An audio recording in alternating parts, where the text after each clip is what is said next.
everyone. My name is Katie of the Greenland Quilter channel, and welcome to my channel and welcome to our live tonight. I hope everybody's been having a lovely Saturday period. Our temperatures right now are at 46 degrees Fahrenheit. We have a slight wind going on and the sun is blasting bright, let me tell you what. I am so hopeful that tomorrow we have the same kind of weather, because if we do, my behind's going to be outside with Nikolaj, and we're going to do some tree trimming, and Nikolaj's going to video me doing that. So hopefully y'all pray the weather's really great tomorrow so I can get outside, because Nikolaj says that I need to be outside. I haven't been out much. I don't know, who knows? Maybe we'll even take a walk down to Town Square and see what's going on down at the fjord. The cruise ship that was supposed to come today canceled due to ice. So I didn't have to work today, neither did Nikolaj. And tomorrow, the cruise ship that is supposed to come in tomorrow has been postponed until Monday. So on Monday, Nikolaj will be doing coffee mix, and I will just be sitting on my butt doing nothing. So I probably will go down there and hang around the tourist shop and sit outside and talk to tourists and, you know, volunteer my time to help guide people through town. You know, if they have questions, I'll probably do that. I won't get paid for that, but that's okay, because I don't mind sitting down there, and I'll video some of what's going on down there, and we'll have some pre-records from that also. And, you know, we'll just, as long as the day's beautiful on Sunday and Monday, that will be great. Okay, so what's my plan for today? First, I'm going to show you a couple things, and those of you who haven't seen my new camera setup, I really hope that y'all love it, because it definitely it definitely is a what do you call it, a game changer? A game changer. Yeah, that's what I was trying to come up with. It definitely is a game changer. Thanks to Sherry and her honey, they sent this to me, and I am so thankful for her and for them sending me this little gift. I really appreciate it so much, because it definitely makes a difference. And so what I'm going to do, Nick, you want to come say hi, baby? I'm here. Well, I can say hi. Go ahead. So he's working on the same thing he's been working on the last 3 lives, which is called the what again? Assembly square. Yeah, he's working on the assembly square. So that has over 4,000 pieces in it. So he's only been working on them for the live. So that's, you know, why he's spreading it out. And when he does have some smaller pieces of it done, so hopefully by the end of the live, he'll show you some of that as well, of what he's got accomplished. Okay, so what I wanted to do is I'm going to spotlight my second camera, which is on the new apparatus. And I wanted to show you a couple things. Sherry sent me these nice little pins. And yep, I already forgot the name of them. That's what's funny. But they have the camera. Come on, focus in on that.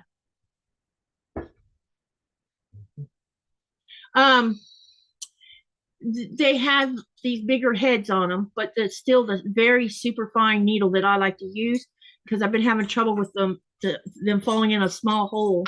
This in my presser foot top, because you can actually screw on apparatuses onto the presser foot plate, and that one screw hole is big enough that it's easy for my little tiny straight pins to just fall in. So she sent this. I showed this last night, but I wanted y'all to see this magazine. This magazine is from winter 2025, and I'm just going to briefly go through it for a little bit so you can see some of the quilts that they're offering in here. There is definitely one pattern in here that I am thinking I want to do, because I can use charm packs or something on it, and, you know, maybe we could do like a channel something out of it. I don't know. So let's turn the pages a little bit, and we'll just start looking at it a little bit. One of the things that these little magazines do is they advertise things like new items on the market or current items on the market. So they're talking about the Panasonic has now come out with a cordless steam dry iron. It's called the NIQL 2000. And this is a must-have for quilters, it's saying. There's also down here a quilter's inspiration deck, which I think I would like to buy this, because I I like these cards. This is check out the Quilter's Inspiration Deck by Teresa Millies. This exciting design tool for quilters has a deck of 100 design element cards that span 10 categories, including color, design, layout, and mood, to spark fresh ideas. Whether you're stuck in a creative rut or just looking for a fun to try something new, these cards serve as muses, pushing you beyond familiar designs and into playful exploration. This includes a booklet, the included booklet provides instructions, prompts, and examples, making it easy to dive in. It's a fantastic companion for beginners and for experienced quilters looking to unlock creativity. And you can find this at ctpub.com. So it's a new box to test out. Hey, Cindy. Hey, Patty G. Welcome, welcome. Patty was in the channel first. Yeah, magic pins. Thank you, Patty. The next thing that it shows is a limited edition Fat Quarter Shop quilting mug. And y'all have, any of you who watch Kimberly's lives on Fridays, you've probably already seen her drinking from this cup. The next thing they're talking about is a FemTech thimble tape. Brings a stylish twist for finger protection. Wrap this innovative tape around your finger to create a puncture-resistant shield that keeps fingers safe without the bulky feel of the traditional thimble. Its non-sticky, flexible design makes it ideal for needlework projects, whether you're handling delicate fabrics or tougher materials like canvas. Say goodbye to sore fingertips and chipped nails. FemTech adds a comfort, secure grip that turns hand sewing into a pain-free experience for quilters wanting protection without sacrificing dexterity. FemTech is a game changer, and you can find this at THIMTEC.com. So that's what I like about these little magazines too. Okay. First one I'm going to show you guys is this one is called the Snowflake Sweater.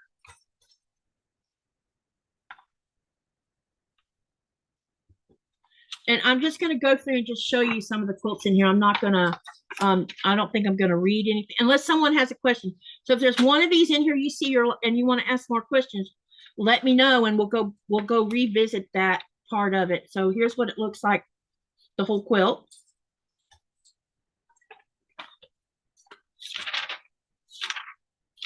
And there is templates for this.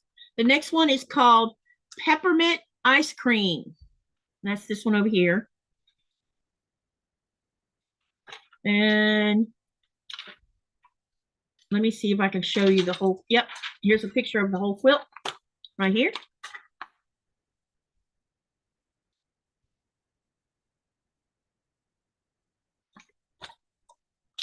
We'll go to the next one. This one is called, I like this one, but you'll have to use templates to do this one. And look at the color. Isn't that beautiful? It's fantastico. Makes me want to make it. It's very gorgeous. I think it would look great in batiks. But it also has templates for it. The next one is called Blue Moon. That's this one right here.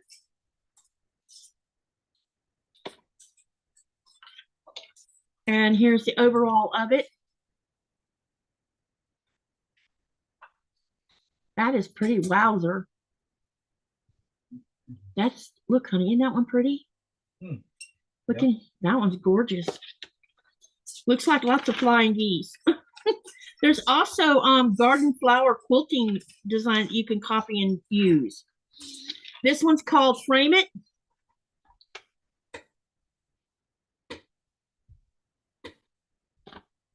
And let me see if it shows. Yep, it does. Here's an overall picture of it.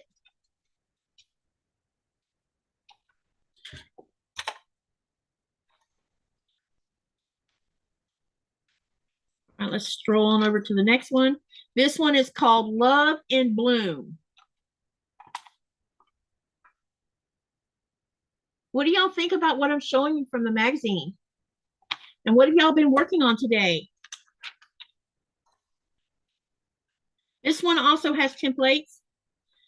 Okay, and then there's a section here called Designer Question and Answer. And this month, for this winter 2025 magazine, They did a conversation with Hannah Parks, is who they did it with, and she lives in Alaska apparently. So this is some of her work. There's this one, and over here, there's also discussion about the Northern Lights here. That's pretty. Okay. And here's some more of her work.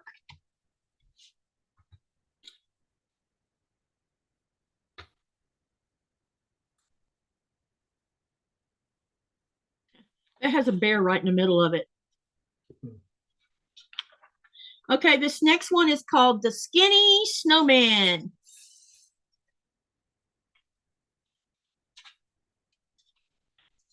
So I forget what you call that narrow piece that you put at the foot of the bed. I'm not an interior designer of houses, so I can't remember what this is called, but some people make these and put them over the top of their bedspread at the foot of their bed. And I'm really not sure what the purpose of them are, other than to make the bed look pretty. I don't know if it has a service reason for having it there. Yeah, a lot of people who like to do fancy things to their beds, that's one of them. I think it's called a bed. I don't know what it's called, actually. Okay, and then this next one's called Winter Green, and I'm just going to show you the sectional part of that one. So that's what that one looks like. Hey, Robin. And then we have something, this is about temperature quilts. And there's several examples of some temperature quilts here. So I'll just show you this one. This one looks like they used a jelly roll. And here's some more different styles.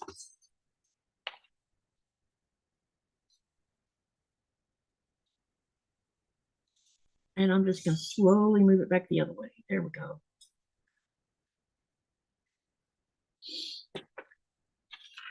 The next one is called Points All Around.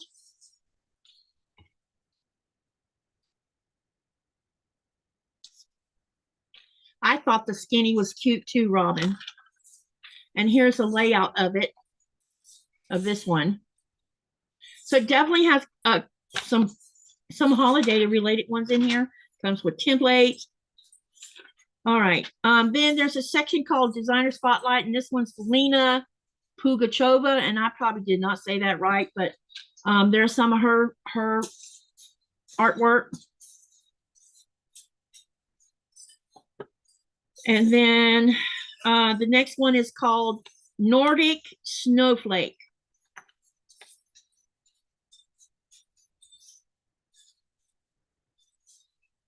And this one is by Lena, who I just mentioned. Okay, and then we have something called the Black Tie Gala. Let me see if there's a better picture. Yes, there is, right here.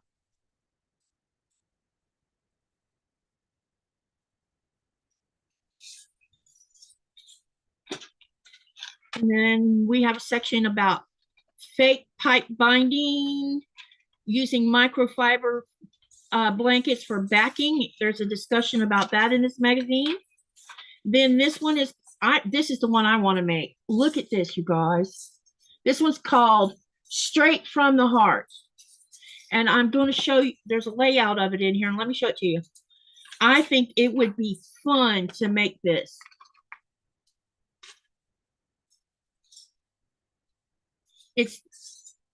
I know, y'all just bear with me in the camera. But don't you think that that would be a lot of fun to make that? Because it's beautiful. What book is this in? I'm showing you a magazine called Quilt Maker Winter 2025, and I bought it from Fat Quarter Shop. This also shows the layout of the quilt itself. Hang on a second while I hold it back where I can let you have a good look at it. We're going to sew soon. I just had some things I wanted to show to you. But isn't that beautiful? I think that would be a lot of fun to make. Hey, Brian. Hey, Donnell.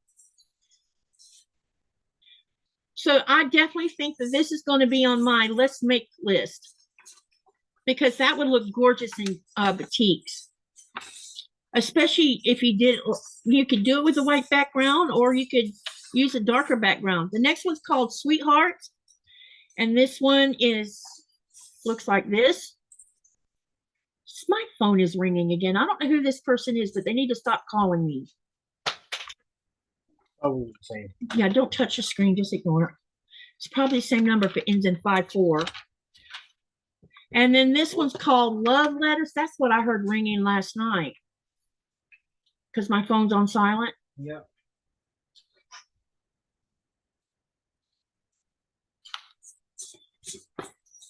And then let me see here.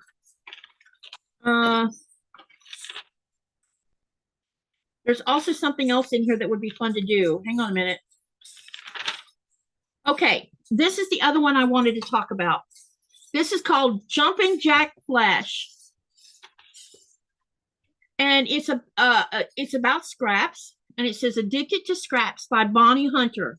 And she says, antique quilts are my passion and my greatest source of inspiration. I truly marvel at how quilters of yesteryear managed with the meager tools they had on hand.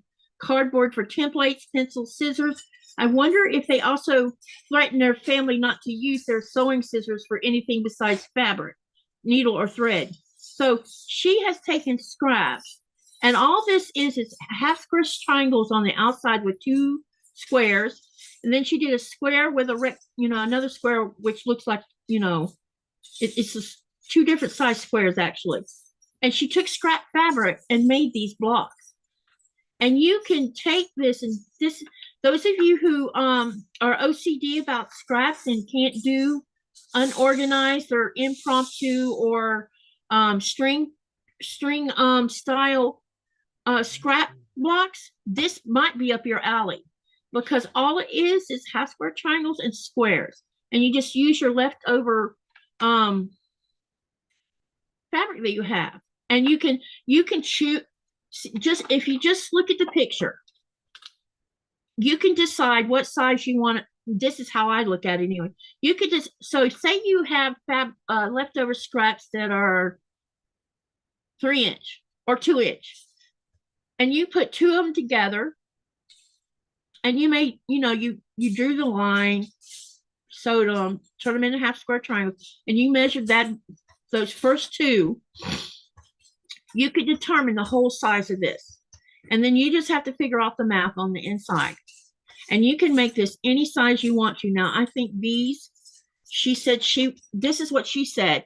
She said she was able to pull scraps that she needed in 2.5 and 1.5-inch strips from her scrap user system. And she used an essential triangle tool, which I'm not going to promote that. I think that you can do this without that. And, you can create how you want to and still have organized blocks and colors from your scraps. So this is another way of using scraps, so that, because I've heard people say, I'm not OCD, so I can just use whatever. But for those of you who have to have organization on scraps, this is your ticket, because it's beautiful, it's organized, and you're using leftover fabric. So anyway, and what I think I'm going to do is because I bought the magazine, I can use what she used for measurements. But I think if I sit down with some of my scraps and come up with a different size, then you can watch me on a live one night make this block based on the measurements that I used. And you should be able to do the same thing with yours, because I'm a visual learner, and this I know I could do without even having measurements, as long as I know what size I want to make these half square triangles, because they're all the same size all the way around. And you're going to use 2 right here along this rectangle here. When you put these 2 together, you're going to know the length here. You already know the width because it's 2.5. And then because you'll know the size for these 4 sets. And then all you have is these corner ones, which will be the same size as your half triangle. So I hope that makes sense. I hope I didn't make that more confusing than it should be. So here's some more examples. Look how she used the background on that one. So you can do whatever you want with your scraps with these and then turn it into a really pretty quilt. Okay. And I definitely want to play with this one because I think it'll be fun to use for scrapping. And the other thing that's at the very end of this magazine is she talks about this is talking about getting started, about their patterns, the techniques that they use in this book, magazine, and it has lots of information, and you go through and you can read all of that. And then yeah, that's the magazine. The magazine cost $15. And I think that's what, yeah, I paid $15 for it, I believe, from Fat Quarter Shop. So I don't know if there's any of this particular one left, but these little quilt maker magazines, I have other ones like this, and they always have different, they have different patterns, but at the back, they have something about techniques and what you can do with something. So there's that. Okay. The next thing is a week from next week on Friday, our next block is coming up, which is block number 9. And that's going to come from the 1000 block Quilt Makers book. Okay. And we are going to do star checks. That's this one right here. It's block number 586. It's on page 300. And this one was voted on for the next one to do. And this looks very simple. You have half square triangles. You have some 4-patch blocks. You have some rectangle blocks. So it should go together rather easily. And then, yeah, so stay tuned. Watch me sew this next week. Any of you who have this book that want to sew along with me, get your fabric ready to go. Go ahead and cut so you don't have to waste time cutting while watching, and have it ready to go on a design board, and we'll sew it together. So that's what the plan is for next Friday, which is May the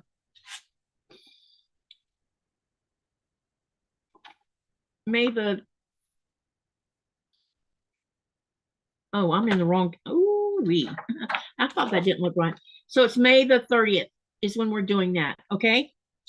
All right. So that's that. All right. So what am I working on tonight? I am going to, y'all have seen me been working on the dragon fruit from Fat Quarter Shop. It's that monthly sew along, and I'm way behind, but that's okay because yeah, I'm behind because I haven't been staying focused on it. But this is going to get finished because I'm making it for my granddaughter, my oldest granddaughter. She turns 14 in December, around the 17th. And I really need to focus on the next couple of months of getting caught up and get them done, because I'm going to send this to Sherry for quilting. Sherry's going to quilt this one for me, and because I'm paying her to quilt this one and another one, the one that I did for Mama J of the modern floating blocks. I'm going to send that one to her too to quilt.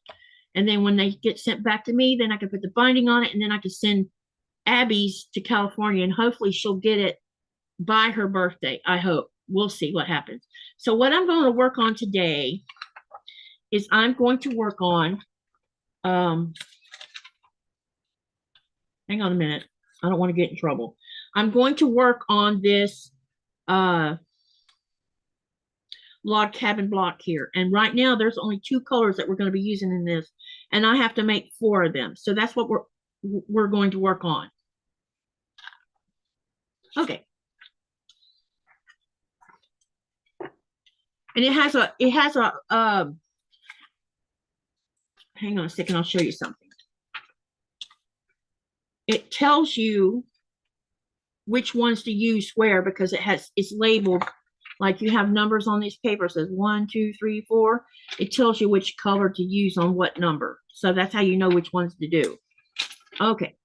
So let me set this up here because we're going to start on the first one. And anyone else that I haven't said hi to in here yet? I don't think so. No. Okay. All right. So let's get started. So the first one is going to call for is this little tiny one right here. And we're going to put it in the first position. Yep. So it's going to go here, and you're going to put it face up. And I'm just going to put I usually don't use glue, but I've been kind of liking doing this glue thing lately. I was leery that it might ruin the fabric, but apparently it doesn't. And because I don't go overboard, that's the other thing.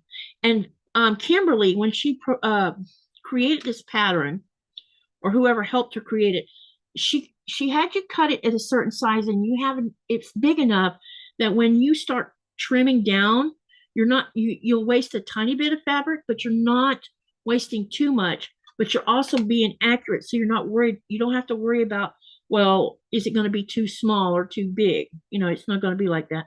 And then you turn the other one face down, and I'm going to put a little pin in it because I don't want it going anywhere. Or maybe, no, let's leave it. I'm going to turn it over, and I'm going to go over to take it over to my machine, and we're going to go ahead and start sewing it. And I hope everybody can see what I'm doing.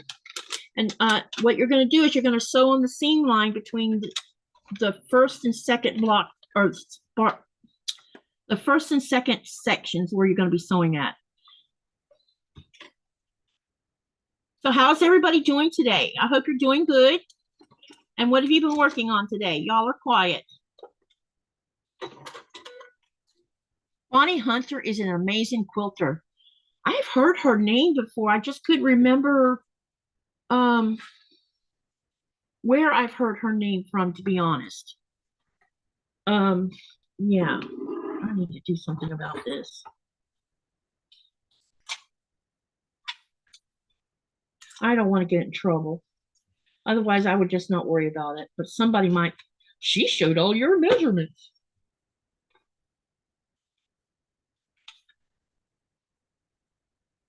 My son ran into a problem recently. His Facebook got took down. And the explanation that he got didn't even make sense. So he was in a channel, I guess, somebody's channel, in a gaming channel. And apparently there's troublemakers in those channels that come in there so they can see who's playing, so that they can go look them up on Facebook. And then they contact Facebook and say they're advertising something or whatever. And that's what happened with Thomas's. He's got canned because it said he was advertising something, but he wasn't advertising anything.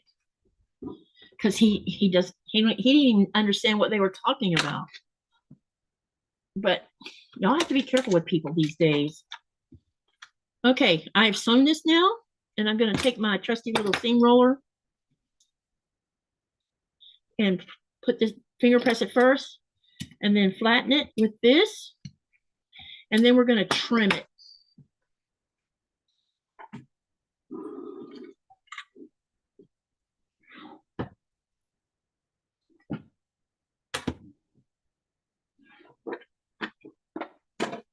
I am working on a new dust cover for my machine, says Brian. I really need to make one for mine, but I wonder if it would even stay on my machine if I made one. That's probably why I haven't. You know, y'all know I cut my finger. Yeah, remember last week or 4 or 5 days ago? And I keep bumping it, and it hurts every time I bump it. My husband disappeared. He must be trying to find something. All right. First things first, let's go ahead and trim on the bottom of this.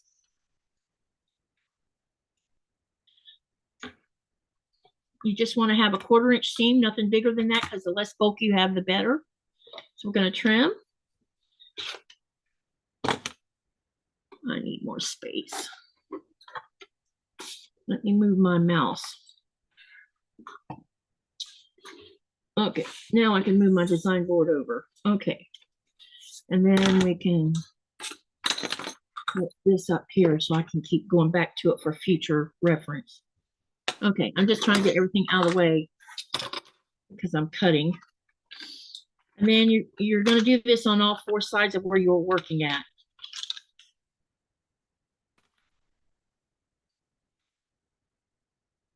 This paper piecing is, to me, not hard.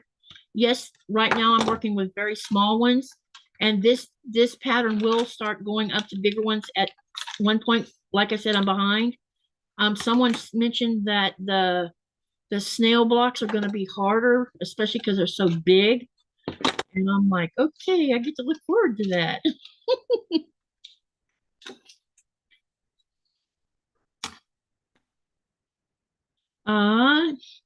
Okay. What is everyone else working on? Robin said, or Brian said he was working on a dust cover. What else is everyone working on? Okay, now I've got these trimmed down.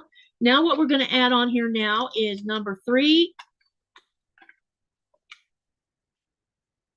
Where's number 4 at? Oh, down here. Okay, wait a minute. We're going to add on number 3. And number 3 is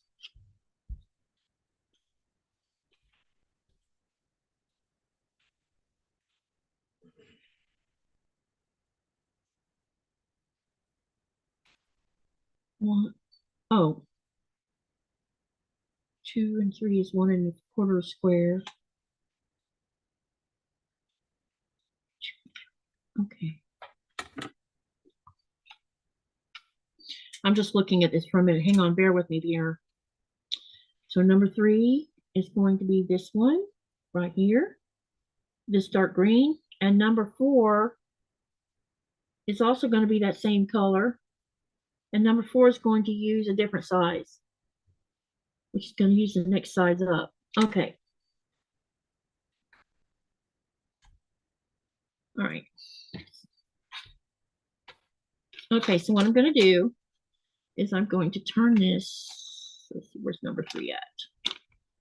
Number 3 is right here. You turn it face down and line it up.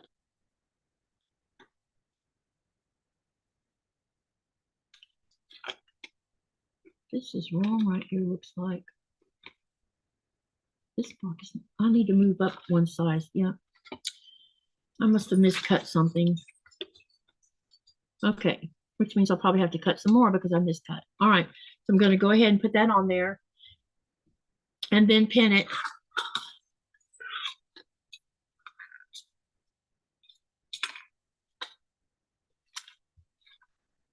Because I don't want it moving. And we'll sew it on.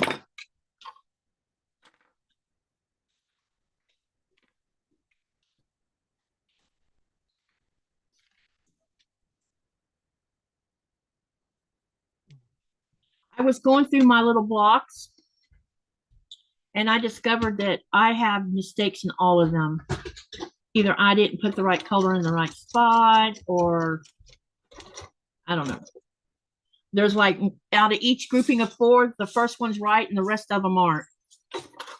I don't know what, and I ordered some extra paper because I was having issues anyway.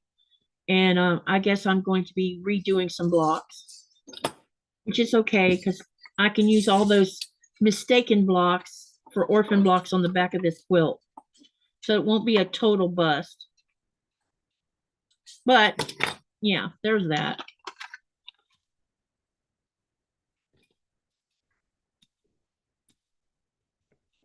Abby probably wouldn't know the difference until she started looking at it and think like, wait a minute, that looks different from that one.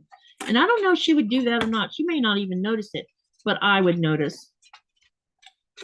Another adult might even notice it. I don't know.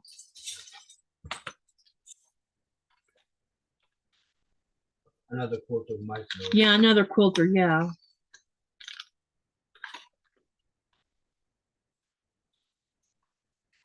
You never know. Most people, you know, probably wouldn't say anything about it. But you always have that one person in every group that's got to point out flaws. And then you get the person who didn't know there was even a flaw, like, well, wow, she sent me a bad quilt.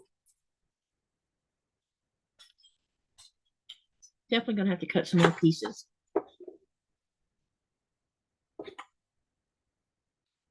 Katie, you're leaving your blade out. You're going to cut yourself.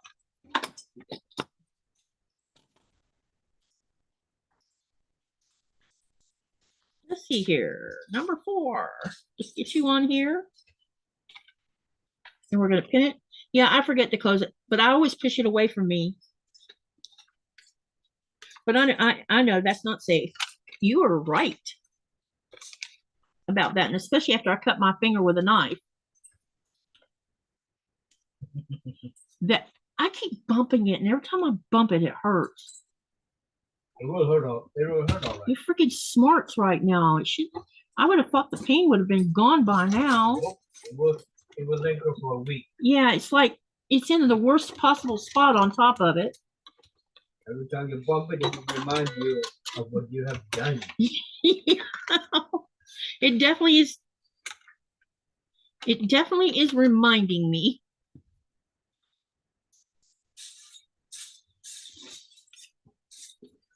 I have to redo half square triangles because I didn't notice my bobbin tension was off. Now, if only I'd find the seam ripper.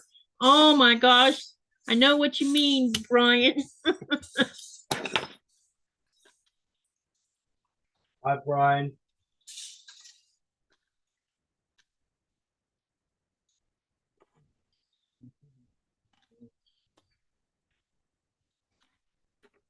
I'm lucky that I have more workspace over here, honey.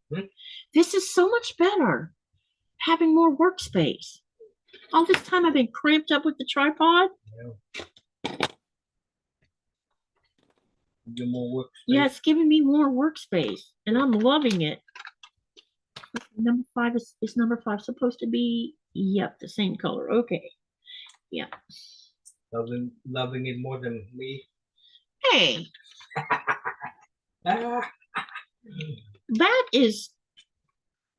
You know me, Mara.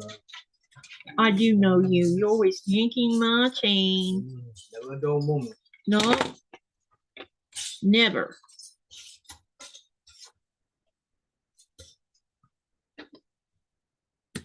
What do you want? We all know what she wants. I've been waiting for her to start. She got used to you giving her something. He says, hi there back, honey. All right. All right. So one of the things that one of the viewers that come in here and watch me, his name is John. He mentioned instead of me using a pencil to draw these lines on the back of the paper, he told me to use a tracing wheel. So I finally have my hands on a tracing wheel. So the next paper that hasn't already been marked, we're going to see how that works with using that instead.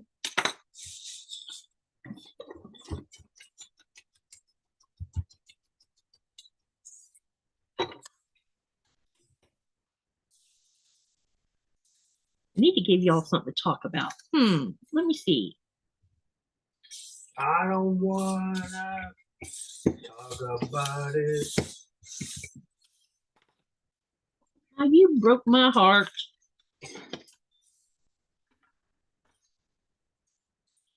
Rod Stewart song. Yep. Funny, there was a thing I saw about him. We're talking about all the music that Rod Stewart has, and that someone wanted to do a movie about him, and it still hasn't come to pass because he had so much, so much that they could share picture-wise relating to him. And I need to use the iron.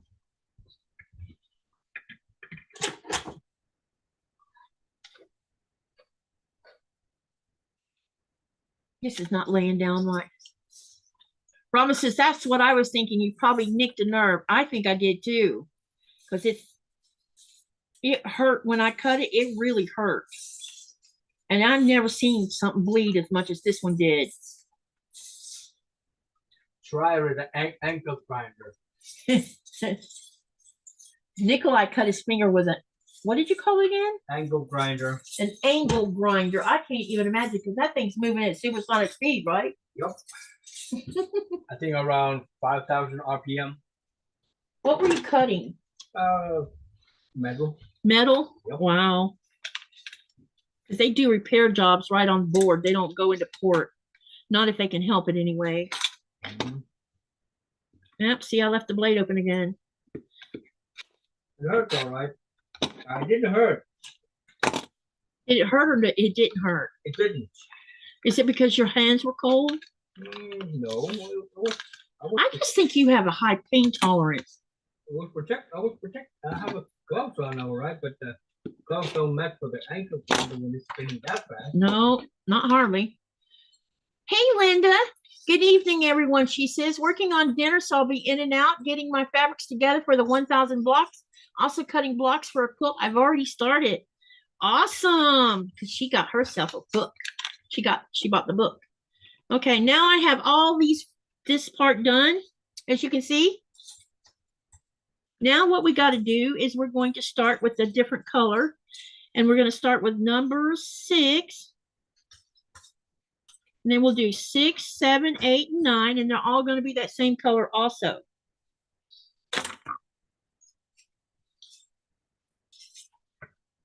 Let me see what it says about the size of number 6. 1.5 by 2. All right, so we're going to do this one on this side first. I'm just going to lay it on there and turn it. Unless, yep, everything looks okay.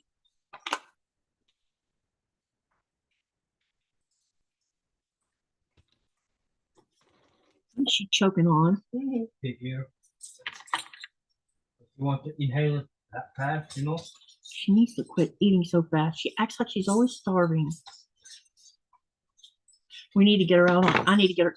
I think that if, while you're working, I'm going to hang out at Harbor with her and just talk to tourists and socialize her because she needs it.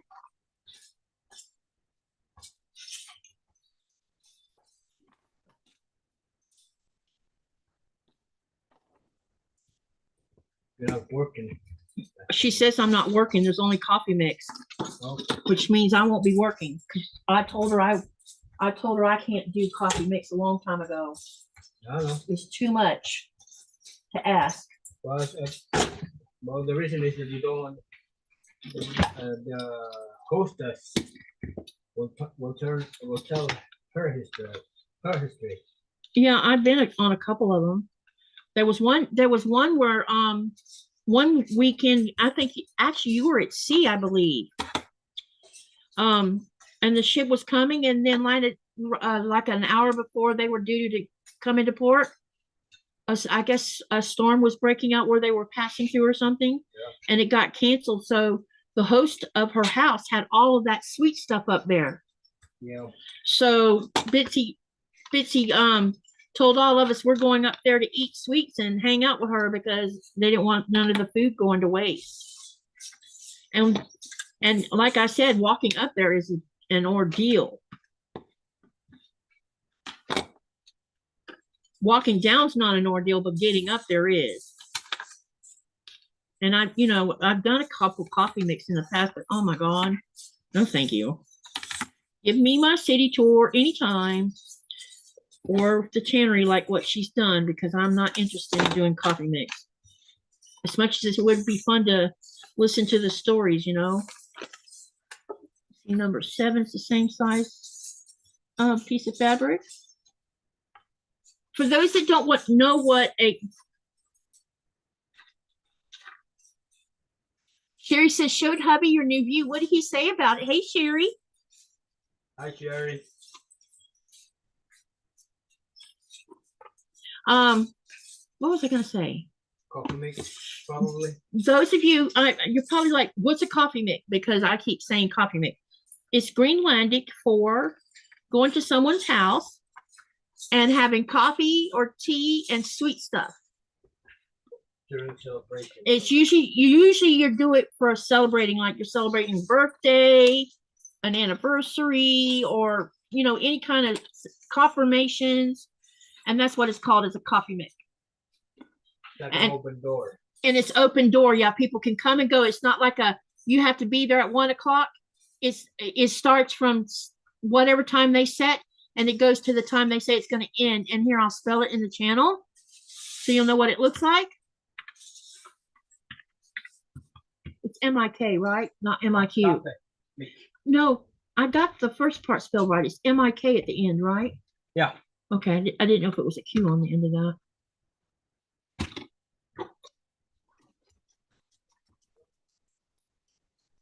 But that's how it's spelled, and it's called coffee mix.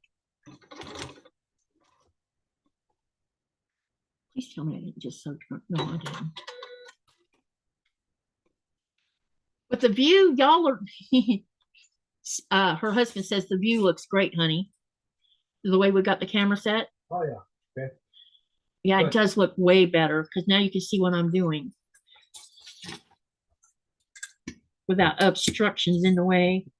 You know what I'm loving about it, Sherry, is I have workspace here that I didn't have before because the tripod was taking up over half of it.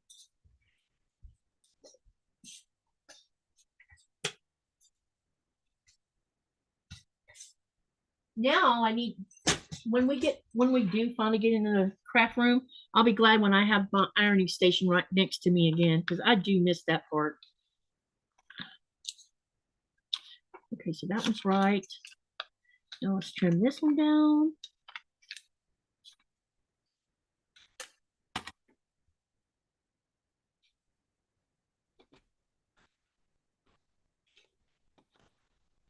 All right.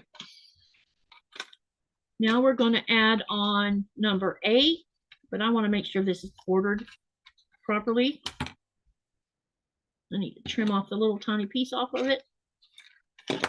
And now we're ready for number 8. And number 8 is going to be a different size now. We're switching to a longer size. 6 weeks for the nerve. Wow. Really?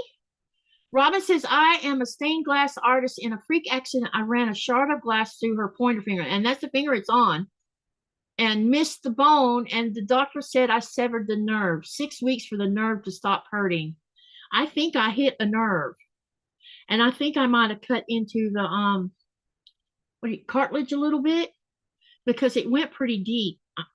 But I didn't go to the hospital because I didn't want to sit there bleeding all over the place when I knew Nikolaj had it, because he has paramedic license, so he knew what to do. So we improvised and he put a really a big band-aid and he put it on really tight and we left it on until we had to change the bandage, and then he did it again, and then after that it finally stopped bleeding and we switched to a smaller band-aid, and it worked perfectly without having to go get stitches and sit in ridiculous amount of time waiting on someone to come and do something about it, because I didn't want to bleed all over the dang place. Nice to be able to see a good view of you working. Thank you, Cindy. I'm happy about it.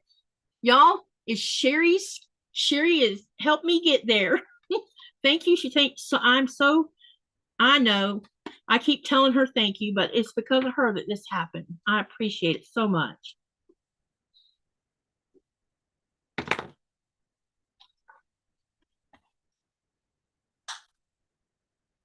I hear her crunching that big ear.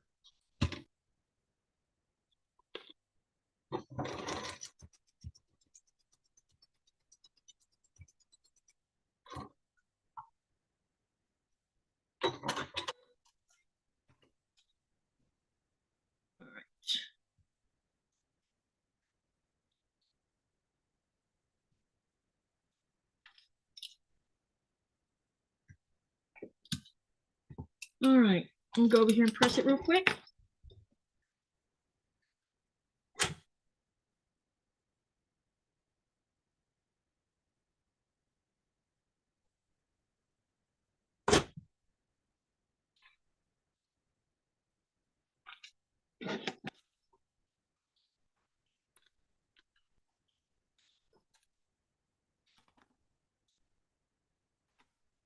So all the little pieces, the little bigger pieces you see left over, I can use them in a little scrappy quilt. I think what I'm gonna do, because this is gonna have fabric left over, I'm probably gonna make some extra blocks or something for the back of the quilt and put it on the back of the quilt.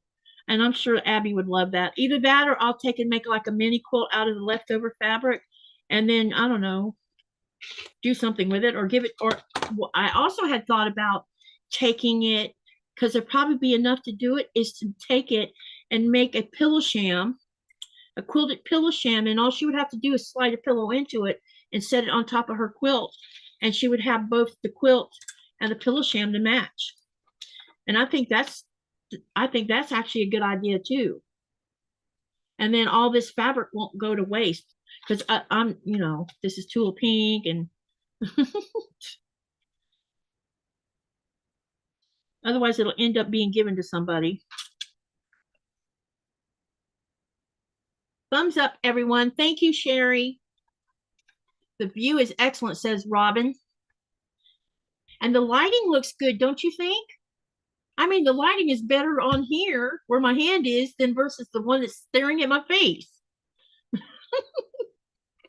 And I moved the laptop over a little bit so you can see more of the sewing machine too.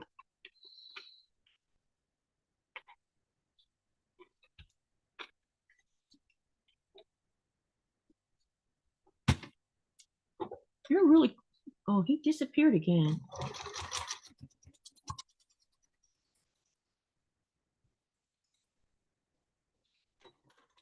Hey, Sandy.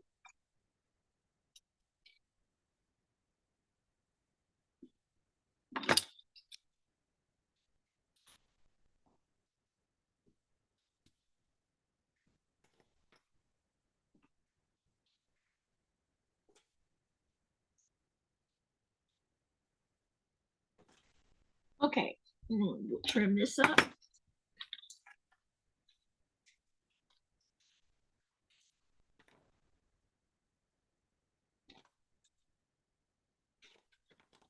I might use a smaller ruler. Smaller. All right.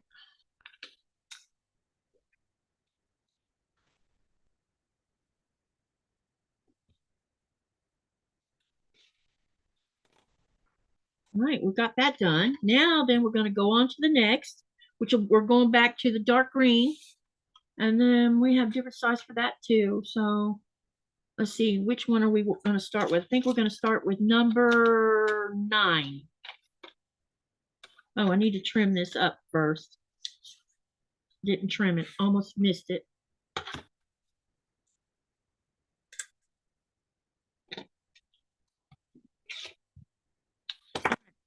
There we go. Okay, now let's go ahead and start on the next one, which is number 9. And number 9 is down here. And number 9 is going to require, well, let me see what size we're going to use here for number 9. No, I'm sorry. I'm wrong. That's not number 9. It is number 10 that we're starting with. Sorry. Number 10, what size do we need? Okay. That looks like. Okay. Yeah. So we're back to the dark green again.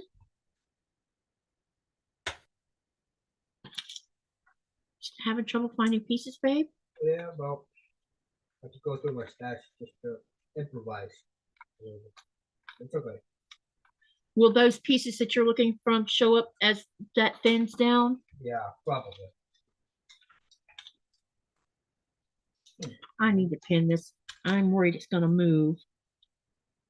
So let me go ahead and stick a pin in it.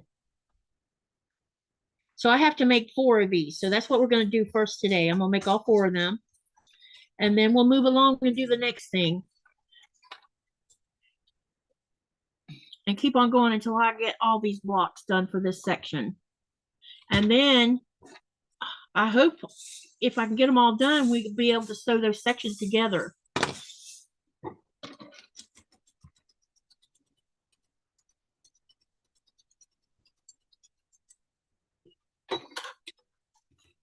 How is the serrate? Yeah, I haven't tested it yet because this one was already marked, but the next piece that I'm going to be doing, I'm going to, oh, sorry. I have this, yeah. On the next, these papers haven't been marked, so we're going to test the theory with the serrated on the next one. So that's coming, Sherry, because that was actually a good suggestion from John about that. So we'll see how that works. See if I like it or not. All right, let me go over here and press.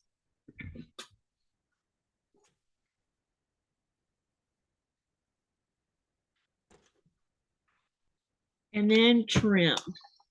And I'm not going to trim this side here. I'm just going to leave this here because I have to trim it later anyway, and there's no sense in doing it twice. Just going to trim on the one side and that's it.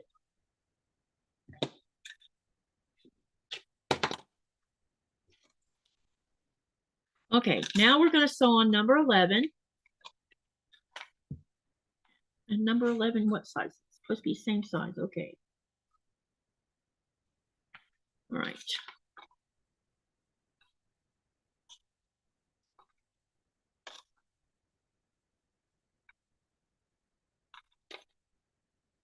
All right, let's pin it. I can only see work area. Yeah, Robin. That's if I go back to where you see both screens, then you won't be able. Yeah, let me show you what's going to happen when I do that. I was hoping that you would rather see me doing the work than my face. Hold on. This is what you're going to get. Are you able to still see what I'm doing?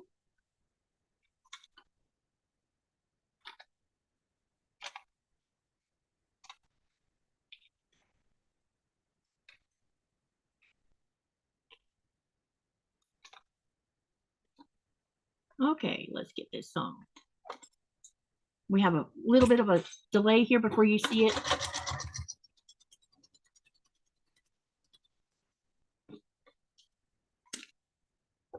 It's moved. Dagnabbit.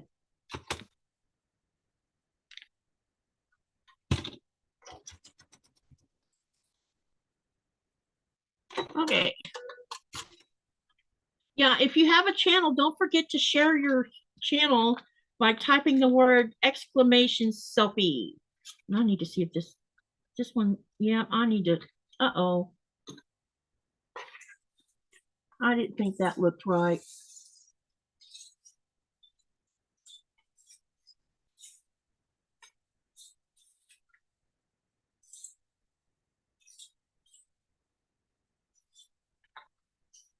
I'm going to take it out and redo it.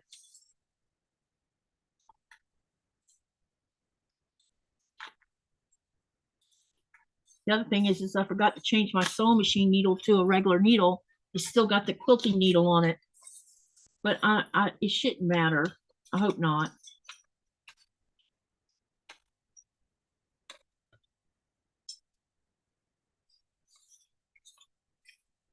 Oh, hey there, Shonda. Hi, Shonda. It's good to see you. You want to come sew with me? I can send the link if you want to.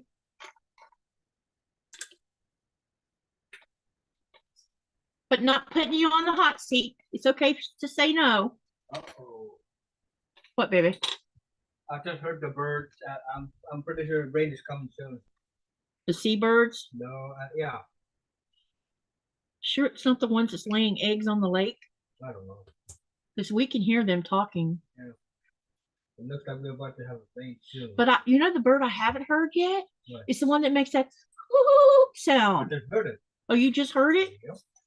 Because usually that little funny noise they make. Yep.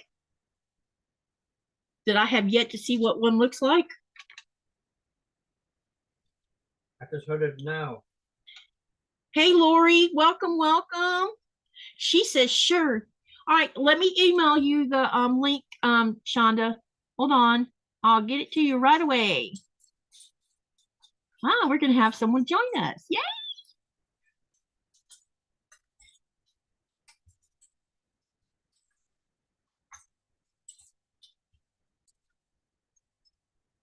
Whenever that bird calls like that, I think it's like rain is coming out, something like that. And like omen. Yeah. Well, you didn't see any birds flying in the air, did you? No. It is beautiful outside. Makes me want to go outside and sew. I have to figure out how I can do that and still be able to see the screen, you know? Because the internet will work fine. We could do it right there on the deck. Email sent, Shonda. Hey, John, welcome, welcome. Okay, I had to take this one off because I got a little too carried away. So let me redo it again now that I've ripped it off without tearing up the paper. And I'm going to make sure this time it doesn't move.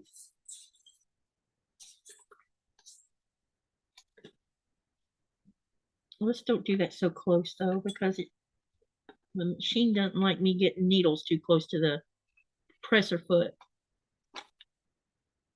And we'll pin this side also. And I'm using the magic pins, Sherry. They're the right ones. Perfect. Nope, no. Where's she wanting to go? Yeah, that bathroom's off limits to her. She's too inquisitive.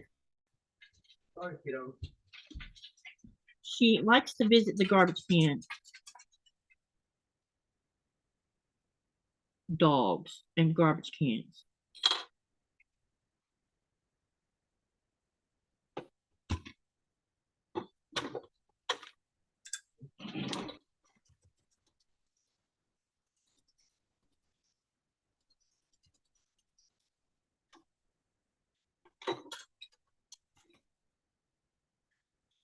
Okie dokie smoky. That's the first time I've seen the smoky on the end of it. That's a good one. Okie dokie smoky. All right, let's go over here and press it. Move, Nora.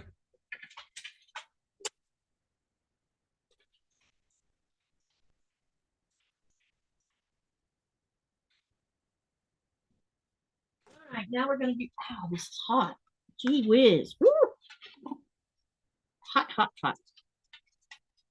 Now we're going to use the longer strips for the other next two pieces. I'll go ahead and put this on here on number 12. I think. Yep.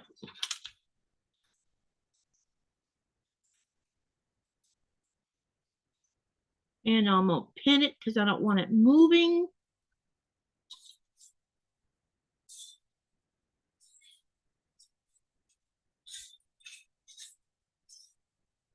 What are you doing?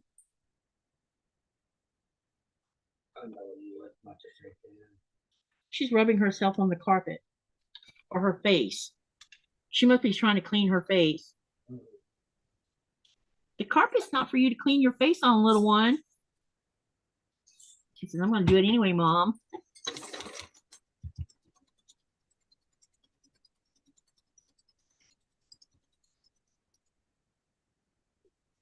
Robin wants to know what you're doing, baby. Hey, Shonda, welcome, welcome. Assembly square, the one that I've been building again. Keep going on. Can you hear me? Yep, we hear you. Hey, everyone. Hi, Shonda. Hi, Nico.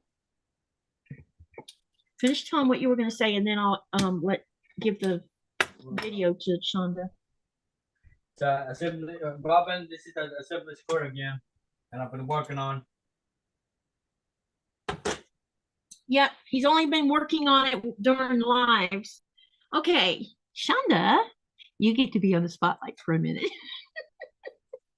Tell them about your channel and what you plan on working on. Well, I'm really just messing around with some yarn today. My channel is Under the Needle Quilting and Crafts. I do crochet and quilt related things. And today I'm just playing with yarn. I've got some yarn out and I just feel like playing with it, seeing what colors go together. And that's just what I was doing. And I saw Katie was live. So I just, while I was playing with yarn, figured I'd click on the link and see what she was up to. So, and here we are. Yay, I'm so happy to see you. I'm glad you said yes. So I'll unspotlight you now. Hey, you know what? You remember me telling you that I couldn't find, I was going to show you guys a crochet hook that my aunt gave me that I've had for 50. Yeah. I found it today. Remember I told you I thought I put it in a candy tin, a metal tin? But when I looked I found all the candy tins, which was in one spot, and none of them had hooks in it. And I'm like, I don't understand. Why aren't they in there? I put them in a tin, all right. Just not the candy tin I thought I did. I have found them. It's always nice when you find something that you're looking for. Yeah, I was so happy because what brought us how I found it is we had to go in the cold room to look for batting for the two quilt tops that me and Nikolaj did together. And when we were opening one of the totes, there was I had a yellow bucket that was in my sewing room, and I had put it in there because I had stuff inside the little bucket like yarn. And inside that bucket, guess what I found? Nice. So I will show you Because whenever I can't find something, I'm like, oh no, did I throw it away? Did I lose it?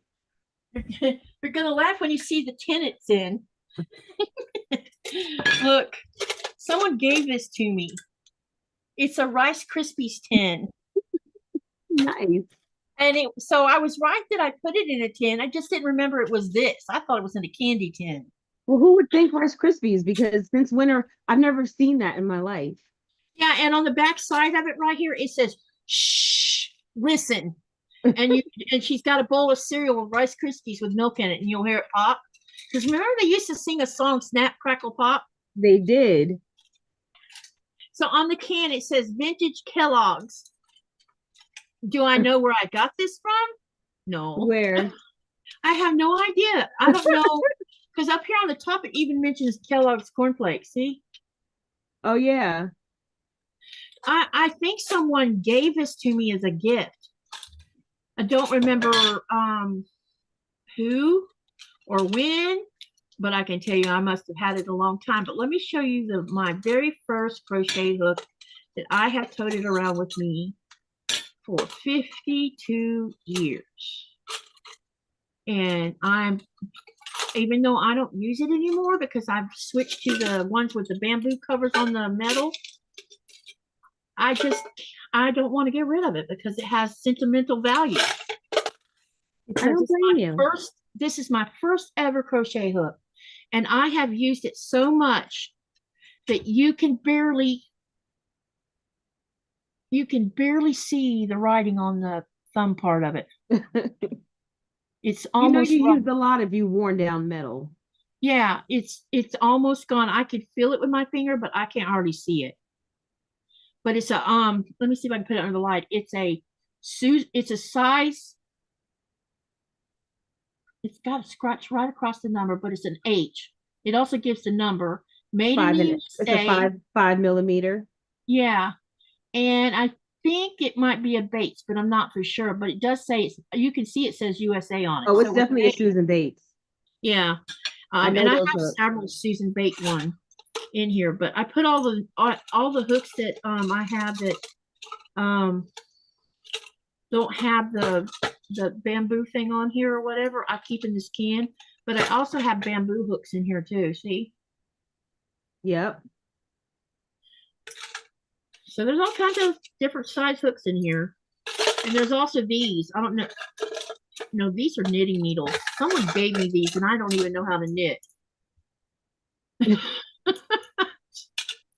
What are those? Are like the circular knitting needles? Yeah, they are. So I have 3 sets of them. I need to find a knitter and give it to them.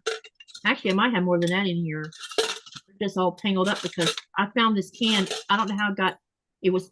Let's see. They're different sizes. So looks like there's 4 of them, and all of them have that circular thing on them. Yeah, see? Yep. And everything else in here is different size crochet hook. Here's another. Yeah. This particular crochet hook, I don't remember where I picked it up at, but I wanted to test it. And I know you can't see the tip of this hook, but look how tiny it is. Yeah, I can tell. It's really tiny. It's like for that number 18 thread, I guess. Maybe it's for tatting, because tatting takes really small thread. I think every hook I had that was that small, I got rid of, because the fact of the matter is I will not. I feel relatively confident in saying that I will not be doing any thread work. Yeah. And if there comes a time 30 years from now when I change my mind, I'll buy what I need at that time. I would love to learn how to tat because it's so beautiful. Robin wants to know, how's your star crochet going? I have put it aside. Uh-oh. Um, because I was making mistakes, I was getting frustrated, and I really loved the project and I didn't like how I was feeling. So it's still in the bedroom, so I can pick it up at any time. I'm just taking a break from it for now and giving myself, because I pretty much worked on that exclusively for like, I don't know, 4 to 6 weeks. And I ended up making it bigger than it was supposed to be. So I was supposed to have stopped and finished the border, and instead I decided to do another repeat. And I just got pattern fatigue at that point, or project fatigue, whatever you want to call it. But yeah, I sat it down and it's waiting for me. And right now I'm just playing with yarn and playing with other projects so I can pick that back up with a fresh determination, I guess you could say. I remember going through that with the ripple afghan I showed you guys. I think I got about halfway through it and I noticed there was a slight variation going on the outer edge, which meant you had to rip down some of it. Yes. And I remember ripping it down to the point where it started to expand when it shouldn't have, and then me putting it aside. And I think I didn't touch it for like 5 or 6 months because I was so aggravated at myself over it. You know, Yeah. And I was so careful because I know how easy it can be to make a small mistake. yeah, And with that particular project, it's not as easy to correct the mistake. nope. And so, after I ripped out, I think I ripped out 4 hours worth of crocheting, 6 hours worth. And I just, to do it all over. And then it's not just when you frog it, but then you have to manage all the yarn. Yep. You got to roll all that stuff back up and detangle it and all that stuff. And And once I did all that, I was like, I was just so frustrated, and I was having trouble picking it back up, and I was trying to force myself to, and it wasn't working. So I was like, you know what? I'm just gonna take a break, and that's okay. or you leave, or when you're frogging it, you leave it intact because you're not ripping the whole piece out like with that ripple I didn't. And then what you're talking about with that hot mess, it is a hot mess because you still have the other end of the yarn, which is still wrapped in its thing.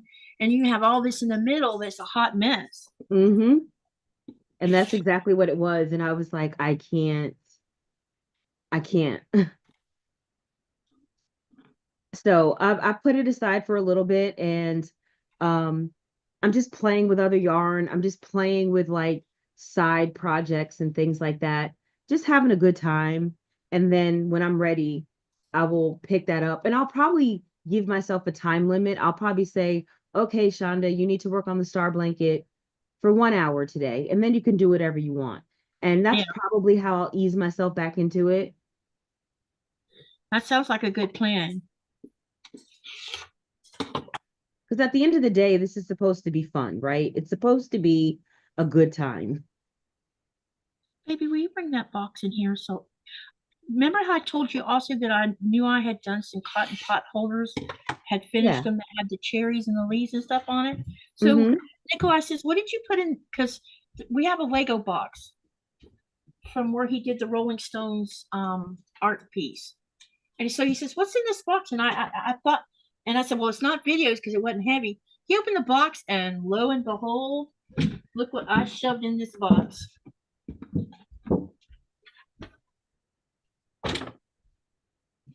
Finished pot holders. Well, at least you found them.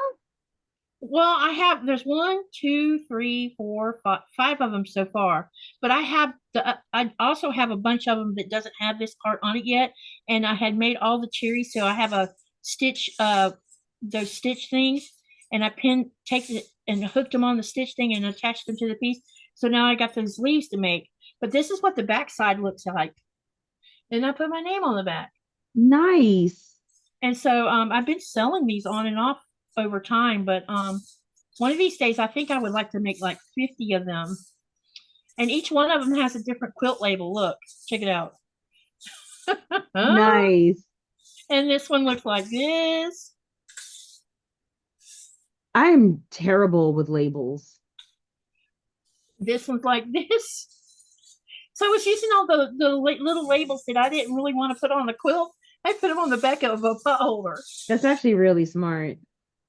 And in between this cotton piece of fabric is some Insulbright. Okay. And I put, and when I sold them to someone, I tell them don't be sticking this in the microwave. Right. Because blow up your microwave. Because you can't put Insulbright in the microwave. But anyway, this is with that 100% cotton. Everything is 100% cotton except the Insulbright. So if it ended up in the landfill, it will go back to being dust, not, you know, something that takes 100 years to go bye-bye. Oh, here's another one. Those are really detailed, Katie. Those are cute. Thank you. So what I do is I crocheted the cherries, you know, each one, make it a set of 3, and then you make a set of 3 leaves, and then you hand sew on with yarn all of this. And then right here, I crochet, see the stems? That is I crocheted on top of surface crochet. Yeah, right on top of that. I didn't like crochet it and then sew it on there. I crocheted into the stitch to make the stems. And they're big enough that you can take your hand and go like that if you want and not worry about getting burned. And you don't have to burn up your little cherries by doing it like that, you know. And they would be great for trivets. Yeah, great trivets. Yeah, definitely.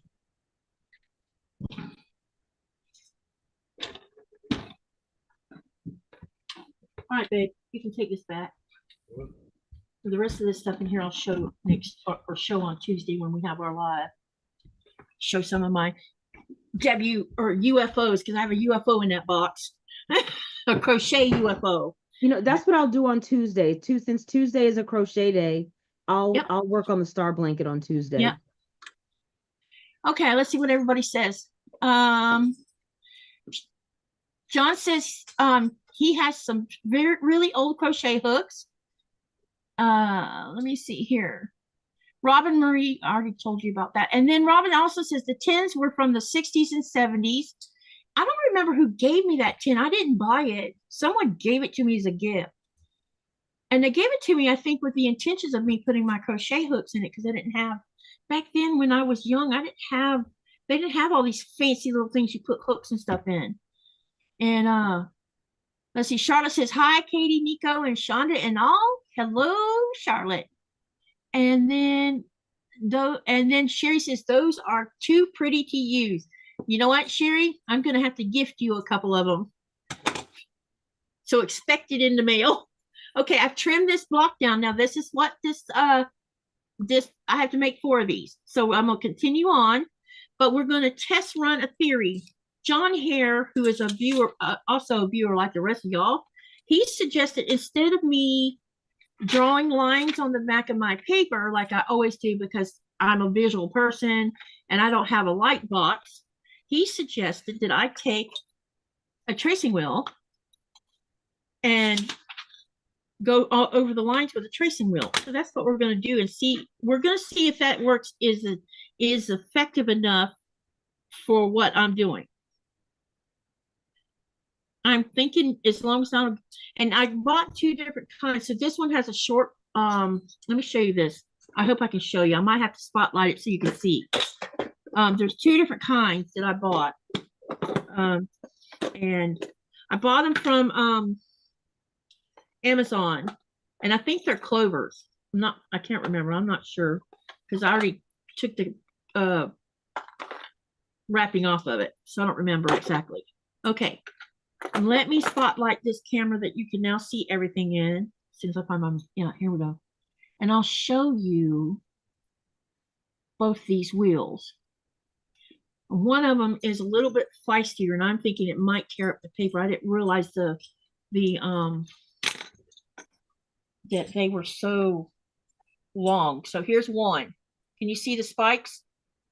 They're really long. Those are long. Yep, and I'm thinking that might tear the paper. But now the other one, see, this came together as a pair. When I bought it, it was two of them. And then this other one is shorter. See how it's shorter? So this one should not tear the paper at all.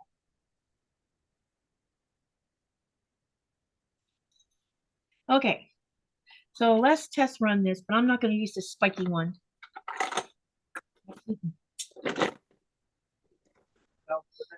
Yeah, I poked myself a couple of times with it. My hand anyway, and now I want to scratch my hand because it itches. It's a great way to do acupuncture, that's for sure.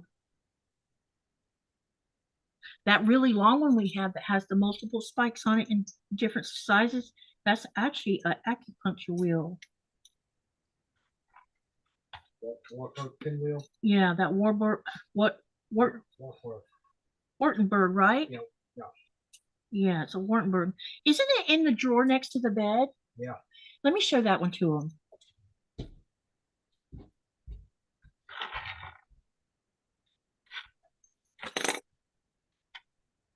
Actually, I can't see it, but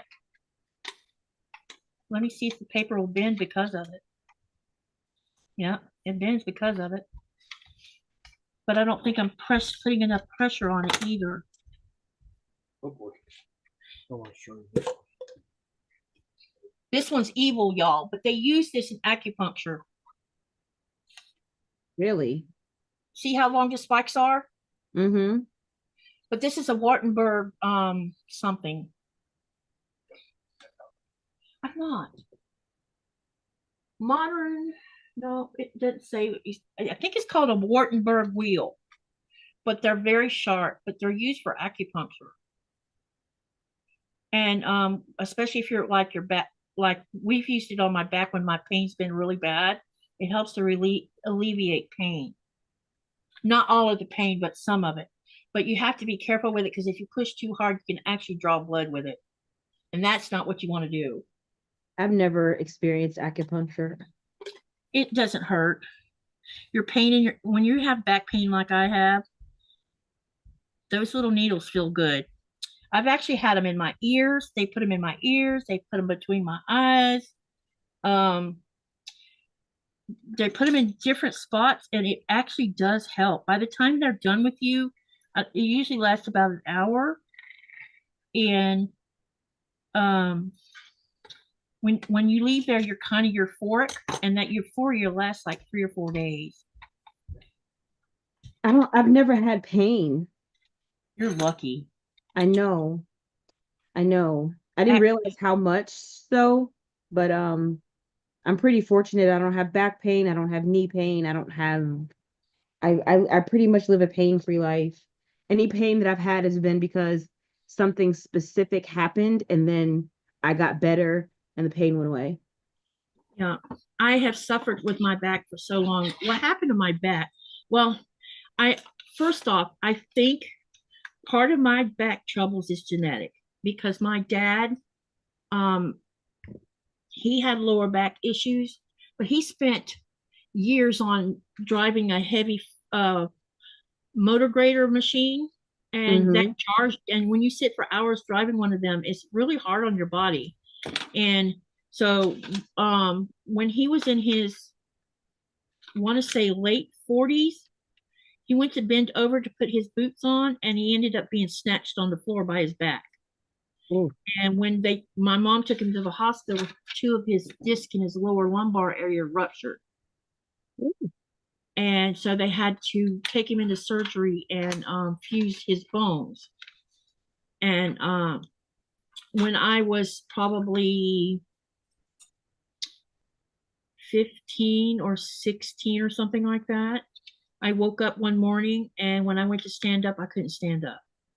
I was bent over crooked. And it ended up that I had to go to church because I couldn't get up. The next day it was gone, but it was from the lower lumbar area where it happened. And then in 1994, I was taking my daughter, my oldest daughter, which she was a little tiny thing, but she was too big for a car seat, but not big enough that you could see her head over the back, over the seat of the truck. So you didn't know that it was you didn't know there was a person sitting on that side of the truck. So she was in a seatbelt, and we were coming up on an overpass,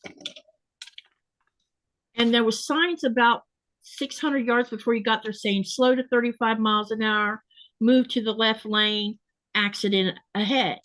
Well, when I ended up at the top of the overpass and I couldn't see an accident. So what had really, and they had flagmen standing there, and there was a flagman standing next to the truck.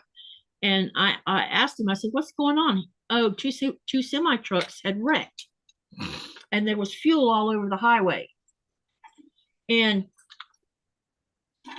so they were trying to clean it up so they could let traffic resume. Mm-hmm. And suddenly, while I'm talking to this dude, I hear screeching tires. And when I look in the rearview mirror, I'm like, uh-oh. And I told Lynette, I said, hang on, baby, because here it comes.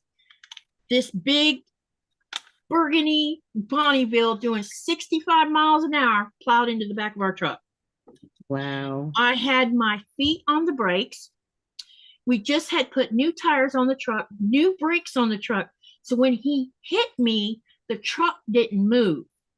And I took the impact through my legs, up through my back, and it snatched my head back against the glass behind me. And when I got out of the truck, I was angry. I bet you were, because I would be too. My kid is in the car. Yeah, because I had a child in the car, and I was cussing, let me tell you. Then I passed out on the ground. So they got me back to the real world. And he says, I hate to bother you about this, but we need to move your truck. So I'm like, okay, fine. So I get back in the truck and I go to try to start it, and it's dead. I mean, dead, a dead stick. And he says, was it running fine before this? I said, yeah. Yeah. So he says, pop the hood. That car hit me so hard that the battery cables, which were tight, had been popped off the top of the battery. Why was he going so fast? Because he wasn't paying attention to the signs, apparently. He couldn't have been. Yeah. This dude that was driving that car, he didn't have any car insurance. He had revoked driver's license, and he had illegal tags on the back of his car. So my insurance company had to foot the bill for all of my medical stuff. But it took my back out for 18 months because it compressed L4 and L5 down enough that it was like pushing on the disc. And I was in so much pain that I couldn't hardly see. When the accident first happened, I wasn't feeling anything. I guess it was all that adrenaline. Yeah. And then by the time they got me, they asked me they said, we need to take you to the hospital and check you out because you passed out on the ground. And I'm like, fine. And I was not happy about that because that meant leaving the truck. And they called my husband, and I guess he got a friend, and they went and got the truck. So with the truck got about $3,000 worth of damage on the rear end. It destroyed the bed of the truck. It bent something back there on the back, but everything that it messed up was replaceable. It didn't total the truck. His car, when he hit me, and y'all have seen a 1970 something Bonneville, I'm sure, sometime in your life. Those things are tanks. Yeah, they're huge. They're huge, and they're solid, heavy metal. Yeah, they're all metal. I mean, they weigh a lot. And when he hit me, all the front end of that car was pushed to his dashboard. I don't know how he got out of the car unhurt. And I think he had a wife and some kids with him.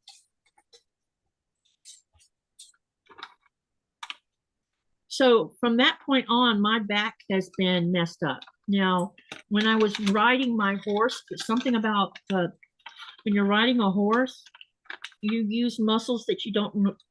There's a type of muscles that you use when you're riding a horse. You don't use it for anything else. Yeah, you don't use it for anything else, and so those muscles also control things that operate with your back. And because I was riding a horse later on down the road, it seemed to alleviate a lot of my pain, so I wasn't having to go to a chiropractor all the time. And then when I moved here, there's no way to imitate that exercise. There's no way, because only you can do that with a horse, riding a horse. It probably strengthened the stabilizing muscles, which It probably did, yeah. allowed your back some relief. Yep. And I had some good muscles in my thighs, let me tell you. Oh, now they're not. All that muscle I had is gone now. I didn't start having the nerve pain down the left side of my leg until, how long's it been, babe? About 5 or 6 years, probably. Yeah.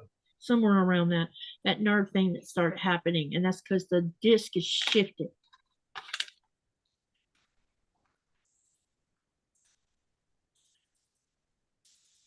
And I really don't want them, fiddling with it. And every time I have a chance to go see a chiropractor in the United States, I will do that because it does help me a lot. But I've done acupuncture here and it has helped with pain. Well, at least there's some things you can do that help. Yeah. One of my coworkers, he's younger than me by quite a few years, and he's had back pain forever, like chronic back pain, won't go away.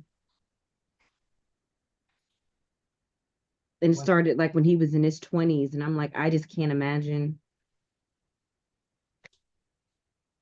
Yeah, it sucks because it interferes. Like one of the biggest examples of how much it interferes in my life sometimes is, most people who do not suffer from back pain take two things for granted when they're doing everyday things. And one of them is washing dishes at the kitchen sink. Stand there and wash dishes causes pain.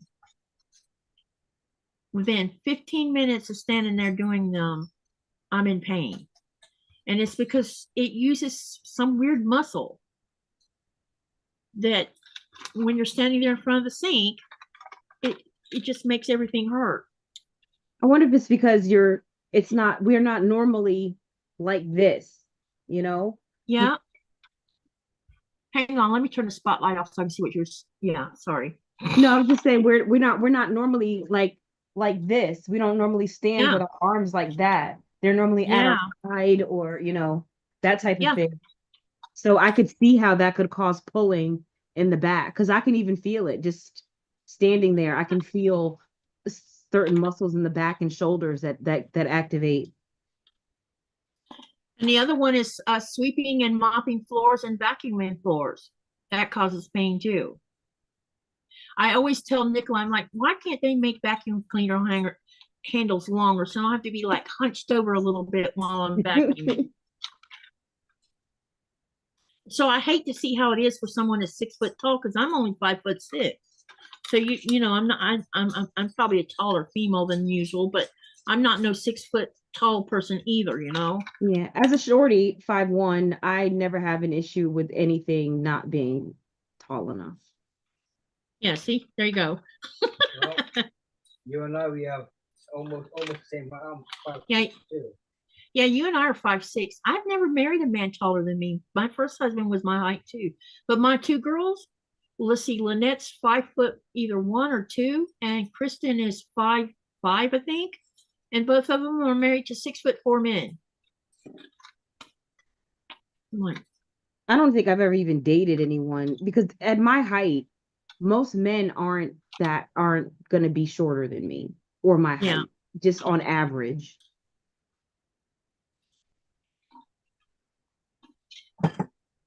I have to cut some extra pieces, and I'm gonna do it right here in front of you, okay? Well, be happy that you don't have to look down or up to have a kiss. Yeah, we're like face to face. Let's kiss.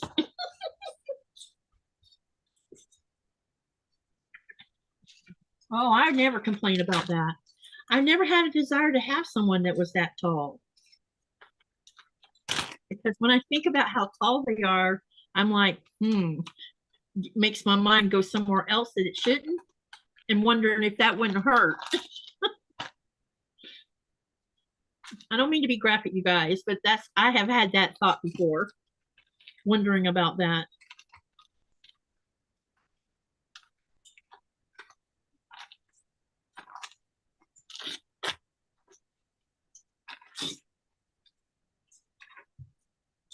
All right, I need to make some more strips because I discovered I was a little short on a couple of them.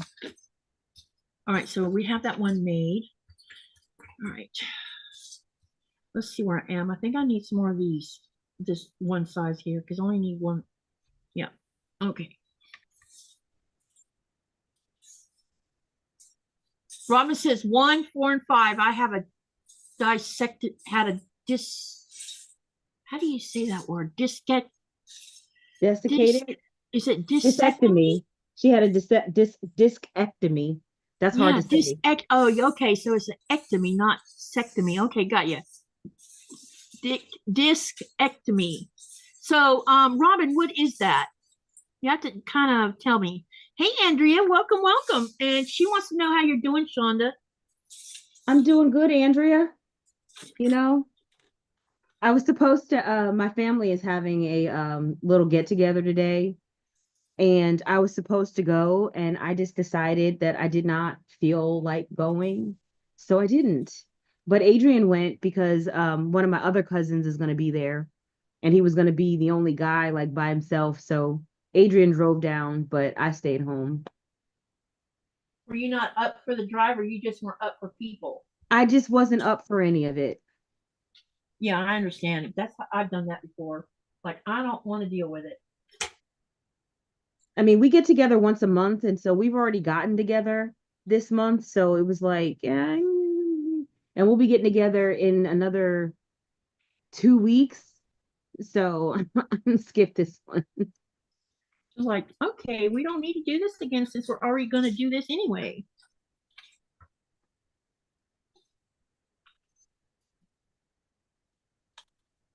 I get it. I really do. Like it's like an hour away, and I just, I just wasn't up for it. I wasn't up for the people. I wasn't up for the drive. And then I think about all the crafting that I could be doing if I was home that I'm not because I'm out. Yeah. Have you ever took your crochet with you to stuff like that and just sit and crochet while you listen to everybody else talk? Yeah, I bring it with me. I've done that before. I bring it with me all the time. But the thing with me is once I actually get there, I usually don't want to pull the crochet out, usually. Oh, gotcha. But I think what I might start doing, because normally I'm working on something that's a little bit larger, or where I might have to count, or where I might have to pay a little bit of attention. But what I might start doing, because I do keep this little bucket of cotton yarn only that I can use just to like make a quick washcloth or dishcloth or something like that. And so I thought about maybe just I even created like this little kit here where I have like some paper, a pen, a crochet hook, some stitch markers, and then literally all I have to do is just grab a skein of the cotton yarn and bring it with me. So I think I might start doing that because then I don't really have to pay attention to what I'm doing. Yeah, that sounds like a plan.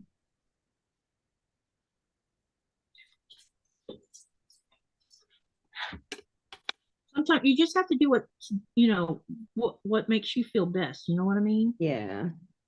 And summer, I remember taking yarn with me a lot. Yeah.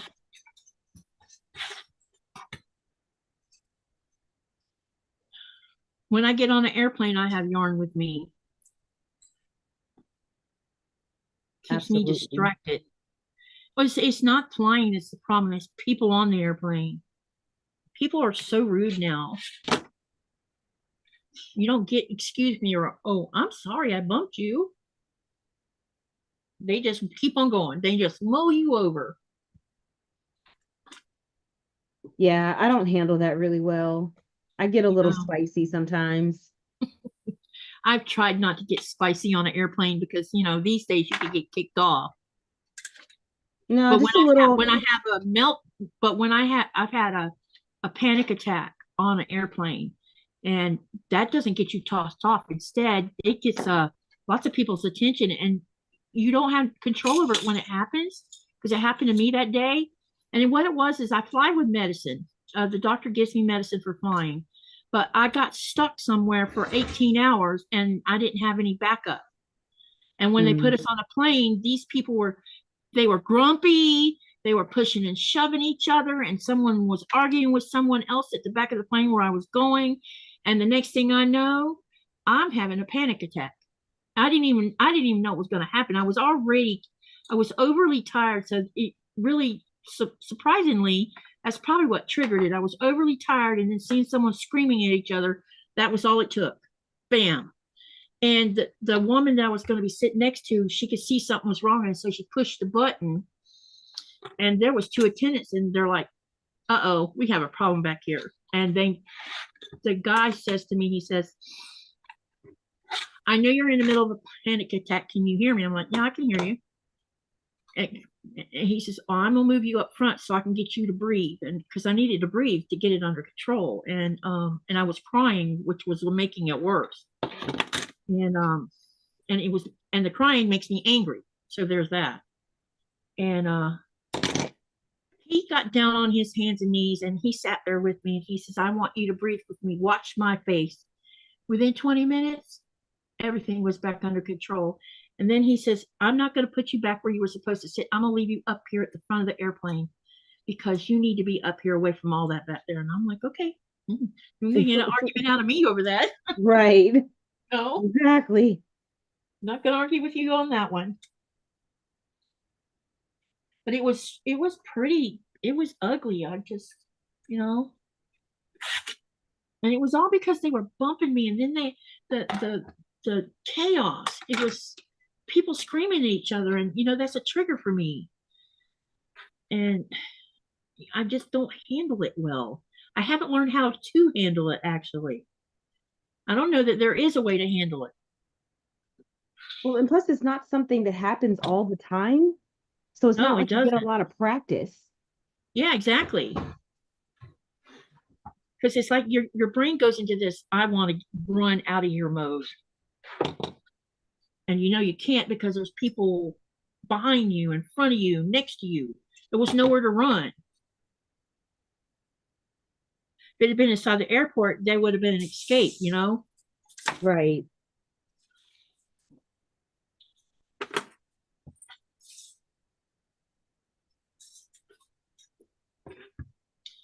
All right, I need to look at my design board. I'm just thankful it doesn't happen all the time. I keep it under control for the most part. And I pre-plan where I sit at. Now with Air Greenland, it's harder because they don't have like, sometimes you could get an assigned seat, but if a plane gets delayed, like what happened with us, and that's what caused this whole thing is I had an assigned seat. I was going to sit at this row number in front of the airplane wing because that's where I feel safe. And it's less crowded up front versus when you're stuck in the back of an airplane. And because it was delayed, they just told everybody to get on the airplane. They didn't try to accommodate what you signed up for and paid for, none of that. They were, you know, because we had been laid over for 18 hours.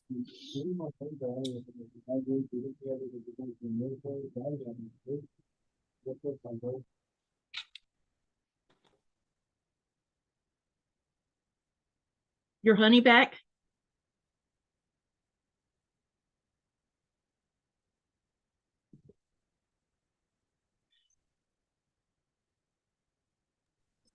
Hey, Eric.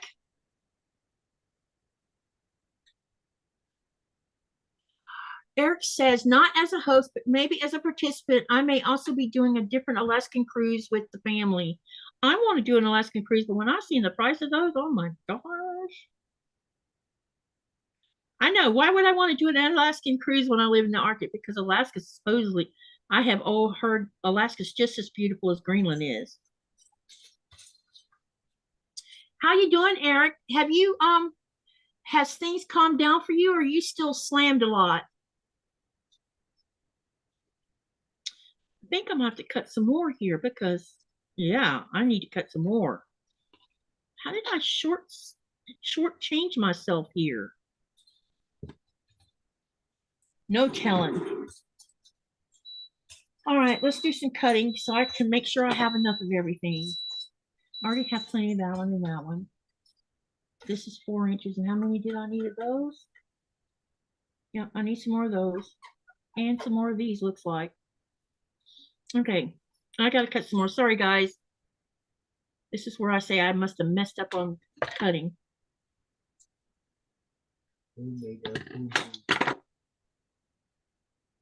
Okay. Yeah, I made a boo-boo. That's right. I did. A drastic boo-boo. I shortchanged myself. Okay, so this color we're gonna need. I'm gonna have to cut more than I thought. Maybe I thought I cut all of them and I didn't, because that's what it looks like I did. I didn't cut all of them.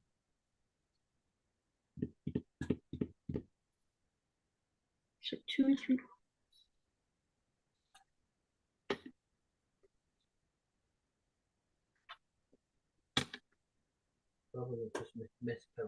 Yeah, it was a miscut, looks like. You're right. Yeah, I'm not. It's just that I have to stop the do, take care of it instead of sew. Which I'm sure nobody cares, but We all do, but we all do make mistakes. yes, we do.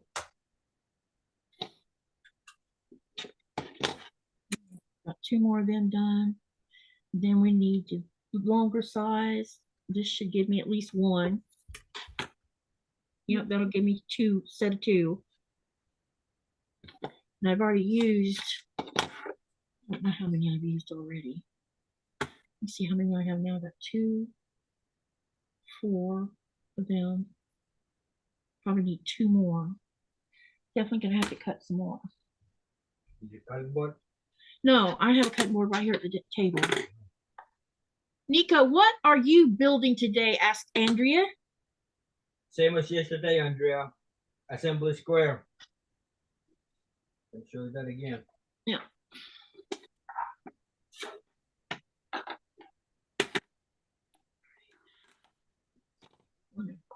It's a kind of big building, but it has 4,002 pieces.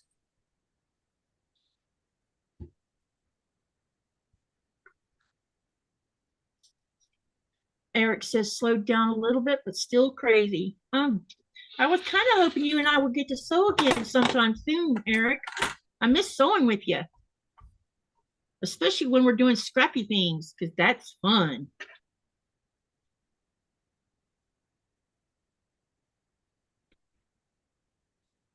All right, put you over here, and let's get another strip off of this one too while I'm at it.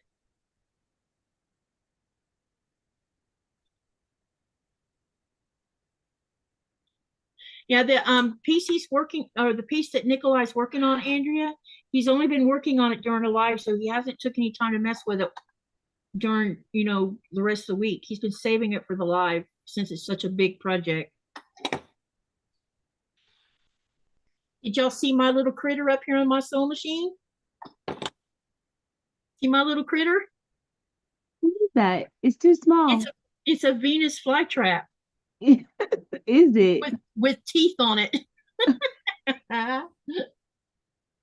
I'm almost sure that I bet this is from Super Mario World.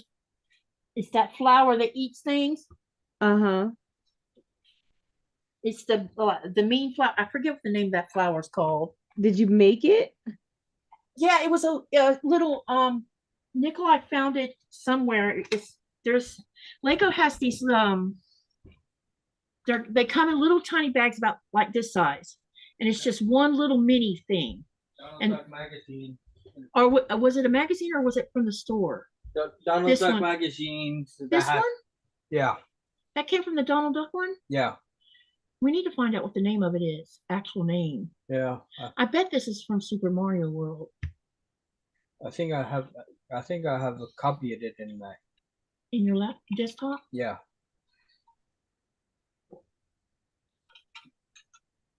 But he ate the orca. Remember, there was an orca sitting up top of my machine. That's just a joke, y'all. He didn't eat the orca. The orca's still around. That orca, Nikolaj, I had to take the orca from Nikolaj because he bit me on the ear with the orca. Playing around. And the teeth on that orca Lego piece was sharp. Like, you bit me with that? So I took it. Well, if it's anything like how much they hurt when you step on them, I get it. You haven't seen the orca. It's here. Yeah, this is the orca. I want you to check this out, Shonda. Look at the teeth on this thing. Oh, wow. See the Yeah. Yeah. They're like realistic. And he comes over and Yeah. he clips me on the ear with it. Because see, the mouth will shut. See? Okay. So he yeah. comes by and he just clips my ear with it.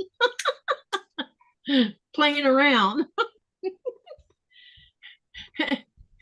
Andrea says she thought it was a California raisin. Hang on, let me put it up closer to the camera where you can actually see it. I need to put it behind something. See? Oh, yeah. Now I can tell. And this is the side view of it. Okay. That's cute. Yeah, very cute. So he's adorning my sewing machine for now. I know. I'm not a child, but it's fun doing stuff like that. Okay. Got to get somebody to laugh sometime, you know what I mean? Absolutely. Got to find the last where you can find them. Yep. Okay. I'm almost done with cutting, so just a couple more minutes and I'll have everything I need. And then we can get on with this.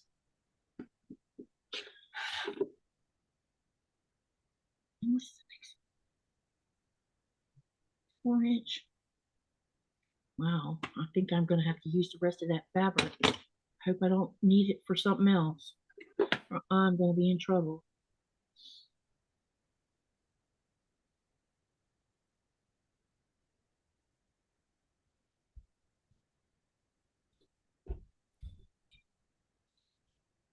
This is 4-inch.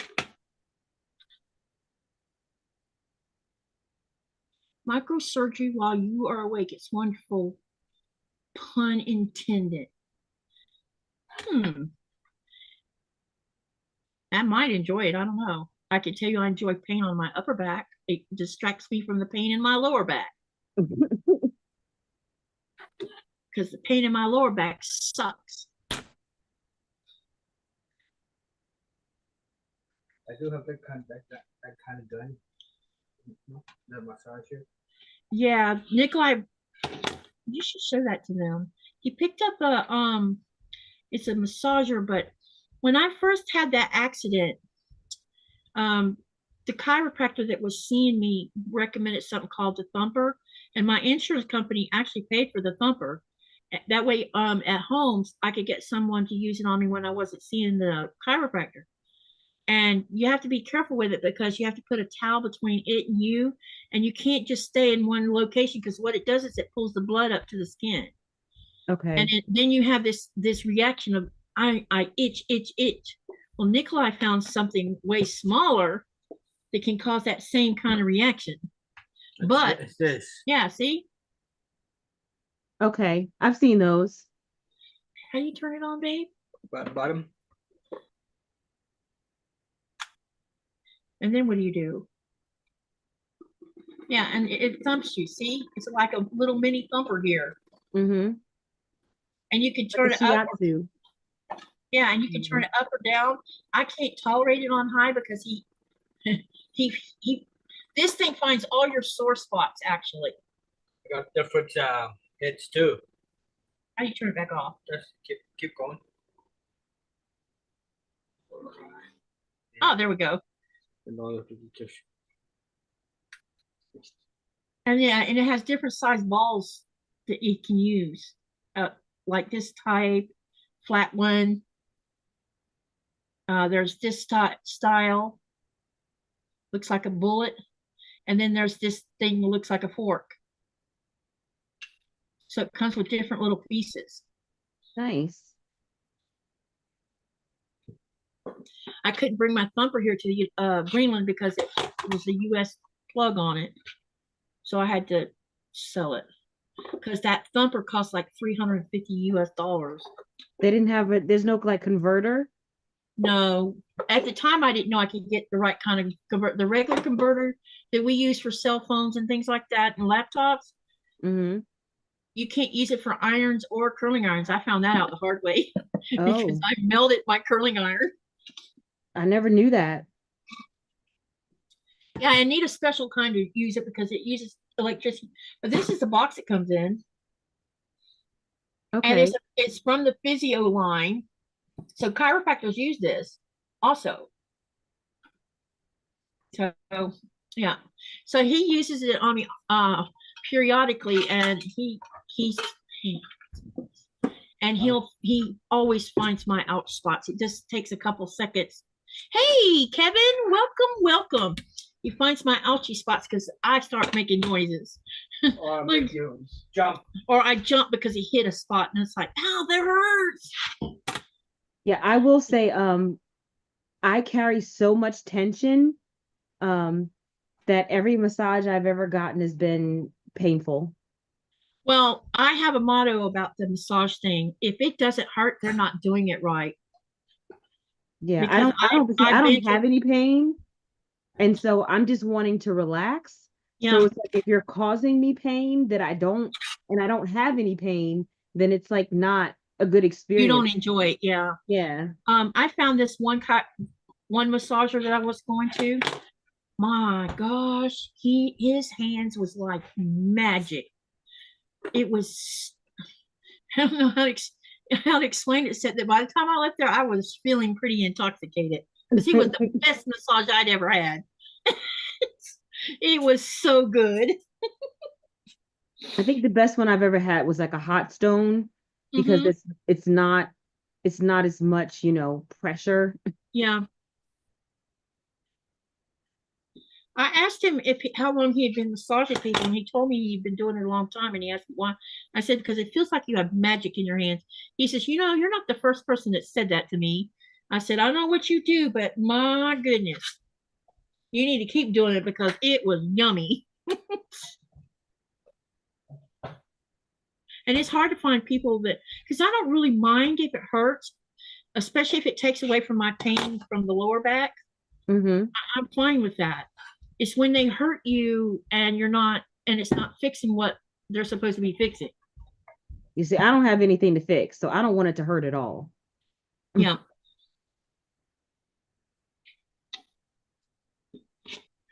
And there's different types of chiropractors too.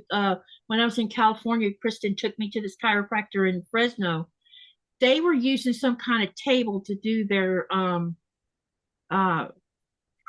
not cracking. It's not called cracking. It's where they realign your bones. Mm-hmm. And that was the most disturbing. It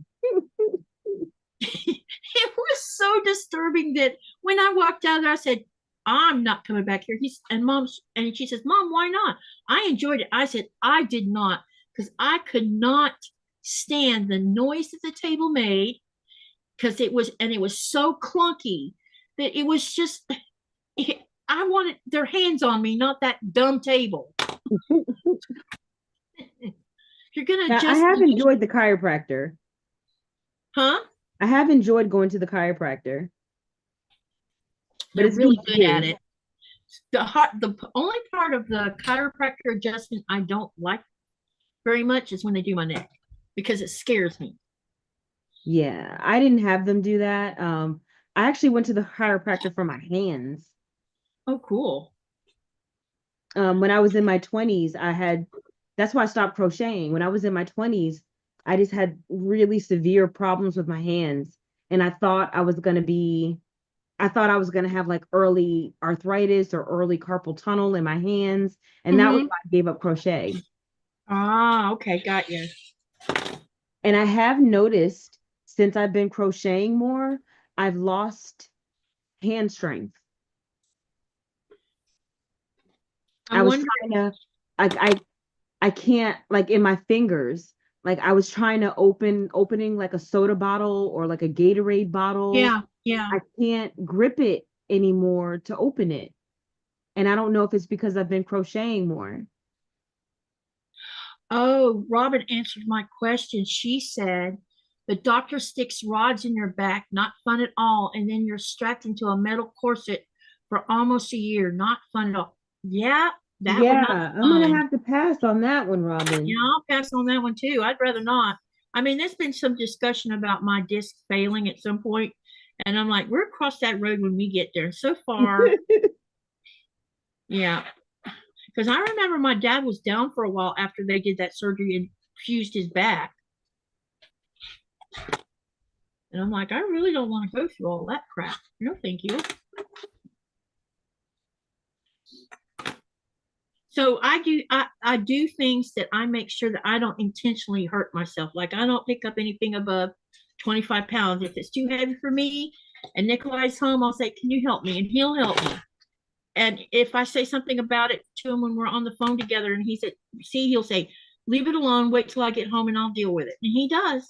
I leave it wherever it was at and he'll come home and take care of it. So, I've learned to know what is good and what isn't.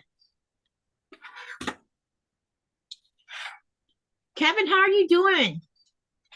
He shared things on Reddit. Thank you for sharing. For those of you that don't know who Tuber Chat is, he has a channel, and what he does is he promotes small channels like us.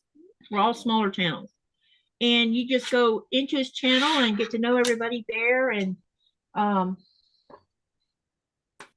he will talk about your channel because there's a wheel that he puts your channel name on, and depending on if you're a member, you get put on the wheel fast. And he goes when he's in a live, he'll go straight to your channel so people can see your channel while they're watching the live, and he'll talk about the channel a little bit. All right, I'm back to where I can sew again, y'all. And I have y'all like my block? It looks good. See my block? It's so Hey, small, Zaza. It came out really good. teeny tiny. It's a 4-inch block. Hi, Katie and everyone says Zaza, welcome, welcome. All right, let's get back on task now that I got some stuff cut.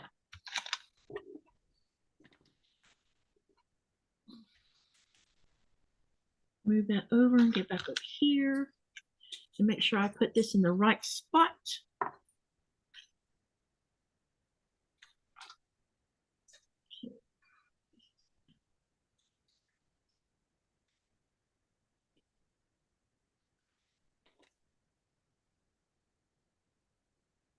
Making sure I put the right block on the right side and not on the other side. Thank you, Zaza. This Tula pink fabric is interesting while working with it.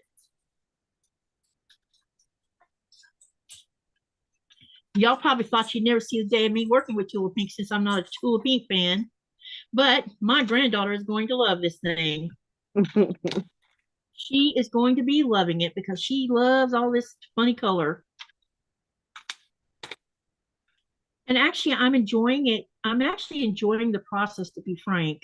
I may not care about some of the fabric, but some of the fabric is beautiful. Yeah. And some of it's like, meh.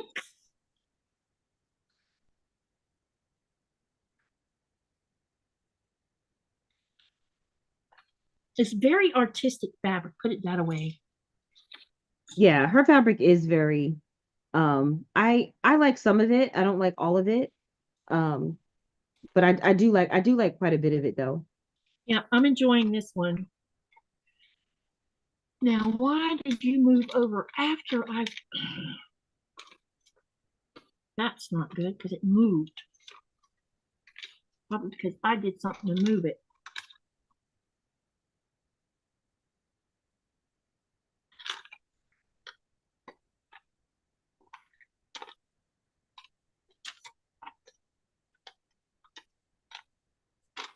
All right, now I can pin it.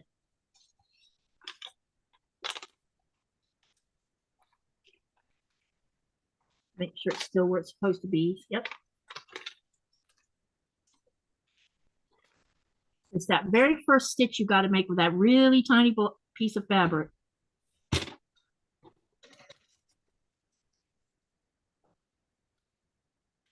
Dragon fruit is a gorgeous quilt, but too much FPP for me. And Zaza says that's how I feel about Tula too. Yeah. But you know what I think is going to be fun about this whole thing? Yes, there's lots of FPP, and I know I'll be getting to the really huge stuff soon. And that's probably going to try my patience a little bit because I really don't mind the small stuff. But it's a good way to work on my skill set because some of these blocks, the other blocks that I've already done, there's like, so you start out with one block, like what you saw me here. This is a correct block. Now I'm going to show you something and you'll see what I'm talking about. Where did I put them?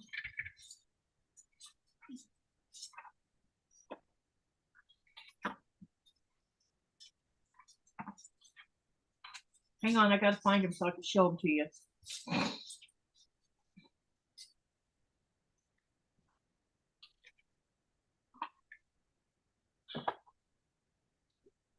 Where are the finished blocks at?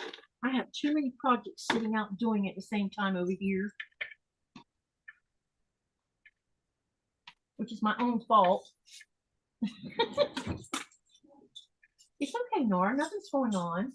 Mommy's just trying to find something and having a little bit of trouble finding it.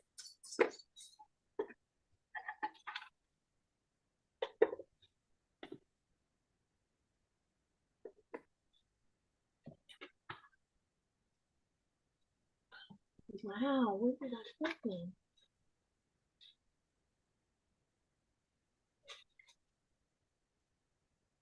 All right. I don't know where I put them at, but let me show you an example. So you have to make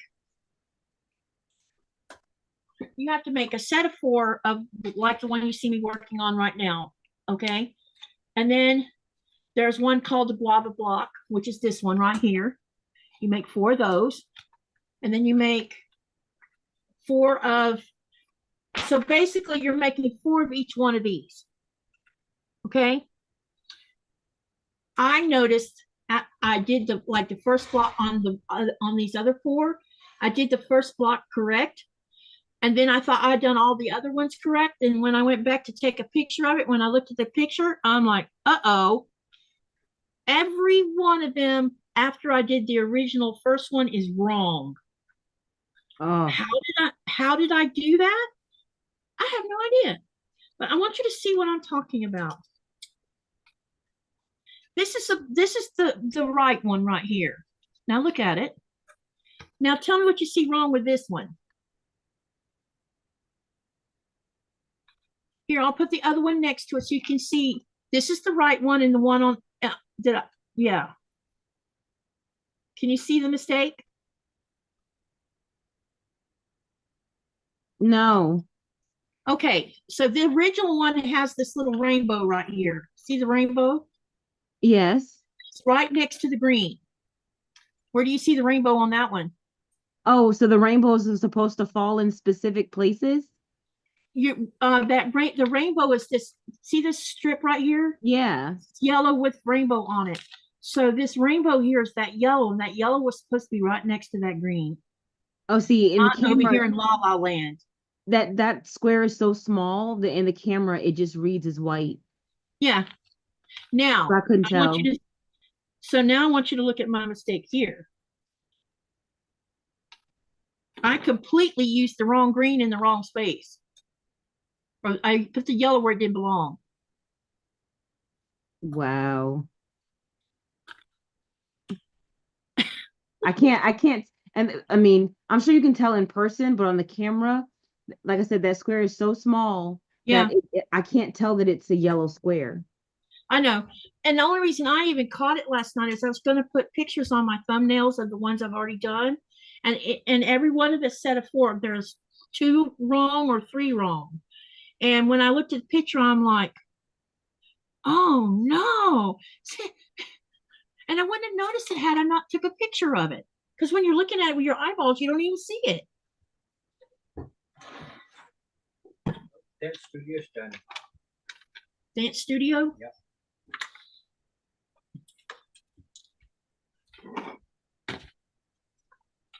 I don't know, Zaza. That was a discussion we See, were having earlier yeah. about, well, what Abby might not know the difference because Abby's 14 years old and probably doesn't even know it's supposed to not be that way. But what about if a quilter sees it and points it out to her? I don't think you have to worry about that. Because any quilter worth their salt Would keep is their going mouth to shut. know that by pointing that out, you're just showing yourself to be an immense a-hole. Yeah. Because that's what I was wondering about is would she, if I left it and just didn't worry about it, would she notice? Because Abby might not even notice it because it'll be part of the whole quilt. She won't notice. If she does, tell her you did it on purpose so it would be unique from anyone else who ever makes the same pattern. That's true. That's a great way of explaining it. Be careful on the snail trail block, says Sylvie. Yep, you're not the first one that's told me that. It'll depend on the final layout, says Zaza. Well, the layout of these blocks, here, I'll show you what the layout's going to look like because you have to make 4 of them. This is the layout right here. You have to make 4 of those.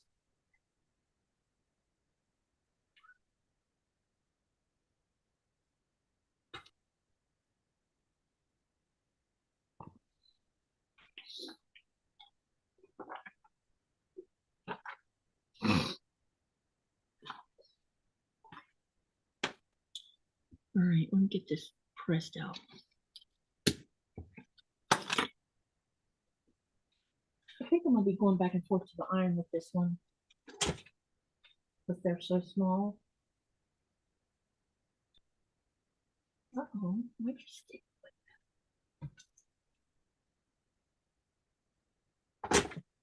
Okay.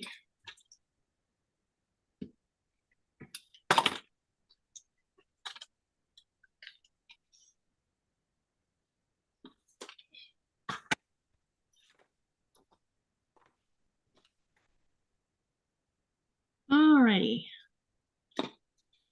Hey, after the live, I have something to show you, Shonda. I found some of my, remember me talking about that llama pattern? Or it's either a llama or alpaca. I can't remember which one. I haven't found the pattern yet, but I kind of know where it's at. I'm almost sure I know where it's at. But I found most of the yarn I'm going to use for it. It looks like hair because you're making a fluffy, I think it's an alpaca is what it's supposed to be. But you put this really, you crochet the whole thing to make the stuffy part of it. And then on the back of it, on the back of the llama or alpaca, whichever it is, you make this really colorful blanket that goes on top of it. Okay. It's like a little set. It sets on there like you would set a saddle on it. But I've been trying to collect some of the yarn here and there that fits that criteria because I'm going to use more than one color. It's not going to be any bright colored llama, but I wanted to do different textures of hair color is what I wanted to do. Instead of it just being all white and plain. Okay. Or all whatever color and plain. So I found some off-white and some gray, and I think I might even have a little bit of white too. Give it a little bit of, you know. All right, now. Hey, Mary. Hi, Denise. Welcome, welcome. Anybody else I missed that just came in? Denise says, yes, what Shonda said. And then Zaza says, Katie, I don't think you'll notice I'm eagle-eyed at sporting mistakes, and I couldn't tell what was wrong. The colors are so similar. And Rama says, that really won't matter. It looks like it's supposed to be that way. Okay. It does. The only person that's ever going to notice that is you. And anyone looking at your quilt to notice an incorrect 1 inch finished square is not a friend. You're right.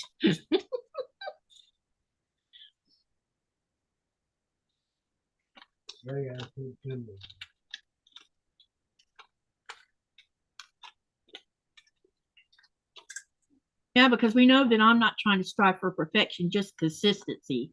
That's all I care about.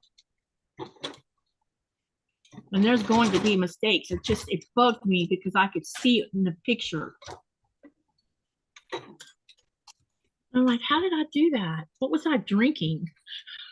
You didn't notice it because it's barely noticeable. Yeah.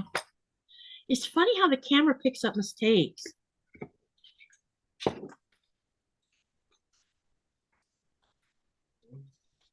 You don't even realize that it's there until you take a picture of something, and then you're like, uh-oh, I turned that half square triangle in the wrong way, or uh-oh, I put that on the wrong side of the block, you know?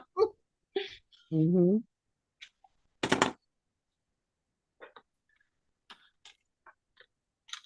All right, I need to press this again.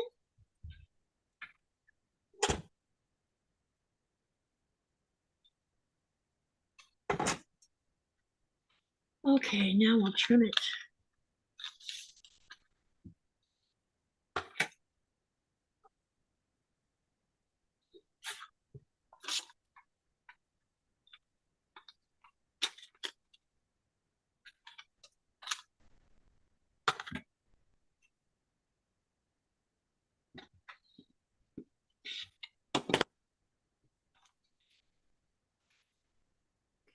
Let's see here, that's 3. Now we're going to do number 4. Hey, Joy T, welcome. And Joy T says, hi, Nico, Robin, Zaza, Sherry. Hi, Joy T.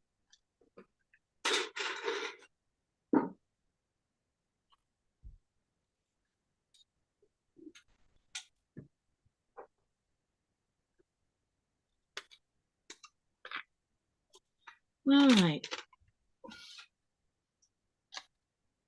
So how many pieces to that have you got done so far, babe? You got the dance one, and what else did you get done over there? The music hall, photo studio, dentist office. But I'm making the books for that building. Okay. We'll probably be able to share some of that in a little while, maybe. Maybe you'll be able to share some of it in a little while. Yeah.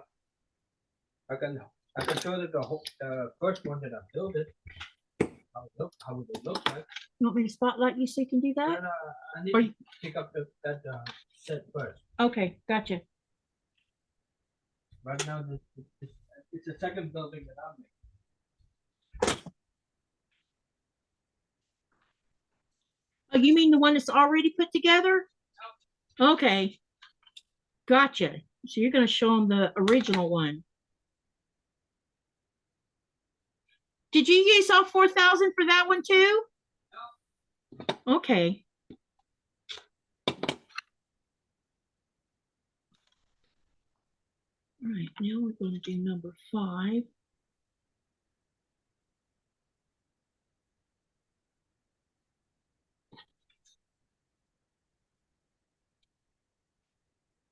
Oh, I need to trim one more piece.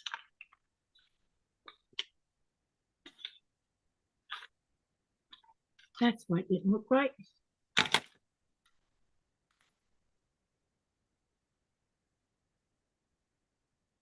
I have to say that I'm kind of thinking this FPP stuff is kind of growing on me. I'm kind of liking it. It's a little bit tedious, but it's also once you get all the pieces that you need to have, the right size pieces, and you get them all cut and laid out, and you just have, all you got to do is pin, sew, you know. It just keeps going together and it looks right. I think I like it. I like it, like it.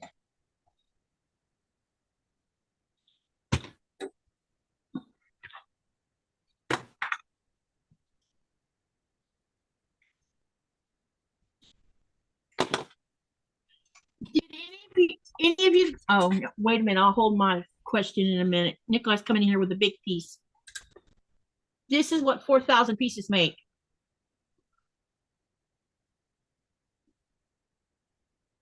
Oh, it's like a whole like little street. Yep. That's what they call a assembly square for. So on the, turn it to the side for a minute so I can show her something. On the side right here, there's these little spots right here, 2 of them. And every time you build one of these creators, a different creator, you can attach them and create an entire city this way. Oh, that's kind of neat. And each one of these buildings will have different kinds of things, like a dentist's office, a dance hall, or he can tell you all about that. If you could remove these, what you try to sew, I can do it. Set it down there where you can talk about. Yeah. Right. Let me move that blade. As you can see, this is how it looks like from. You're going to have to turn that. This is how it looks like up from the top. They can't see this. I know.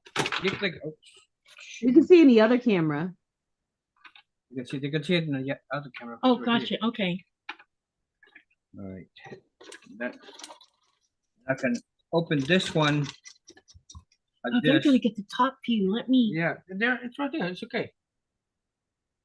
From the top part, this is the spotlight it.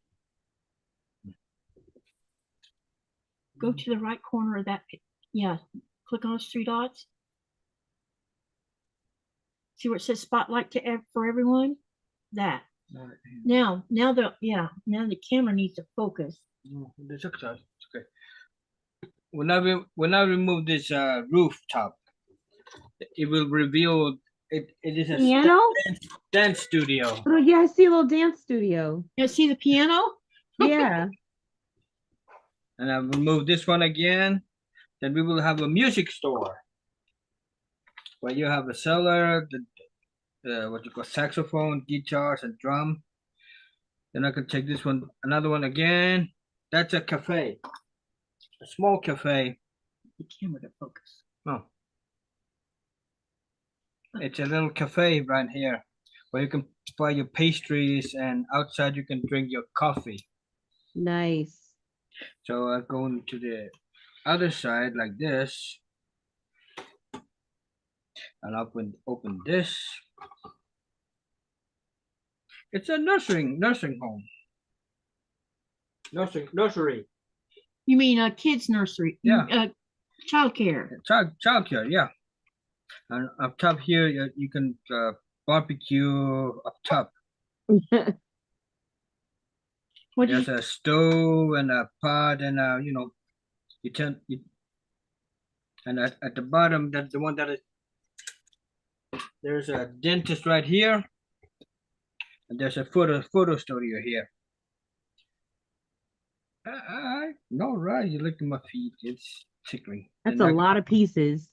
Yeah, that's a 4,002 pieces. And if I remove this one again, right at the bottom of here, it's a bakery. And right here on the other side here, that's what I think it was a pet store. Yeah. No, flower store. Sorry, florist. Florist right here. Yeah, because there's a fountain in front of it. Yep. And of course, there's a little stroller here too. Now, if I'm not mistaken, there's a baby somewhere, but I'm not sure. Uh-oh, did someone kidnap the baby? Yeah. I have another baby here. Let me see. You were sleeping on the job and someone kidnapped the baby. Yep. And this is how the baby looks like. He's so small. Yep. And this right here, where you see my finger at, that's a fountain. Oh, okay, that's what that is. Yeah. Oh, Sherry says, I want to go shopping and visiting there. And then Zaza wanted to know the name of the set. Assembly Square. And Joy T says, fabulous. And you could put that baby in that stroller. Zaza, you can only, who said that? Zaza, you can only see from the top because my laptop sits too high to see it from the front. I'll have to, yeah, he'll show you the front when he puts it all back on together. And we'll re-show the front of it. Zaza says she loves the detail in all these sets. I know. They Legos really have think of come a long, everything. yeah, Legos have come a long way. It's easy to assemble. And you just put it back together again. As you see those studs here, it fits right into the that square that I'm assembling. So what he's working on over there is a different floor plan. It's exactly the same thing. Oh, I thought it was a different floor plan. No, it's exactly the same thing again. Oh, I thought you told me you were building a different one. I know, but I have dismantled the one that I've built it before. Oh, remember? yeah. So just it's the alternate building that I have dismantled. Oh, the alternate. So that's Yeah. the alternate you're rebuilding. No, that's the original set that I'm rebuilding again.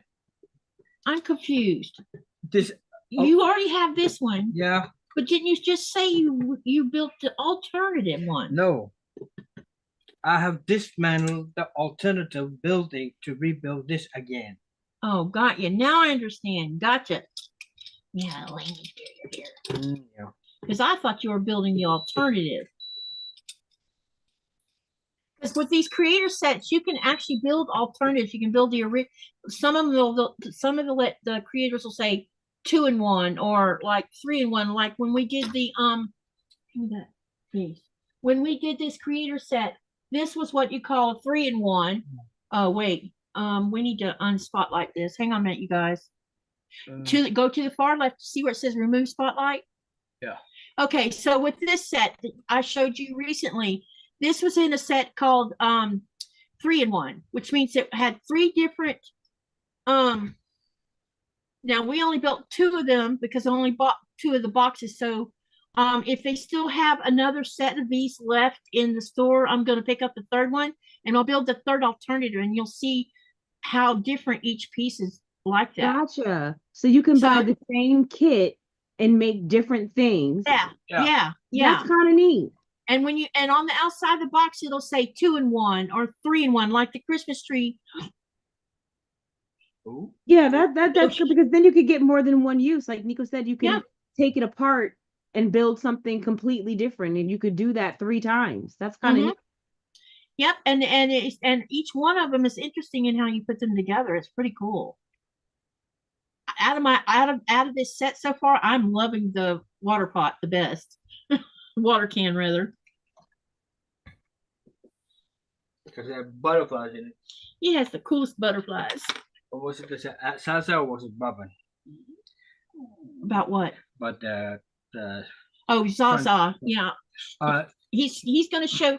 He's set it up there, and what you could do is turn it. Let them see all sides of it. This is from the back side what it looks like.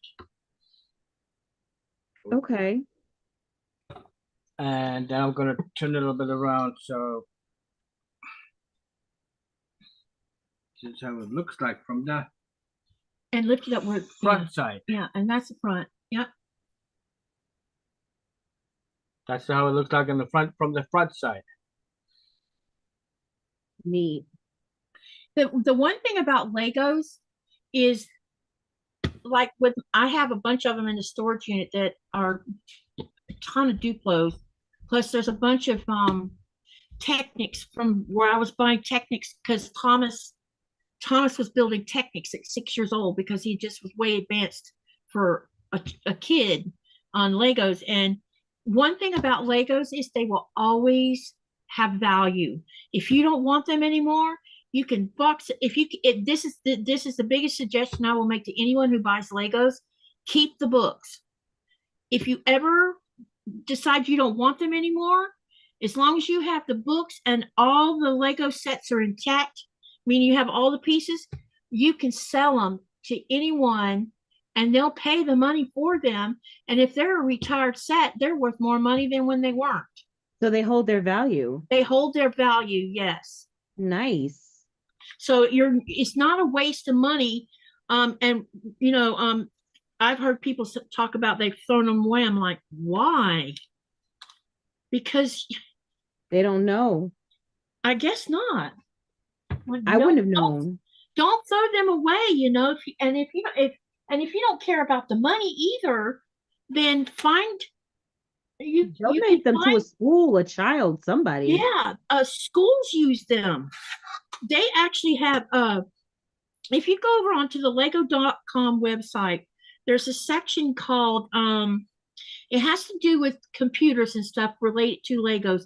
Some schools actually have classes where they learn how to design Lego kits through software that's part of this school program, and Lego supplies them all the things they need to create that.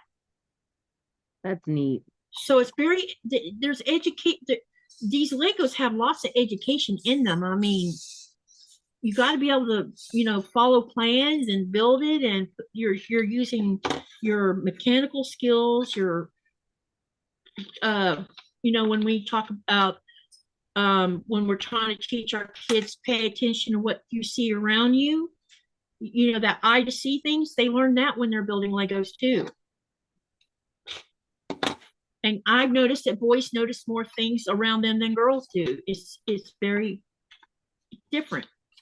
That's probably true. My son is very observant, and yeah, my daughters are not, and neither am I. I notice things because I don't think I'm an exception. I just think that I notice things because of being a master gardener, and I'll be driving down the road looking, you know, and if I see something, I'll stop on the side of the road and go look at it or take a picture of it. I have been caught so many times standing in someone's yard taking a picture of their garden and come outside and say, what are you doing? Taking pictures of your landscape.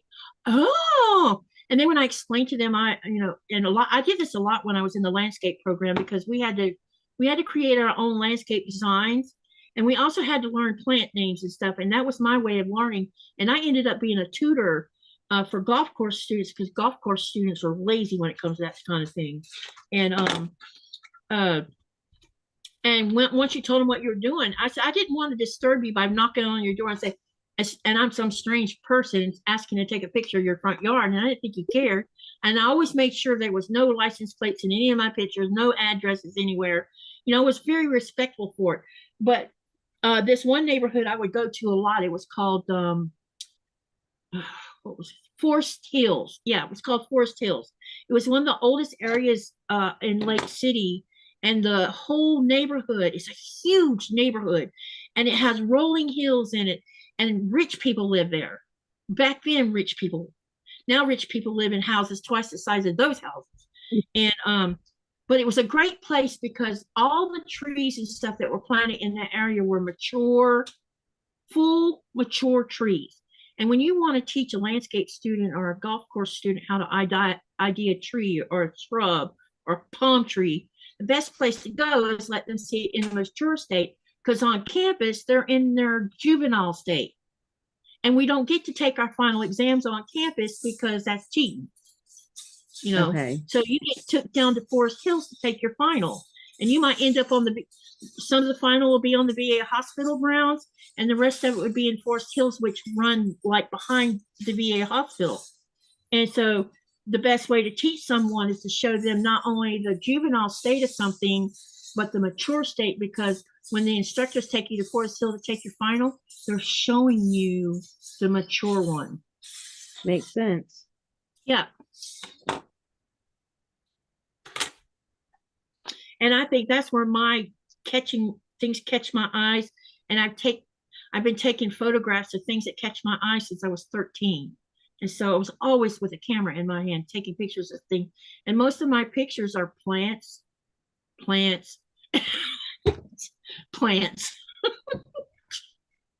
Couldn't help it. I drug Nikolaj all over the place the first time we visited. I was outside taking a picture of mature palm trees, and he says, "What are you doing?" Taking a picture of that palm tree. And do you know that my kids, if they see a palm tree, they could tell you what it is. It's because they've been with me. And then someone will ask them, "Well, how do you know that?" Because my mom taught it to us. Yeah, I'm just one of those people that is just I've just never been observant. Like it's actually quite unusual how unobservant I am. It really is. It's exceptional, really. And I can't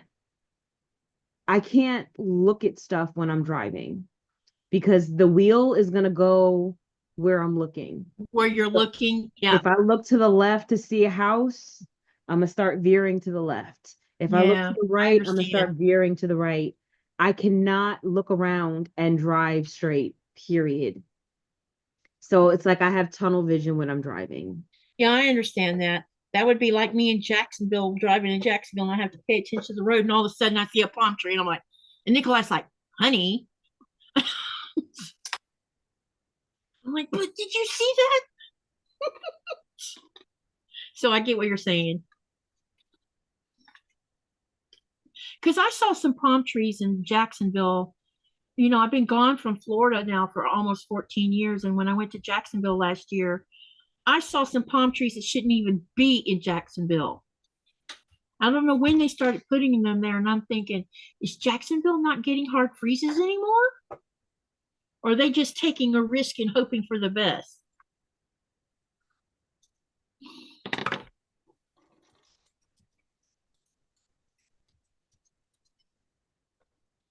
One year here in Green, and y'all gonna laugh. One year, I don't remember it, I don't know, it was 5 or 6 years ago, I think. We got a bunch of plants in Bruceton that came. Do you know that there was coconut palms in pots inside that grocery store? And I live in the Arctic. Coconut palms. You can't grow coconut palms inside your house. There's just not enough light for them. You can grow a fishtail palm, no problem. But a Well, coconut palm, I guess I'm they like, were gonna let folks try it, Katie. it was, and they weren't even cheap. They were expensive, which made me a little irritated. I'm like, okay, so we're gonna sell this for 1,000 kroners, even though we know we can't grow it here, unless you have a big greenhouse, which nobody does. But I couldn't believe it. It was shocking. She's so fat, honey. Look at her. Mm. She knows we're talking about her. She's wagging her tail. Yeah. I don't know how she knows we're talking about her, but she knows.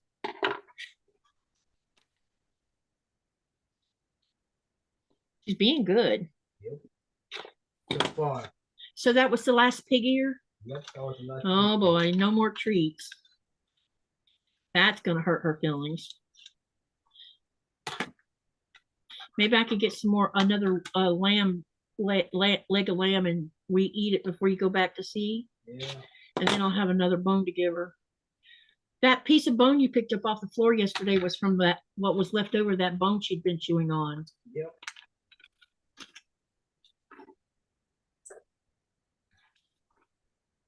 We gave her, when we deboned the leg of lamb, we gave her, there was 2 sections of the bone. I put the other part of it back in the freezer, but we gave her the shorter piece of it. She made short order of that thing in like 30 minutes. And so all you found was this little sliver of bone that he stepped on yesterday.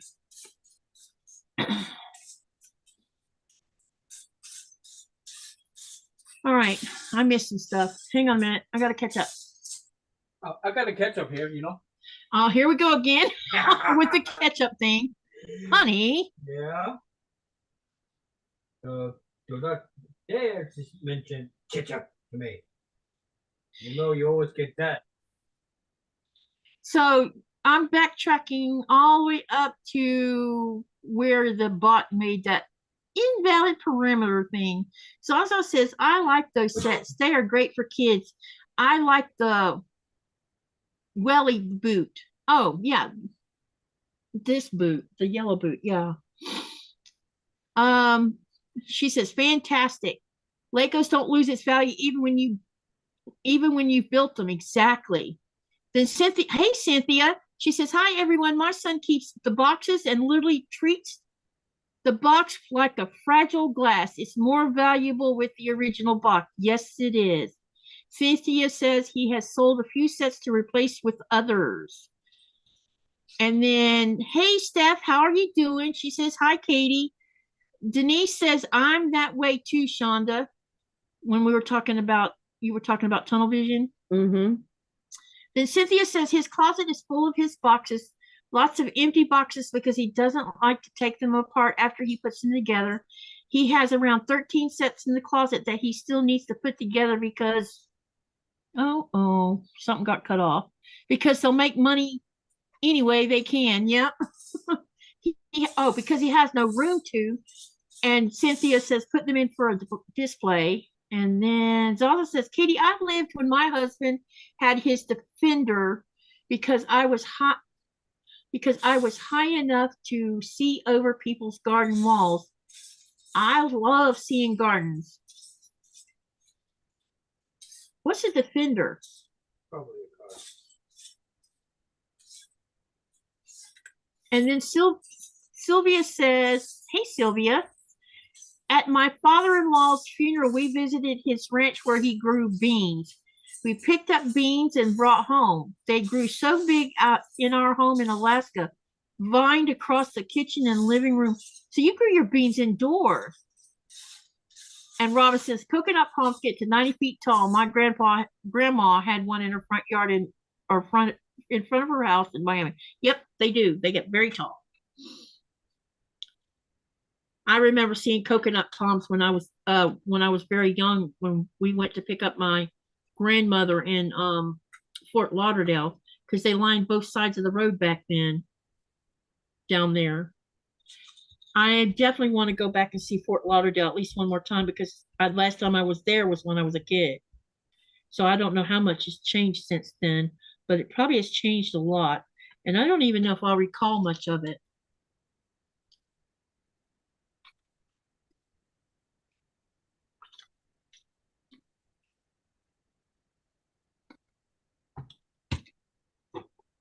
Fort Lauderdale's on my list, and the Florida Keys are on my list. Lived all of my life in Florida, but never went to the Florida Keys. But my younger sister was born in the Florida Keys on the Navy base down there. Like me and my middle sister were born in Charleston, South Carolina at that Navy base. And I've never seen that place either. So that is on my bucket list for my next trip, is to see my birth town while I'm up there near North, since I'll be in North Carolina anyway. For QuiltCon, there's no reason not to go see Charleston.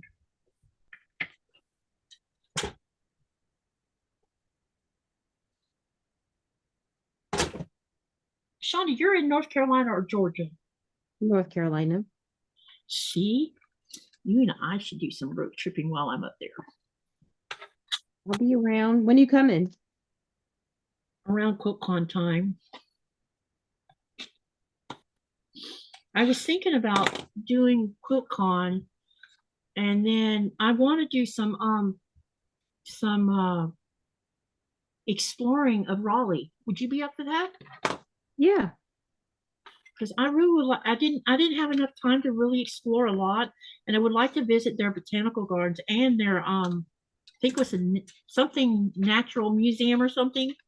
Yeah, because I live here, but I haven't done much here. Like at And all. I think there's some kind of old house there that has, I forget how many acres of land, and it also has a botanical gardens. Do you know what I'm talking about? Some kind of colonial house or something? I have no idea. Oh, I can't There's a think of the lot to name. see in Raleigh, and I've seen none of it. Yeah. I can't remember the name of it, darn it.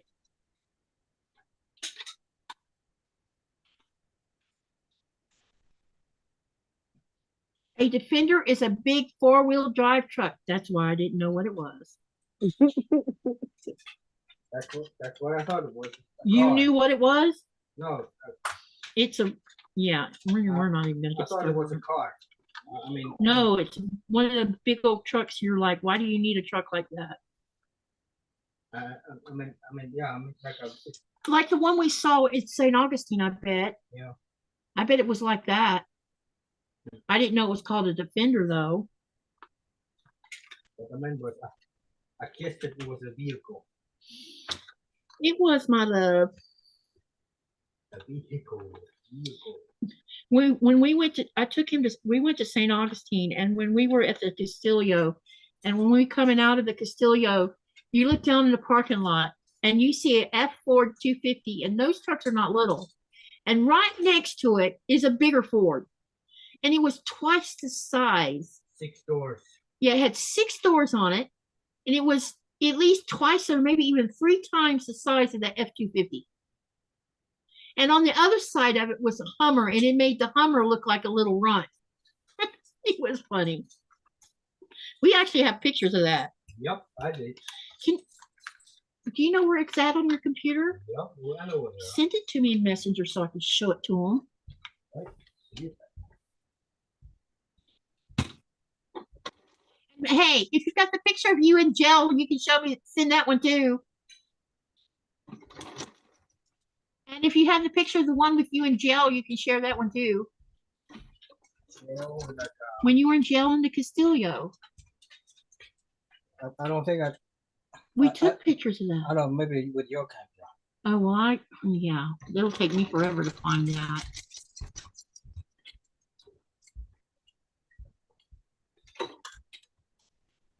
Stacy, welcome, welcome.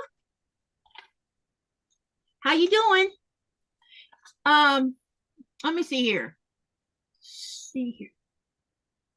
Cynthia says, and where is it? Hey, ladies, I'm going to invite myself. When I moved to Virginia this summer, I'm only 2 hours from North Carolina's state line. Oh, we're talking about Raleigh. QuiltCon will be in Raleigh next February, third week in the 20-something. I'll have to look it up.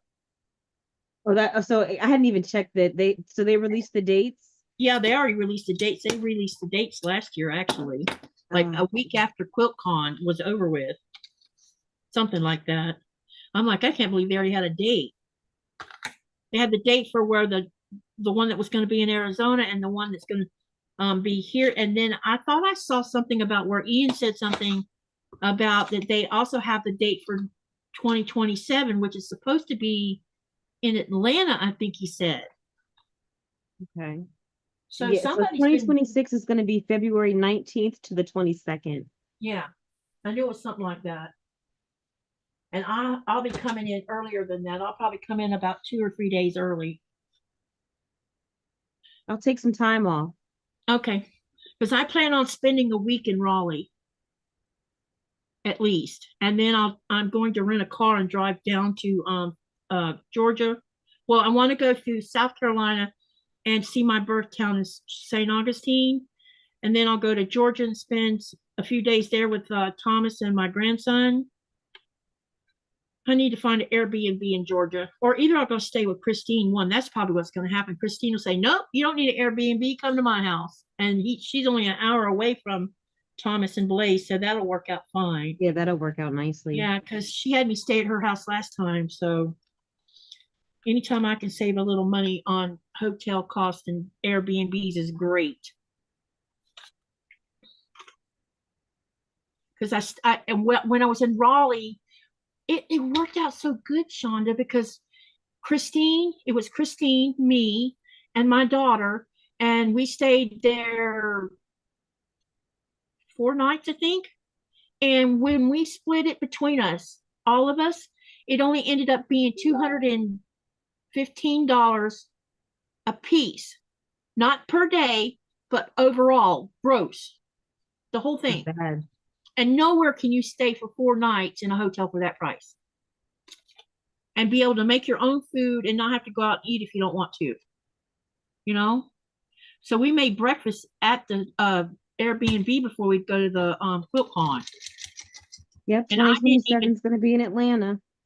Yep, that's what I thought I heard Ian say, it was going to be in Atlanta. So, it's like, dang, that's the next year.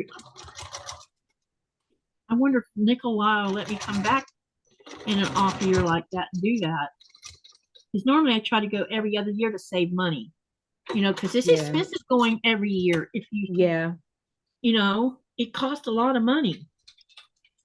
I mean, we should start saving money once these flights start happening between the U.S. and here. I won't have to worry about hotels in Denmark or flights to Denmark. That'll all come to an end. Do you know that my phone has been ringing on and off since I started this live? Whoever this person is that keeps trying to call. Persistent, is it? Huh? Persistent. Yeah, but they already said that it was a wrong number. Why do they keep calling? Check your messenger. Okay, roger that. How are you, Katie, says Stacy. I'm good. What about you? Thank you for helping out with the dates for QuiltCon, y'all. Zaza says it's more like a Hummer or a Mercedes G-Wagon than a Ford F-150. Oh, okay. Hang on a minute. I got a picture I'm going to be showing you guys. You got to go get it first. They are so cute. I added some extra fun. Jesus. And that's it. I wonder which model of that Ford truck that is, because I don't even know. All right, you guys, I'm going to share pictures. And let's see who knows which Ford truck this is. Not I. I'm not going to know because I don't know. I've been away too long. I don't know cars at all. I know a 250 from a 150, but this particular Ford truck, when I saw it, I'm like, I've never seen one like that before. All right, let me see if I can. I need someone, when I get ready to share the screen, I need someone to tell me, what is this doing? I don't know. I pushed on the wrong thing. That's what's going on. Where did you go? I keep losing Zoom when I mess around with this stuff. Oh, there it is. Okay. Let me know if you can see the picture when I share the screen. I know there's a delay. Tell me if you can see this. Hang on. Let me know when you can see this truck.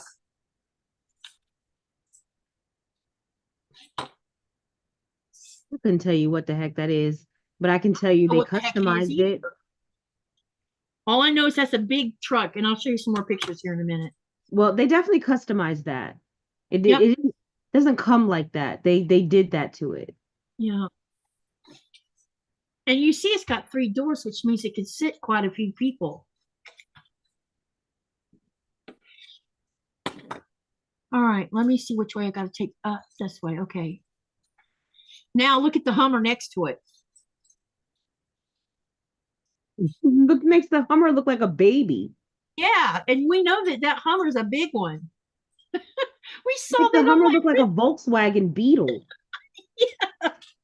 When I saw that, we laughed because it's like that Hummer. Because when we first went into the Castillo, the Hummer was sitting there, but not that big truck. And when we came out, we saw the truck, and it's like, wow. Because normally a Hummer is really big. Yeah. And here's some, yeah, and there's another view of it. Look at it. It makes this look like a little toy. It does.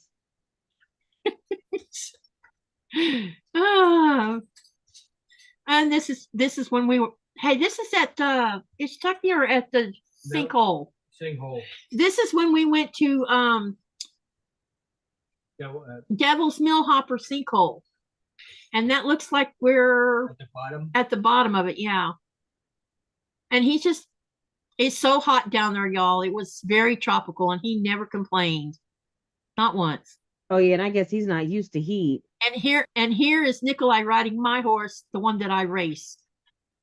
And you see how laid back Shotgun is. He's like, whatever. He didn't care. But when you got him inside the chute, he was all business. But anyone could ride him when he wasn't in the arena. That's all of them, right, babe? Yeah. Okay. Okay.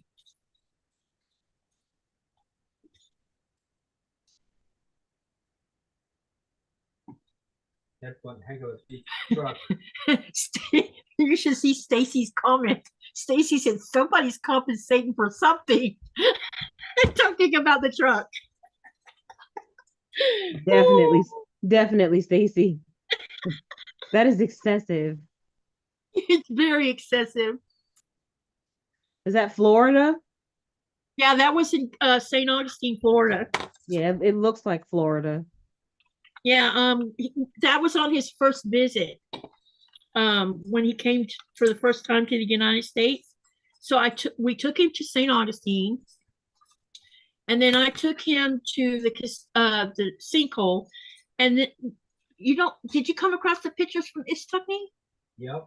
And I took him down, floating down Ishtuckney Springs. And for those of you that are not Floridians, Ishtuckney Springs is about a 3-mile long cold water springs. It's got clear water, and the water comes out of this really deep cave. And so at the mouth of it, you can actually go swimming in that area, and there's no rules about don't swim in this spot or this spot. But when you're floating down the river, you have to stay mostly on the inner tube because they don't want you to be disturbing the fauna. And y'all will laugh at this.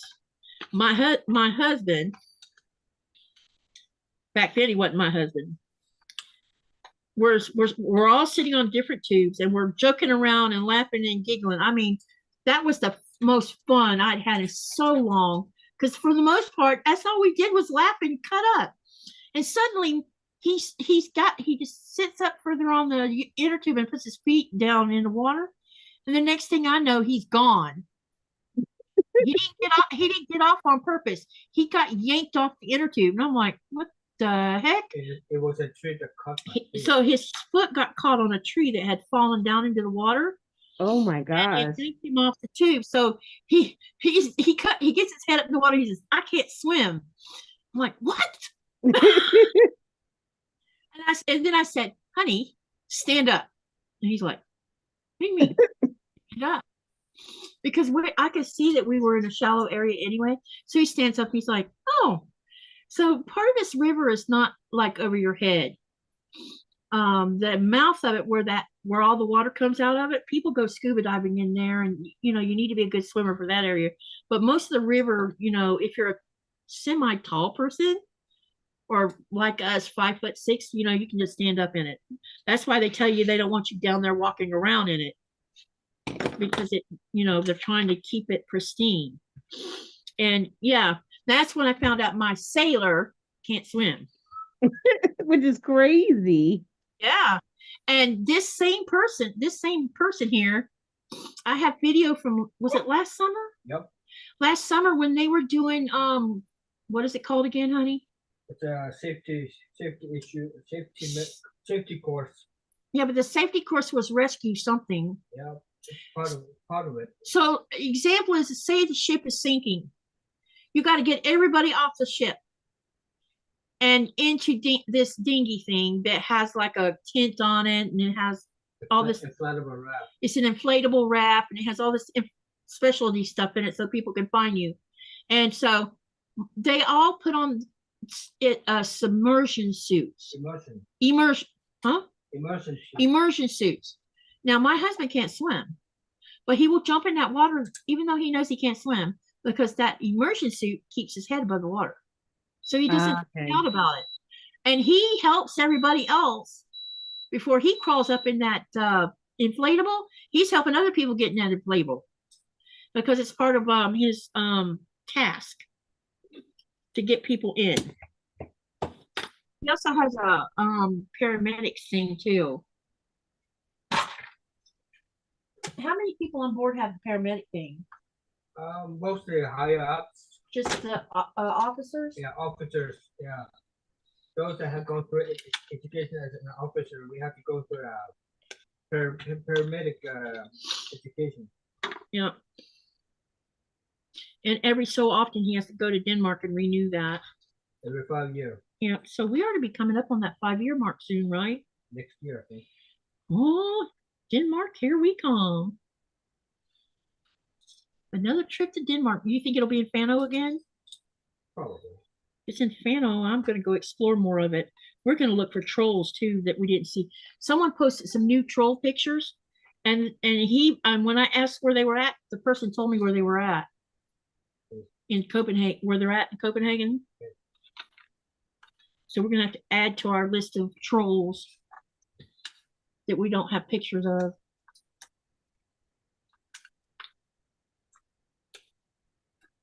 Let's see here. Well, it depends on the office say yes for you to travel with me. Zaza says that truck's been stretched and customized. Katie, he's gorgeous. Oh.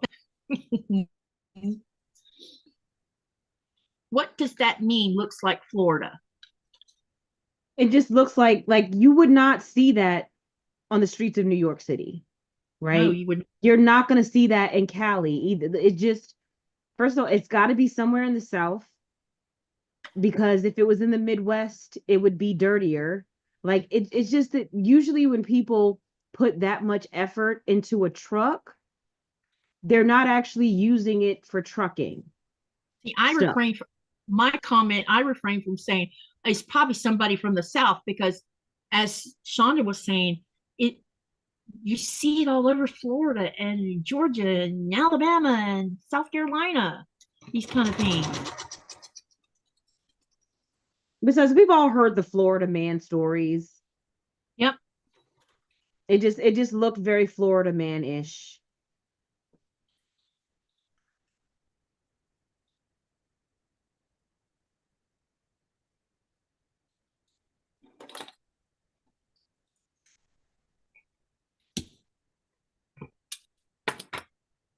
I lived with a man who liked to be excessive with what he drove. Not my husband. I'm talking about my dad. Yeah, I was born and raised in the New York suburbs, so nobody's doing that to their car in New York. Just not a common thing. Yeah, I don't even know that it would be safe enough to even try driving that thing in the middle of Manhattan, as big as it is. No, but like even like upstate New York, where like I was outside of the city, we just didn't do all that. You pretty much, we might do like custom rims and stuff like that, but like the extra tire in the back, to have it on 2 tires, four tires in the back instead of 2, that's just not something you see everywhere. Yeah, and I think that's called a dually when they have them 4 wheels on the back.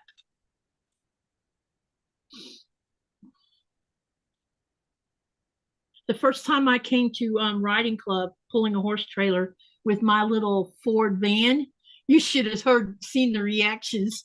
You need a truck. I said, why do I need a truck for a 2-horse trailer? What's wrong with what I'm driving? Well, that's kind of weird. I'm like, there's nothing weird about it. It works. It works. It worked. The van had a big enough engine in it. It could handle a 2-horse trailer. And I couldn't afford to buy a truck. I mean, my husband hadn't been gone all that long, my first husband.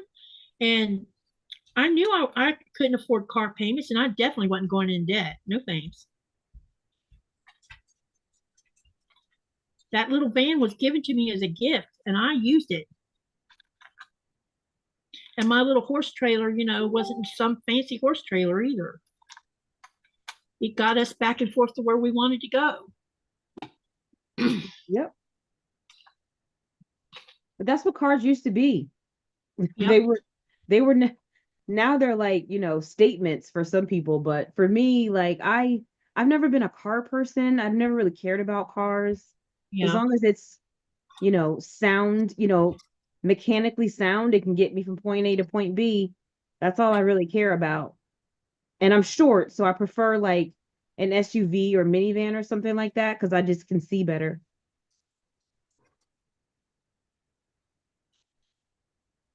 Cynthia, let's see. Wait, I need to go back a bit. Cynthia says, you just described my husband in his truck. I called his truck the other woman. And Cynthia says, yep. He pampers that thing more than me. Aw. He's like my brother. I went to see my brother while I was in Lake City. Him, and we had dinner together, and he has this there's just three of them, and they live in a 4,000 square foot house, and I don't understand because he That's wasn't a lot raised of in a house. 4,000 square. Yeah, he was raised in a 1,200 square foot house. I was raised in that same house, I and wouldn't want to clean that. yeah, and then outside in the garage is two Harley Davidsons, and that's not counting the two big trucks that both of them drive. And I'm like, why all the acts? Why all the? It's called excess, right? Yeah. Like you're trying to tell people, oh, well, hey, I got money. You'd have a lot more of it if you didn't buy the stuff. Yeah. And have them big old mortgage payments and car payments. And he lives on a highway patrol salary. So I have no idea how the heck they even afford that. Only thing I can think of is because she works for a bank. She's some kind of financial. She does something in finance. That's about all I know about what she does for a living. And she's worked for that bank for a long time now. And I have a feeling that banks can pay well. I work for the bank, and I do okay. She must have got paid well. I mean, I don't make 4,000 square foot house money, but I do all right. Yeah, I think she works in some kind of financial part of the bank. It's not a teller. She does something else that has to do with investments and stuff. But I don't know. She does like commercial banking or I think it's something to do with investments for the bank. The bank, I don't know. Well, those guys can get commission, so they can do pretty well. Yeah. Because they did start out when they first got married, and she was working for the bank then, and he was, he hadn't been in highway patrol all that long then. They lived in a 1,200 square foot for a while, and then he inherited our mom's house, because us girls we weren't allowed to have any part of that. My dad made sure of that, and so it all went to him. So he didn't share it with you? No, he did not. He didn't do the right thing. Instead of following through on my dad's venom, instead of being the cycle and doing the right thing, he followed through on the venom. None of us girls got anything. I don't think I could do that. I don't know how he went to bed and slept and not have it bother him, but I guess it didn't bother him. He bought a bigger house. That's how he slept. So what he did is he sold mom's house, and then he sold his house. Then they built used that the money. house. Yeah.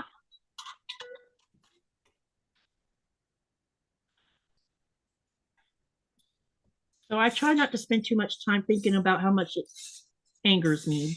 Yeah, I'm with you. Nothing you can do about it. And he only got the one brother, so. Yeah, and it's only him. And we barely have a relationship because we're 12 years apart. So every time I go home, I make a point to see him, because one day he might not see me again. You never know. Something will happen, because I'll go before him. He's 53. 51. You never know you never know, Katie.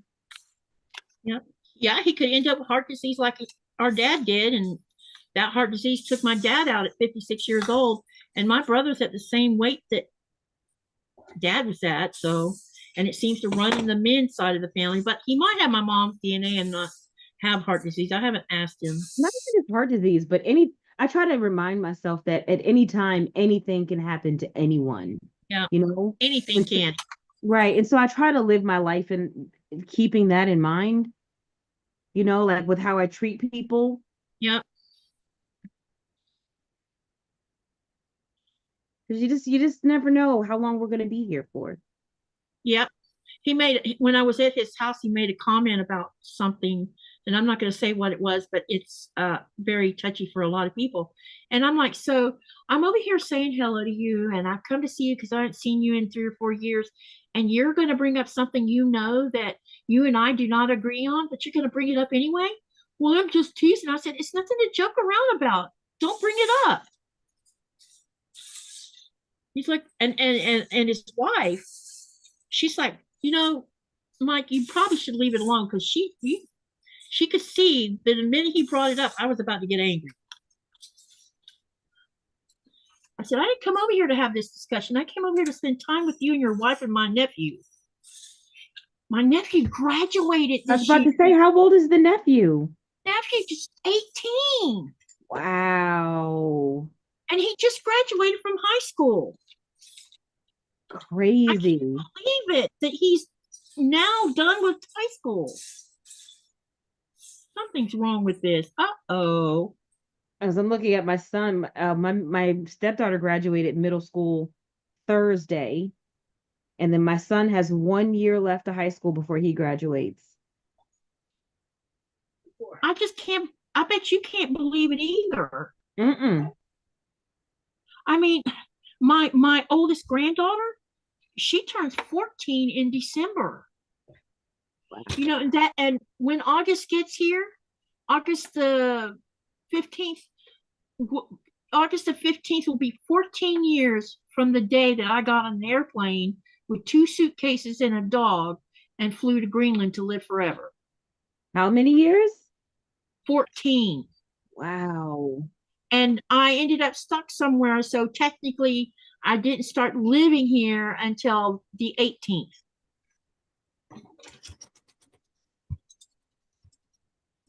Time flies. Yeah, it does.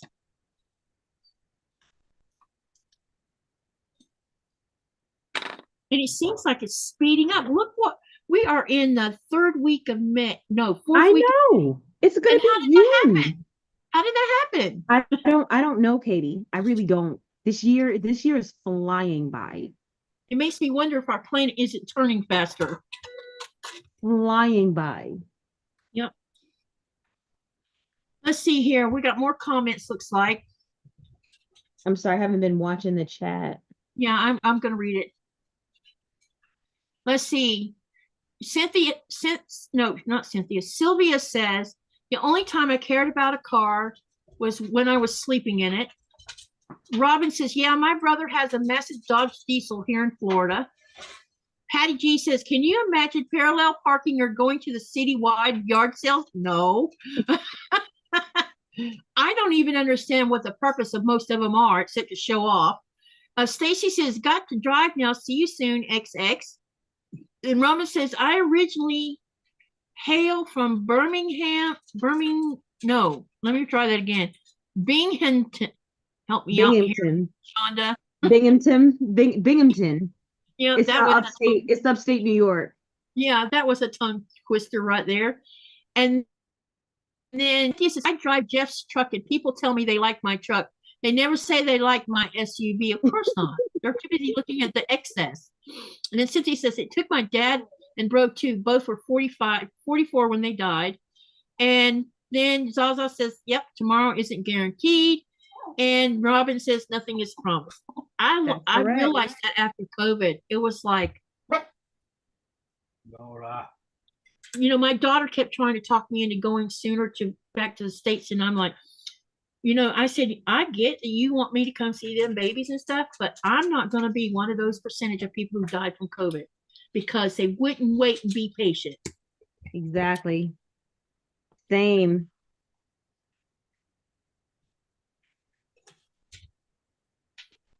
I can't remember who it was. Someone I know personally. Oh, I know who it was. That was Myra. Myra's husband. Let's see, how does this go?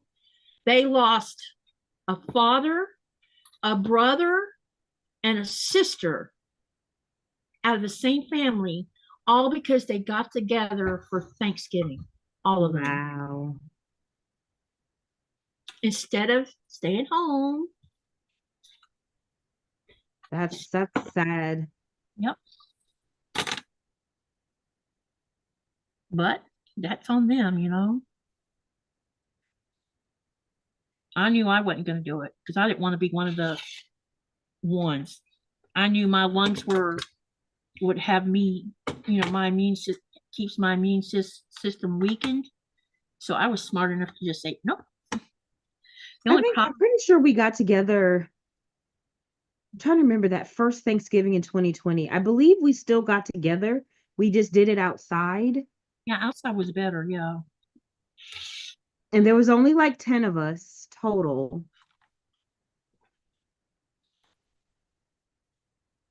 And as far as me and Nikolaj know, neither one of us has had COVID. I've never gotten it. Yeah, me neither.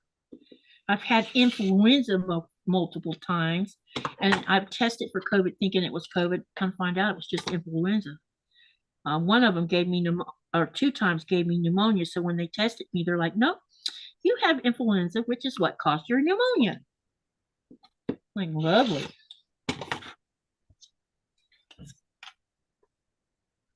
We are the We're few of the lucky ones, that's for sure.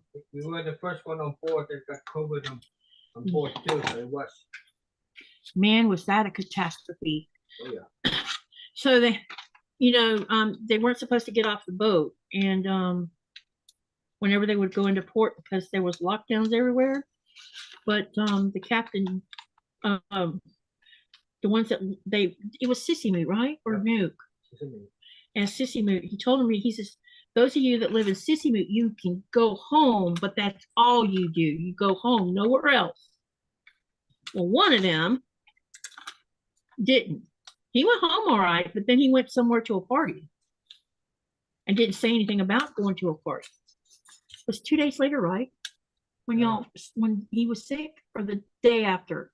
3 days later, I think 3 or 4 days later, I think. Yeah, 3. Yeah, it was like enough for it to incubate and enough for him to spread it while he was doing it. So half the ship had COVID. And that was like taboo. Oh my God. Everybody was talking about the Gamalik and how it had COVID and blah, blah, blah. And then they had to go to Nuke, and the company put everybody in hotels and locked them all down. And it was just one big embarrassment. Nikolaj didn't have COVID. It was all of them on that other shift, wasn't they? Yep. So the guy was on the other shift, and all of those on that shift caught COVID. But it was a huge mess, and it was just blown. Yeah. I think 10 people got COVID out of 24. Yep. 10 out of 24. All because of one person. And y'all don't realize this. Well, you're probably like, well, what's the big deal? The big deal is because they had COVID, the ship couldn't do their job of fishing because they were sent to Nuke to be unloaded off the ship. So no money was being made, which was costing not just the company money, it was costing everybody who worked on that ship money, especially the ones that didn't do anything wrong. And the officers, everybody paid the penalty for that. And from that point on, it's been one bad thing after another happening to that ship. It's been like this thing. I told Nikolaj, I feel like the ship is cursed sometimes because it's always something.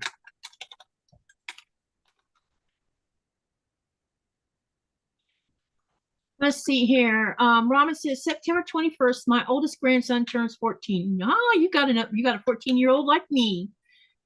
Or mine will be 14 in December. Sylvia says my binding is 3 inches short. Oh, that's horrible. That's not good at all. Cynthia says, no, it's not. Less than a year before my brother died, he mentioned that he was scared of dying at 44 of a heart attack, just like Dad. 5 months after his 44th birthday, his wife found him in the kitchen. Oh, no. And then Sherry says, still listening in, interesting conversation. Zaza says, I got it for the first time last year, and I thought I had the flu, nose, cough, just a high fever, and sore bones. Yeah, when Nikolaj, you came home sick when that went around. No, I know what caused him to get sick. So it was last summer, right? Yeah. So last summer you went to the mailbox or something, wasn't it? Yeah. He came home and he says, you know what? I found this man laying in the middle of the road, and I helped him get him back on his feet. He could barely stay on his feet. I said, was he drunk? He says, no, I think he was sick. I'm like, oh. The next day, my husband was in the bed, and this man never goes and gets in the bed when he's sick. He was so sick that when I touched his skin, I'm like, you are on fire. And so, and he said, I don't feel very good either. And he laid in the bed for about 12 hours. And I spent that whole time trying to break his fever. And so, I took good care of him, and I finally got his fever broke. And the next 2 days later, I caught the same thing. But for both of us, after the fever was broke, we still had this cough, and the cough lingered for weeks. Couldn't get rid of it. So I guess that little man had something that was contagious. Maybe that's why he was so weak. Probably. He probably had a bad fever.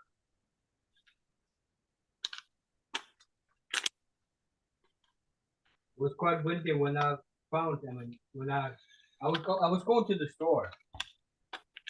That's what it was. Little Brucein, wasn't it? Yeah. I was going to the store. I don't think I buy something because I don't have it. Yeah, you were looking for something I wanted, probably. So I just go home again, and I saw this old man that's been knocked out by the wind.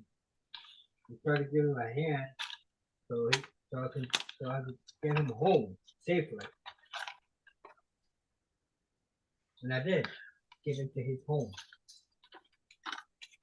Y'all, do you know how many times that me and my husband have picked people off the road here? Back here behind us, we picked a little old lady off. Now, her issue was she was drunk. And she had fallen on the road and cracked her head. And she was just laying in the middle of the road. Jeez. And Nikolaj was trying to get her off the floor, and she's bleeding out the head. And it's scary seeing it. Because we had to call an ambulance to come up there. Or down there. And my bosses picked up a couple of little old ladies who'd fallen down the middle of the road because they were doing the same thing, getting drunk. Because it's a problem here.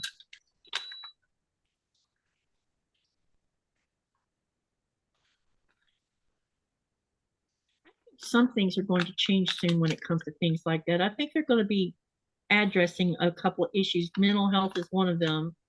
I hope so, because the suicide rate has gone up.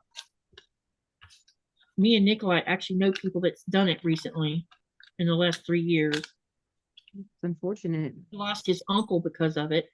And that was what, 6 months ago, babe? Has it been 6 months now? For what? Yeah. When Otto. Oh, that was recent. That's even recent, more recent than that? In March. March, yeah. His uncle, and it hurt me because I really cared about him. I didn't know he was depressed. If he was, we never knew it. And so when we got told, it was shocking. I'm like, and it hit too close to home because, that's what happened to my first husband. Suicide is terrible.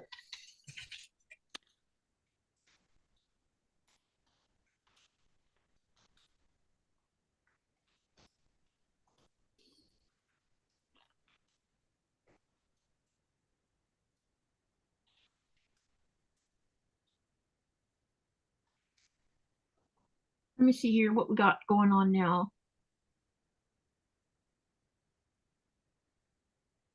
Zaza says, that's so selfish. Yeah.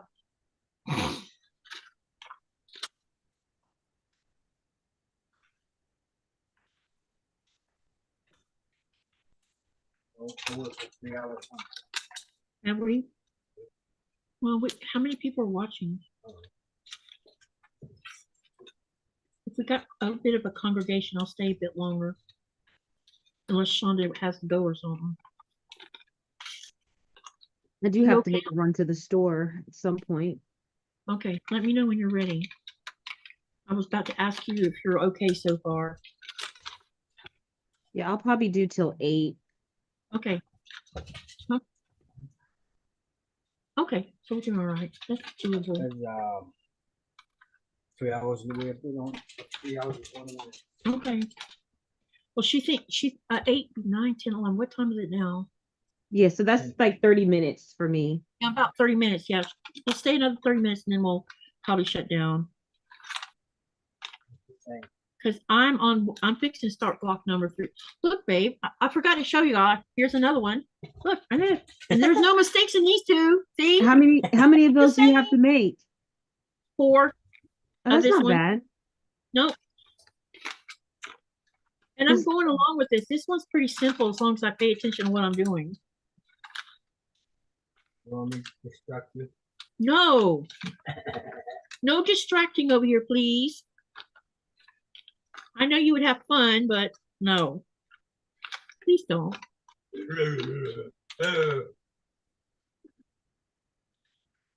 I know you would have a lot of fun just distracting me. Because that's what you love doing is yanking my chain. Yep. In a good way, not in a bad way.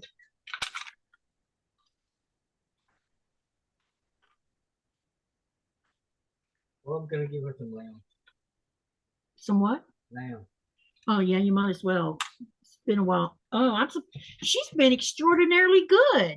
That's because I've been under her case. I haven't really seen you getting on her. You ain't been doing that. I did. I'm gonna go tinkle real quick. I'll be right back. Okay, yep. No, when I do that,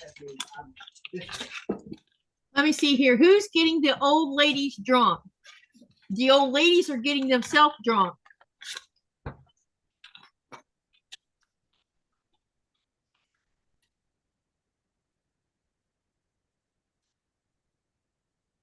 Bad math day, says Sylvia, for coming up 3 inches short. My 22-year-old son got COVID 2 or 3 times. The rest of us in my house, 0. That's interesting, Cynthia. I got to get people's names straight here. And then Sylvie says, I hope you have more of the same material. She says, yes, luckily. Thank goodness. Because that would be terrible if you didn't have more of the same. This is the wrong paper. Yep, this is wrong paper. Yep, I've been hearing it. I've just been, I like tuning it out, you know?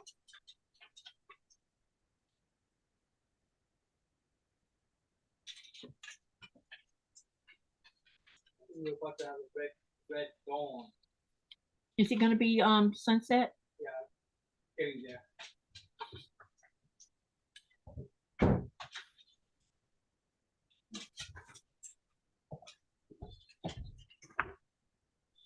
How did I mix these up? That's not cool.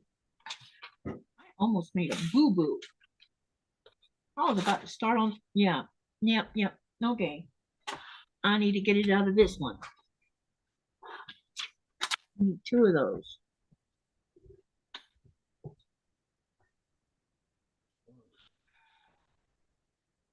Now she's a happy camper. Yep, she'll be quiet. Then it'll be like, I need to go outside, Daddy. Is there any clouds in the sky turning colors? No, not yet. No, just the red haze. Yeah. Okay. My mental health facilities closed in past.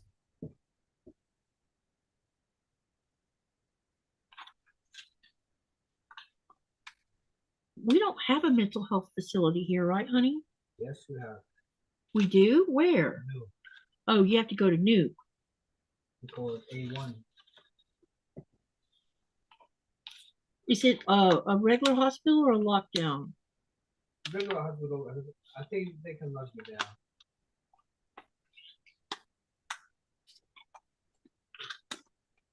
I didn't even know there was one. We have. Okay, well, I didn't know that, baby. I don't know.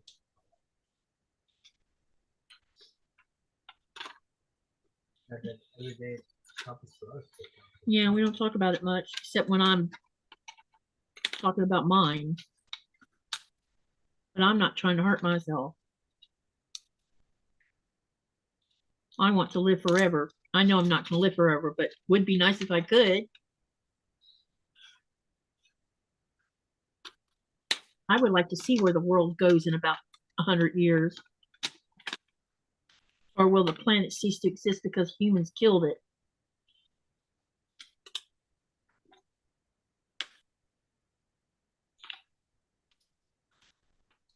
That's been on my mind lately too. About our planet. Did you see where that did you see the news thing about the CME is going to hit the Earth again? Just worse than the last one? The what? CME. A CME got ejected. Let me think. 3 or 4. It was either 3 days ago or 4 days ago, and it was a bad one. It was a mass ejection, is what it was. Well, another one happened last night sometime, a big one. And it's worse than the one that headed toward Earth the last time. Because it's the one that hit the Earth the other day caused some disruptions. And they're talking about this one might cause more disruptions because of how big it is. And they were having this discussion about what to do about when that happens. What can they do, you know? Because the sun has been really, really active and been ejecting CMEs left and right over the last 2 years.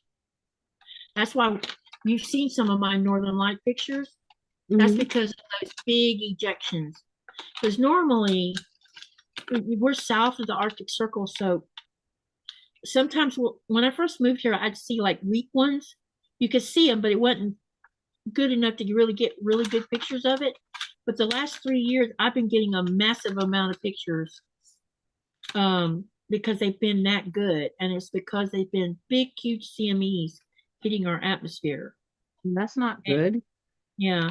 And that's why some people in the United States that would never see them are seeing them because of how big they are. Okay, that makes sense. Yeah. We weren't able to see them here where I live, but there were other parts in the country where you could have like a partial viewing. Yeah, there was people in Texas that saw it. CME is a something. I had to look it up. It's a coronal mass ejection. I always have to look that up every time. Hang on. I just did. It's a coronal mass ejection because I had no idea what the hell it was. Yeah, coronal mass ejection. And it's plasma that's ejected from the sun. And it's full of magnetism and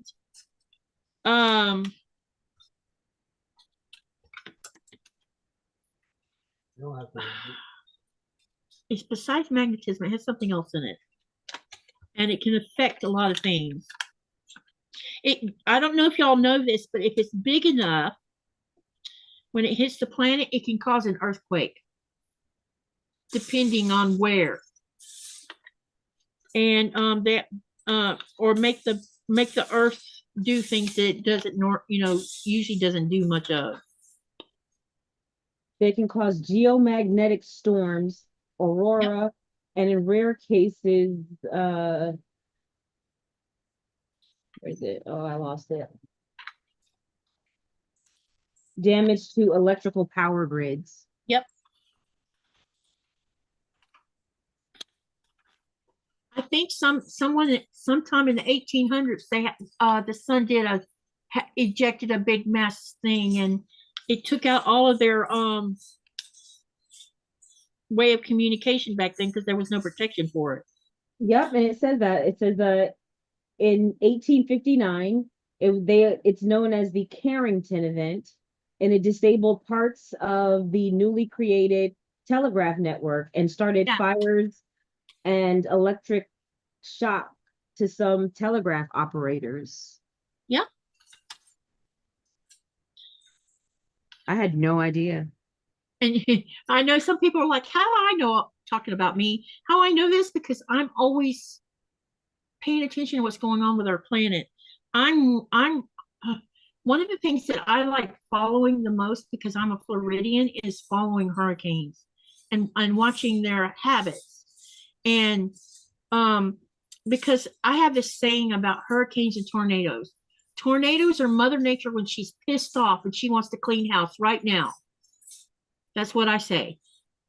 Hurricanes are Mother Nature wanting to clean house, but she's going to take her sweet damn time and destroy as much as she can destroy in the process. And when you get a big one, like what you know, they're getting feistier and bigger, and it's because our planet is changing, and we see the weather changing right here before our eyes. It's crazy.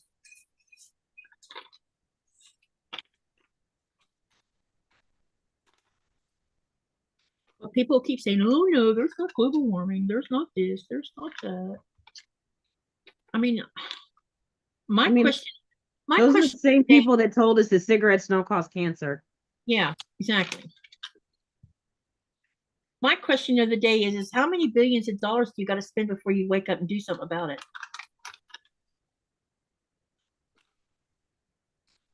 It's not funny when people die in a tornado because a tornado comes breaking through with 150-mile-an-hour winds, you know?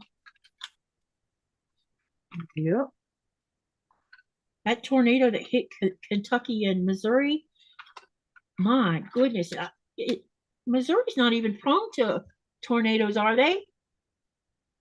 I think they're part of. I think they're part of it. I mean, I know Kansas is like, you know, in Oklahoma, but Oklahoma's really bad about it.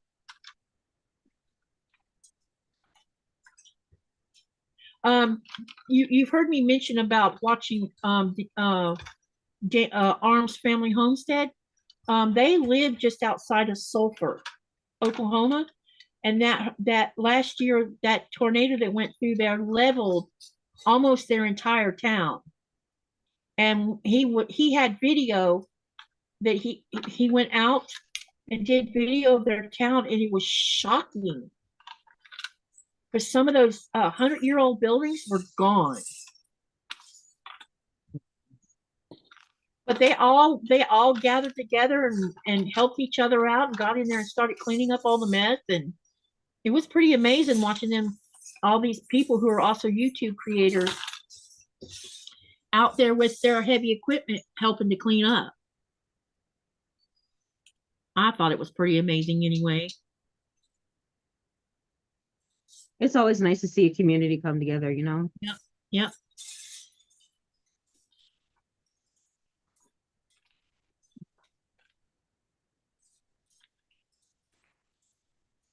And that's why, you know, as a Floridian, people, when a hurricane comes through and does extravagant damage, everybody comes together and helps each other.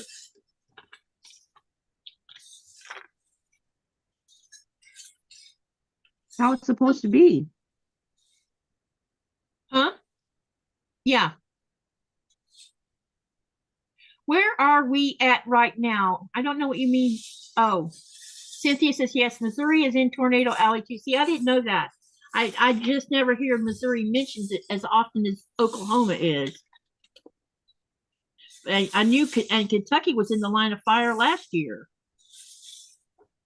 And then I think that town that got hit last year got hit again by another tornado.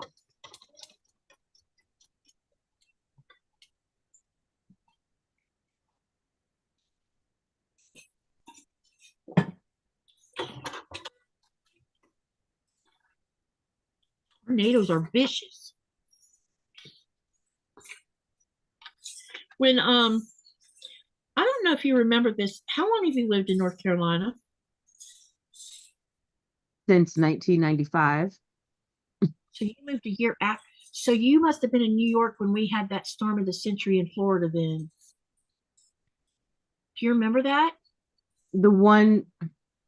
It was where the big nor'easter came down from up north with extreme cold air. Was that 96? It was 94. It was what had happened. Normally this stuff only happens up north, but what had happened was that big storm that was up north coming down the New England states, it was dipping way down like this, and over in the Gulf Coast was a tropical low, and it was in March of 94, so it was still cold, but the water over the Gulf of Mexico was warm, too warm, so it had formed a tropical low, and then the steering current steered that low pressure over across North Florida. And when that Arctic blast came down with that Arctic storm from the north, it crashed into that low right across Columbia County. And it dipped all the way across North Florida. And when that happened, it was like having a hurricane. And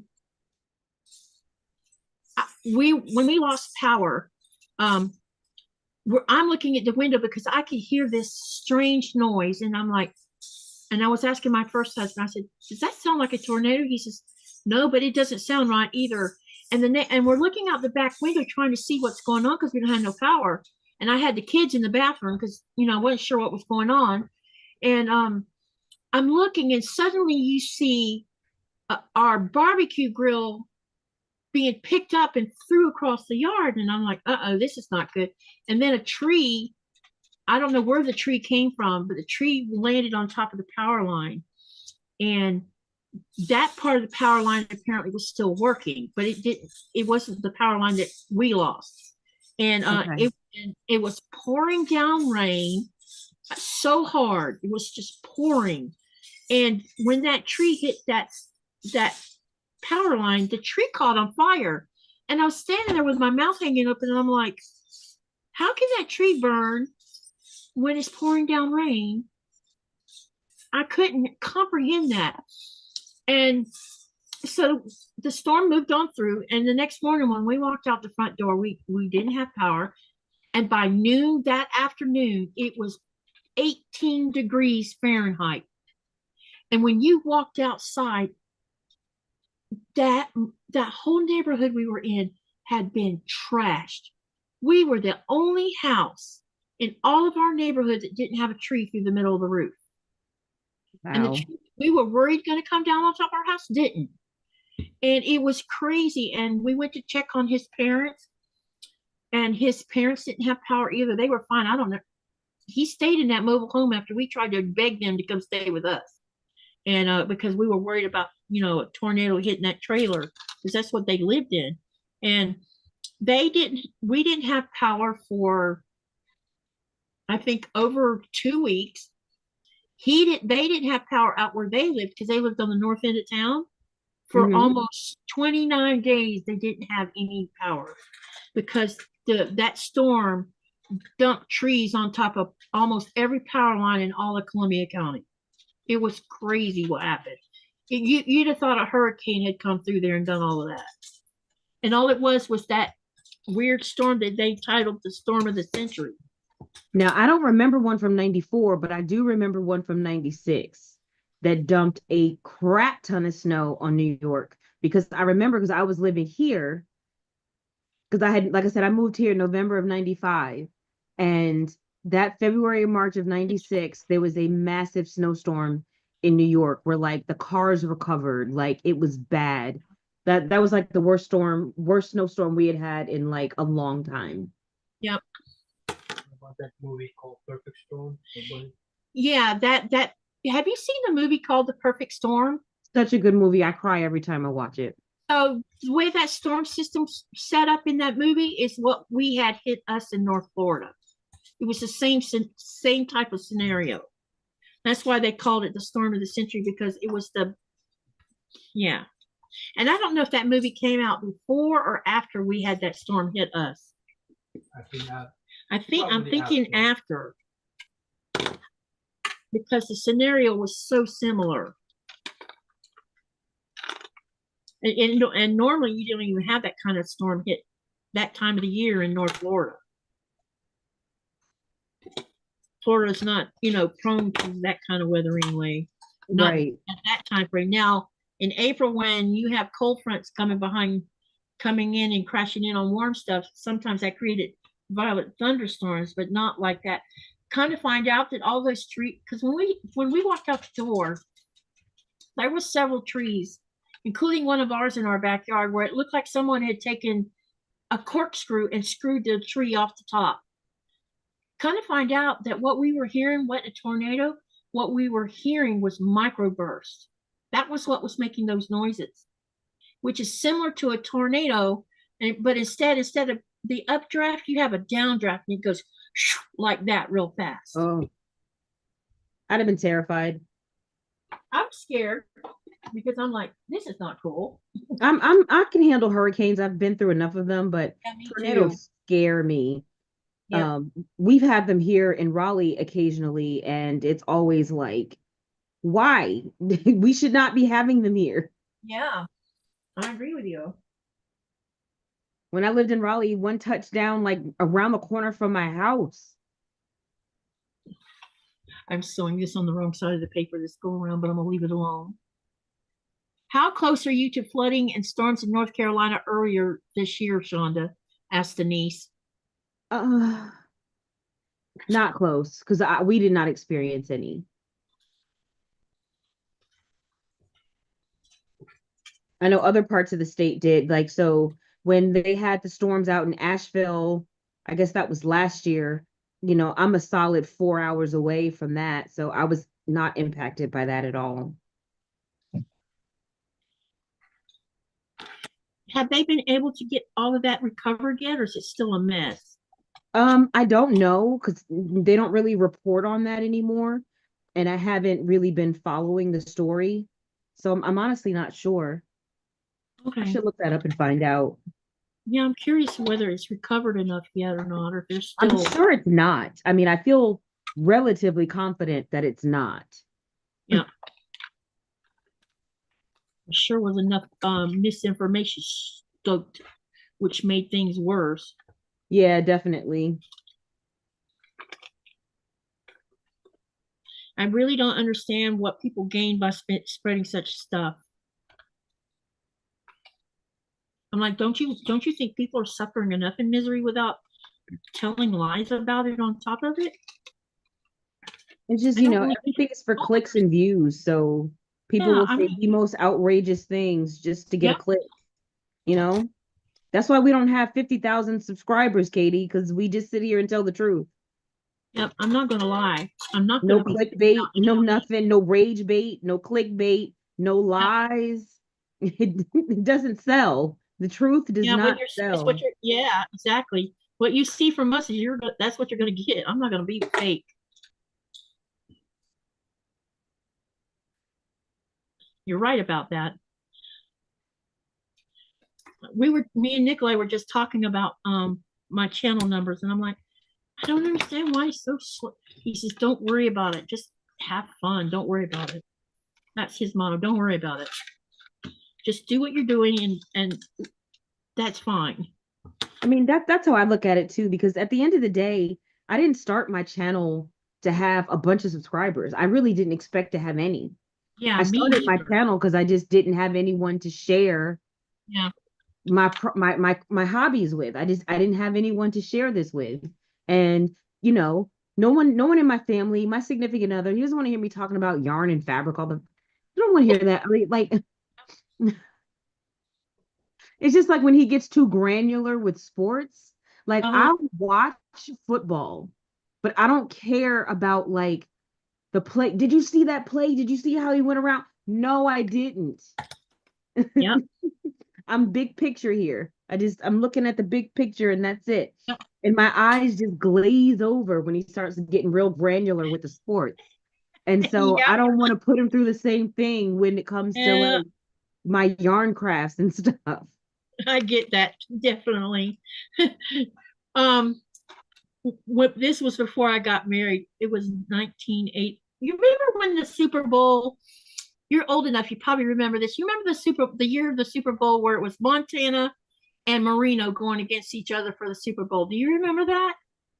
I don't because I didn't watch it back then. That would have been when I was a kid. We're talking about I was probably a teenager or less. Okay, so you're a little bit younger than me. Okay, gotcha. Yeah.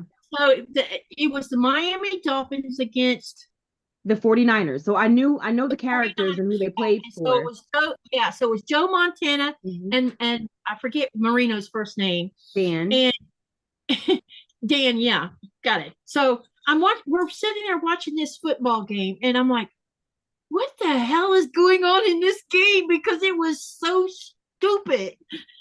I'm like, you're playing the Super Bowl, and there was more turnovers and more fumbles than I'd ever seen two quarterbacks do. And you know, and it wasn't just me hollering at the TV. He was hollering at the TV too, because I'm like, "Come on, you guys, play ball," you know.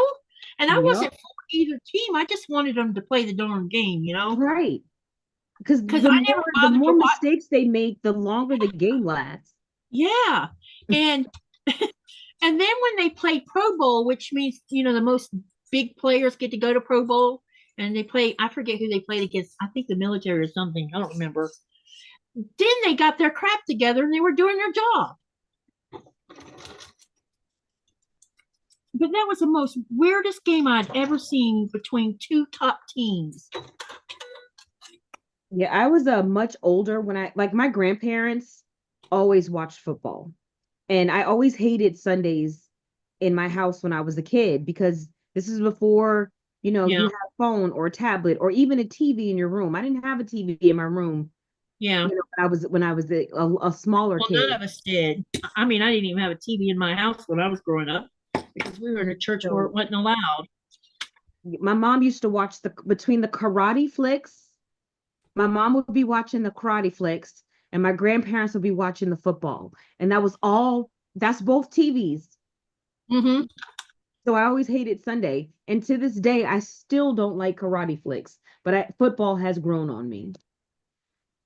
You like, I think I started watching football simply because like when I had kids and it uh-huh. would be like on a Sunday and I wanted to put something on and I couldn't afford cable and Yep. I'd want to put something on while I'm cooking dinner on Sunday. And so Mm-hmm. I would just turn the game on because it's like constant noise. Yep. And then I kind of got into it from there. I don't. I liked getting. I would start watching them when you start having like the playoffs to get to the Super Bowl, that main playoff time.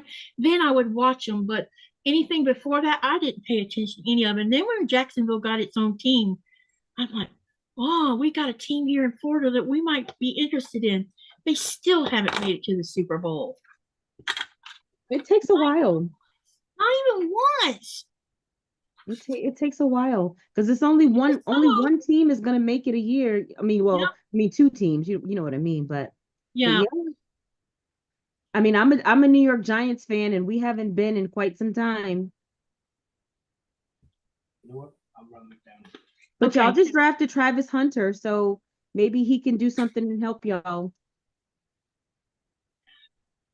Okay, we got some more discussion here. Cynthia made a comment. That's why she doesn't trust the media. I don't know which media you're talking about.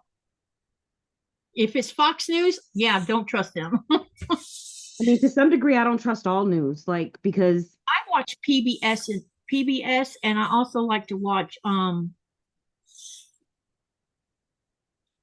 I forget what the other one is, but the PBS one. CNN.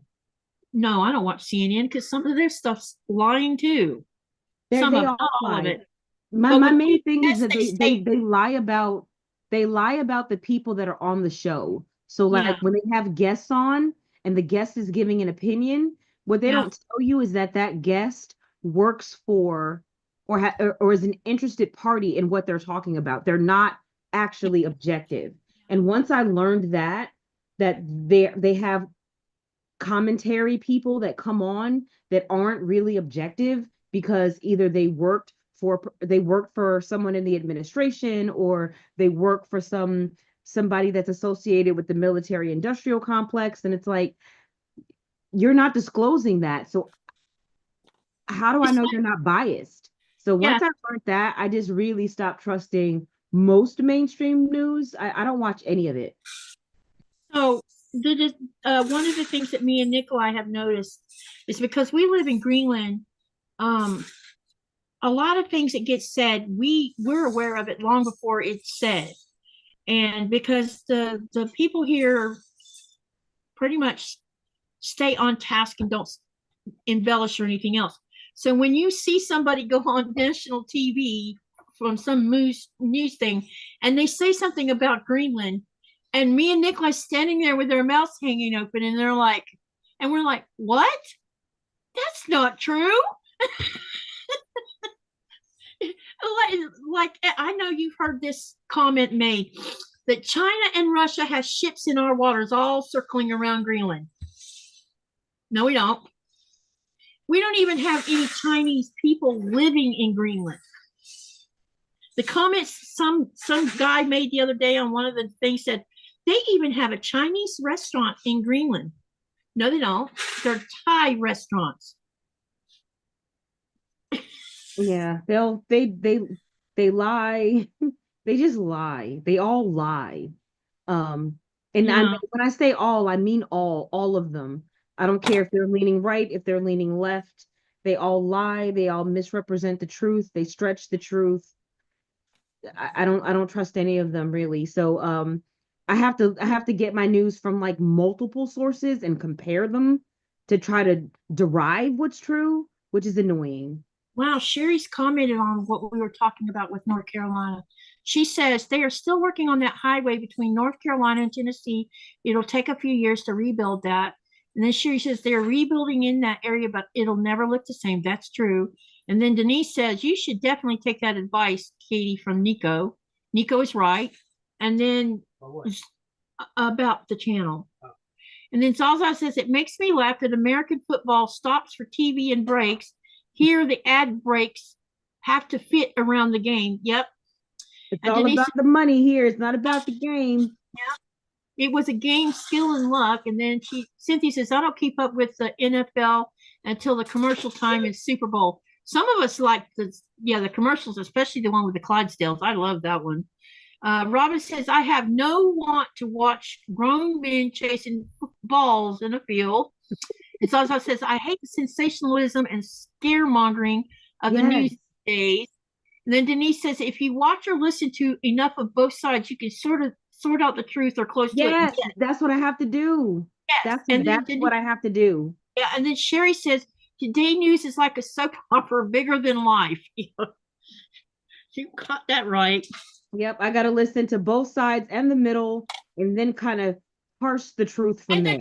The truth kind of comes out, and you're like, well, and if enough of them are saying the same thing in the same way, or not the same way, but they're telling it their way, and you can decipher what you know to be a lie and what.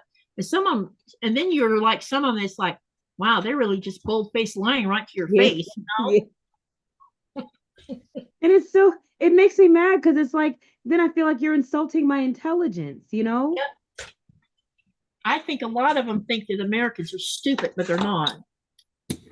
Or human beings let's don't say Americans, let's just say humans in general. Yeah. They just think they just think they're smarter than us. They're not. They think they're smarter than us plebes out here, and they're not.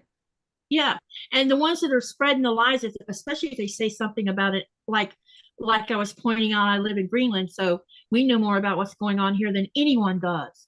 And when you see lies being spread about Greenland, it's hilarious. So the newest thing, I don't know if y'all heard or not, but Greenland signed a minerals contract with a French-Danish company to mine, what's that called again, that mineral? It's a type of mineral that can, instead of using aluminium, which is aluminum, it can be used for this to be easier on the environment. And so they signed that mineral contract. Well, the news media has blown it way out of proportion now because of comments that's been being made from someone else. And now, it just is stupid. The whole thing is stupid. The comment was Greenland cannot sign contracts on its own, but yeah, it can. Yeah, it can. It's autonomous. Denmark has given them that right, given this country the right to make their decisions on who they sign a contract with and who they don't. If they wanted to sign a contract with China to process minerals, no other country has a right to keep them from doing that. They're not doing that, but I'm just saying. If they made that choice, that's their choice.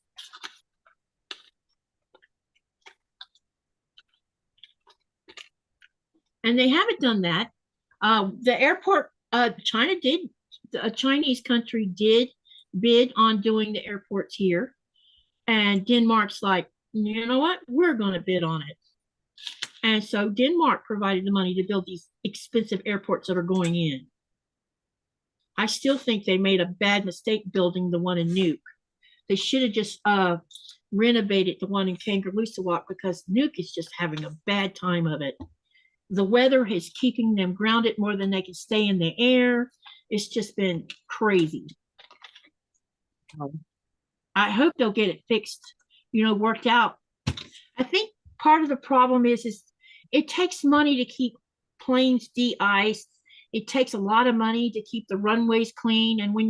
And during this year, the weather has been rather nasty and angry. And so wind blizzards have been a big problem. And so when they have them at that airport, which Nuuk is famous for wind to begin with, and you get a nastier weather system than usual, it's kept planes grounded more than it's been able to, put them in the air or land them. So there's been a lot of grumbling going on. You spend billions of dollars and you can't keep a plane in the air. But I would think maybe they need to take lessons from places like Chicago or areas where they have that kind of weather. Maybe they need to figure out what they do to keep their planes in the air. Canada, yeah, because some of these people land in Alaska. All of them take off and go. So maybe it's something that needs to be taught on how they handle bad conditions like that. Because right now, that's a problem right now for here. Because the airport's trying to get on its feet and it's struggling. And I told Nikolaj, I said, all the trouble they're having with Nuuk, I hope we don't have that trouble with our runway, because they're working on our runway, and our runway is supposed to be finished, I think, in the spring of 26, and they're coming along with it. Would that make your life easier for travel? Yes. No more helicopter. I can fly straight to Nuuk and then hop on a plane from Nuuk to go to the United States, which means next year when I come to Raleigh, I should be able to get from here to Nuuk and from Nuuk to Newark, which I bet they're going to change airports is what's going to happen with all the stuff going with Newark, and then go straight to Raleigh. Okay. Instead of me having to go from here to the helicopter to Narsarsuaq to Nuuk, because it's no longer Kangerlussuaq, and then to Denmark, and then to somewhere in the United States. Nice. When I came last year, it was from here to Narsarsuaq, Narsarsuaq to Kangerlussuaq, Kangerlussuaq to Copenhagen. I spent 2 nights in Copenhagen. Then I flew to JFK, and then from JFK I went to Raleigh. That's where I went. That was a lot. Yeah. And then I experienced jet lag. I'm tired. You just talking about it makes me tired. Yep, it wears me down. That's why I always try to that's why I got to Raleigh. Was it 2 days ahead or 3 days ahead of when? 2 days, I think. 2 days. And I did that so that I could sleep in the hotel to alleviate, at least spend one whole day and night just sleeping so I could get rid of some of the jet lag. Because I didn't want to be tired at QuiltCon. Yeah, I could see that. Me at QuiltCon, did I look tired? No. Nope.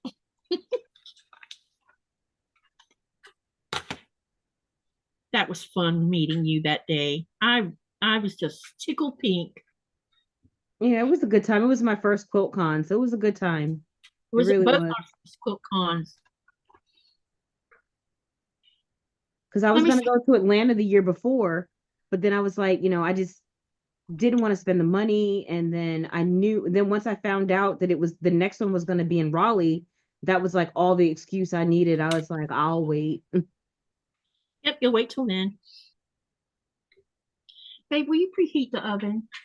Yeah. Yeah, because we're gonna put that. Yeah, you know what I want it for. Someone just made a comment up there I need to catch.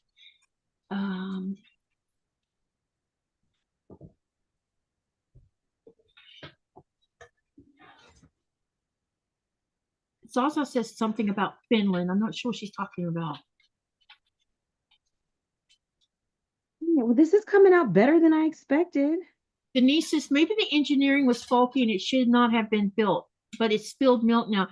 I don't know if it was so much the engineering, it was a bad decision to build an airport like that in Nuke, because Nuke is in such a spot that the weather, even Nikolaj will tell you this, the weather can be vicious. And it's famous for being vicious. And if they should have just redone Kangaroo Walk, because you can land planes left and right up there. And then Zaza says, wow, Katie, that's some journey. No wonder you were excited about the flights from Greenland to US. Yes. Right. Exactly. I want my 9-hour flight to, because it's 9 hours flying to the East Coast. It's 11 flying to California. I want my 9-hour flight to go down to 4 hours, because I can live with that. 4 hours isn't bad, because it takes longer than that for me to fly to Cali. For me to fly to California, it takes like 6 hours. So a 4-hour flight is nothing. Exactly. Because our flight from Greenland to Denmark's just 4 hours. And so 4 hours is doable. 9 hours is agony, man. That's a long time. And I can't even sleep through that. No, I mean, I might sleep an hour. Yeah, a little bit, but maybe depends. But I've also got smart when I fly on these long flights. I stop sitting. I don't sit the whole 9 hours. My butt's up walking all the way from one end of the airplane to the other one about every hour. Because if I don't, my feet look like and the only time this happens when I fly, my feet turn into balloons. Yeah, and that's really bad for your circulation. So yeah, you gotta. So I learned to start getting up and walking, and I don't have shoes on. I wear compression socks now when I fly. You know you're getting old when you start busting out your compression socks. Yeah.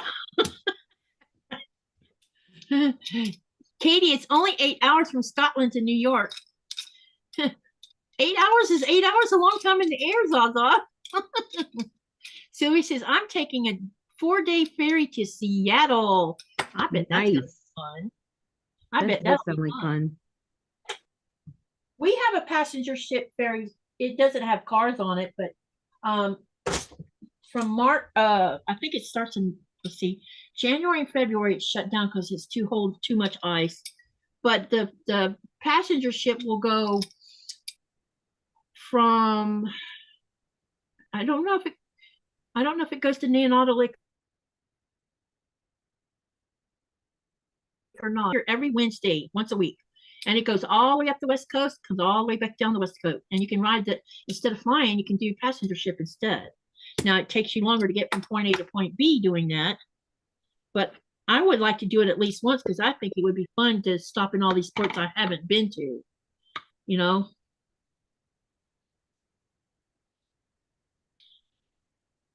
Okay. I love big ships. I'm a big cruiser. I love cruises. I've never been on a cruise ship. I love it.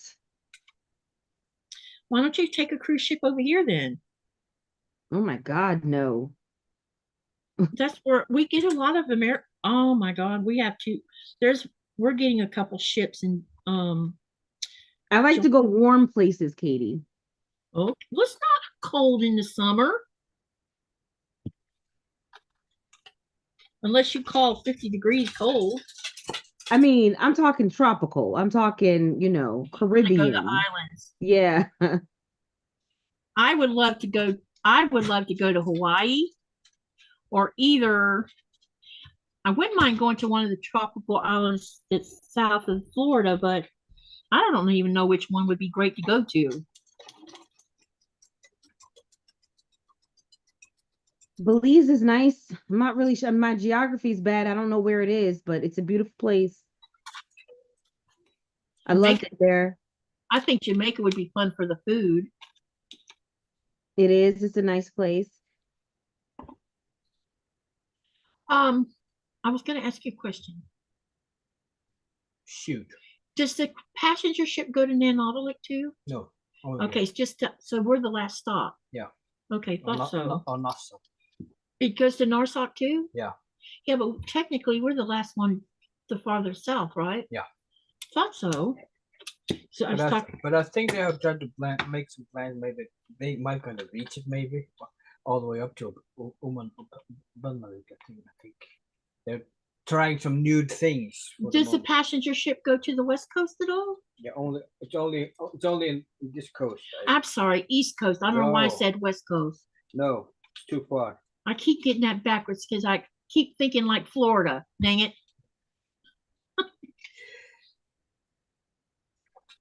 I say east coast when, yeah, you know what I meant. Mm-hmm. Did she do her business? Yep. She's been quiet tonight. Mm-hmm. They haven't heard her make any racket. Nope. She's I been wouldn't good even know tonight. she was. I wouldn't even know she was there, except you've mentioned it. She's been quiet. Been very quiet tonight. No red glow. No red glow? Nope. Well, Every darn. once in a while, the kids decide to give you some peace. Yep. She's been a bit quiet lately. I hope that's not a sign of she's aging and it's like she's still a pain in the butt in the bedroom. We're letting her sleep when she sleeps in the bed for a while, and then if my pain levels are really bad, she tries to, and I think she's just trying to comfort me, but it irritates me. And so I end up kicking her out of the bed, is basically what I do. And so I told Nikolaj about a week ago, I said, let's test run and see what would happen if we let her start sleeping next to the bed. Because normally I just put her out in the foyer and close the gates so that she couldn't come into the bedroom.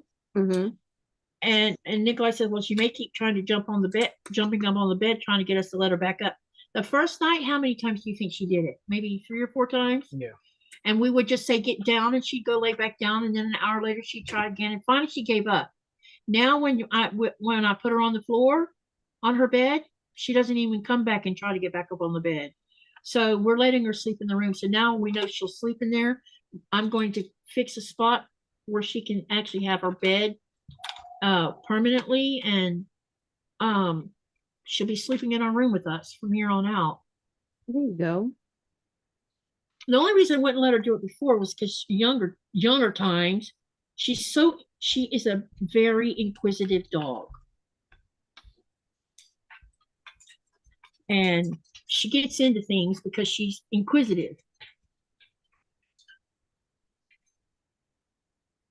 You can't leave the bathroom door open because she finds the garbage can in the bathroom fascinating. Shonda's smiling. Okay. Yep, it's time to stop. Yeah.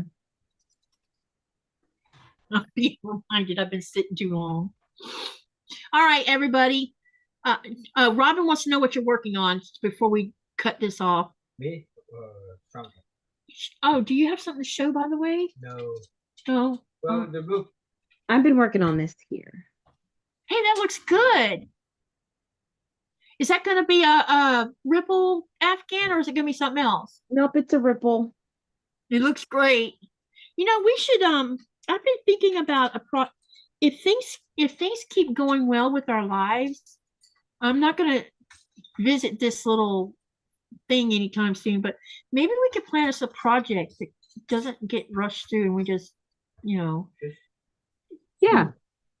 And we just figure out what we want to do, because there's plenty of freebies online to pick from. I'd definitely be open to that. And that's probably the only way I would follow through with something, is if I did it that way. Because, I tend to move on.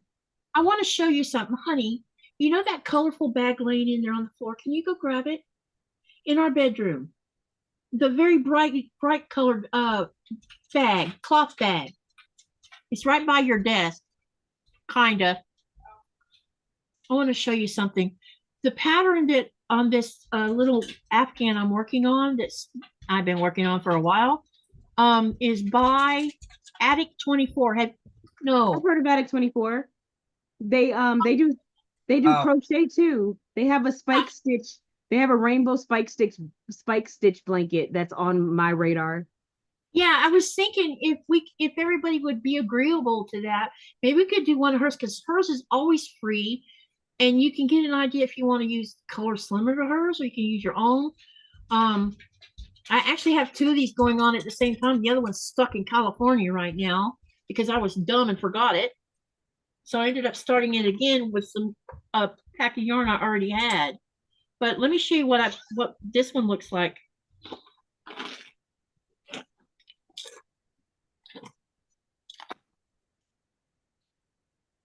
Yeah. And then we'll shut down after that. Now I'm not too far along on it, but look, That's the one. just a small afghan. That's the spike stitch afghan. Yep. And it's really easy to do. Yep, that's the one. That's the one. That's the one that I saved. Yeah. And this is it's not too big. So it shouldn't be something uncomfortable for anyone. It's mostly just single crochet, double crochet, triple crochet, this post that you do on the outside. I mean, that's in the middle of all that, but I already have the yarn for it. And I'm using this out. This was a kit that I bought from Hirschner's, and I didn't mess with this for a long time. Oh, so you can see it. Anyway, there was a pattern that came with it. When I pulled the pattern out, I guess during the shipping, and I have learned that I got to start looking at stuff when I buy it to make sure there's nothing wrong with like paper patterns. The paper pattern came inside. There was something on the outside and it was taped on the outside. So when I pulled it off to look at it, the pattern had apparently got moisture on it. Oh, okay. So when I pulled the pattern came apart. And I didn't even know that. So it must have gotten wet during shipping or something. And because I didn't bother to look at it, I didn't know there was something wrong with it. So then I'm like, okay, so I have some yarn. What am I going to do with it? And then I saw this pattern and I'm like, just do the pattern with that. And it'll be beautiful.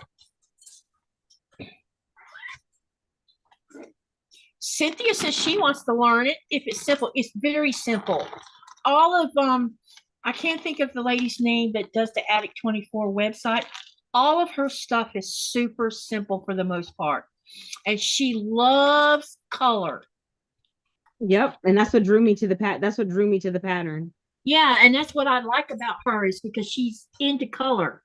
And she's very detailed. Yep, very detailed. It's step by step. This pattern that we're talking about right here, you can take and make a PDF out of it because she does it like a tutorial. So you have to like do a PDF so that you can, if you want to print part of it, or you can copy and paste the part you want if you want to do it, if you want to avoid all the pictures, because there's tons of pictures to go with the tutorial. And yeah, it's very simple. And I've done a couple of other things that she's done, so it's perfect. Oh, blade was open. Oops. And I need to pull this out when I turn that off. Okay. So Shonda, one more time, tell them about your channel. So my name is Shonda. My channel is Under the Needle Quilting and Crafts. It is a low-key channel where I basically just share the crochet and quilting journeys that I choose to go on. And that's really it. I do a couple unboxings, that kind of stuff. Just really laid back.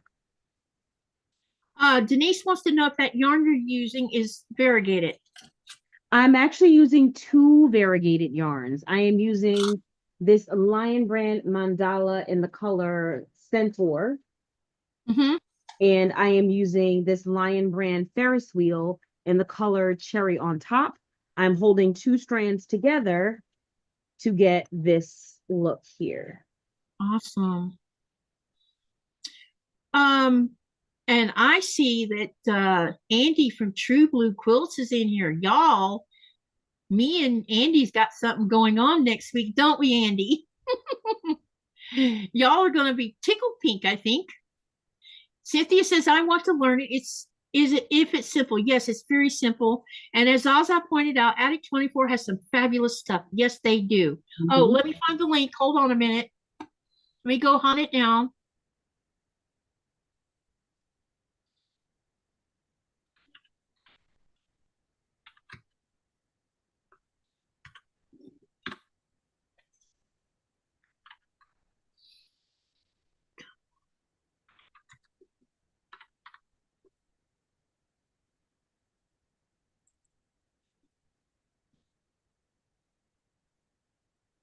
Uh-oh, yeah. that's wrong.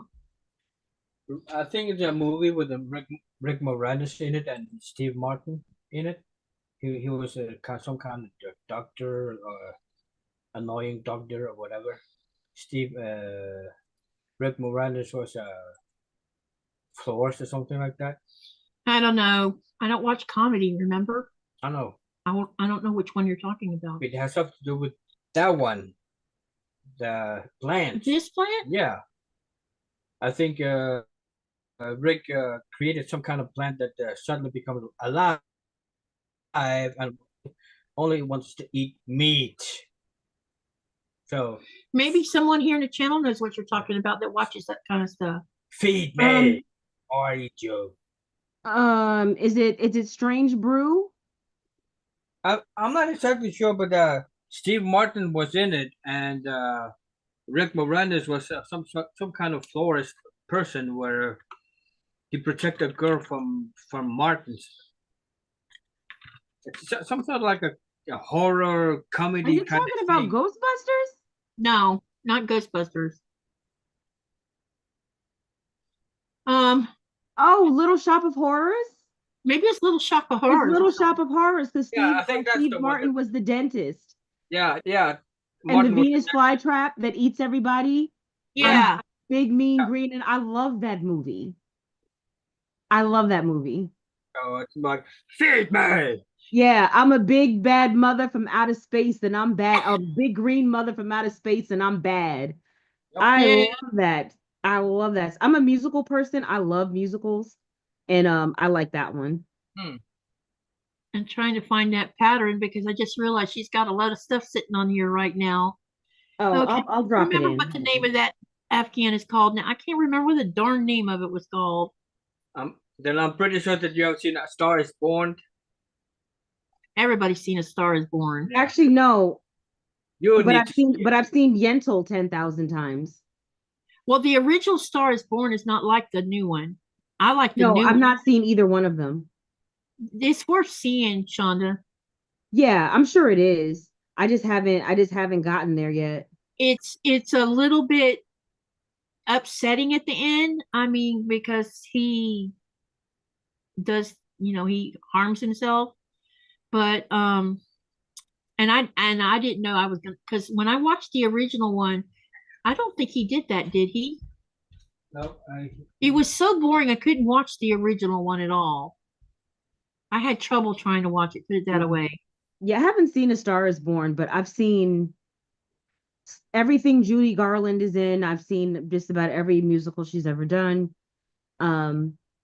Summer Stock, He's Singing in the Rain, My Fair Lady, of course, West Side Story. I went to see Hamilton well, not Broadway, but I went to see Hamilton late last year in December.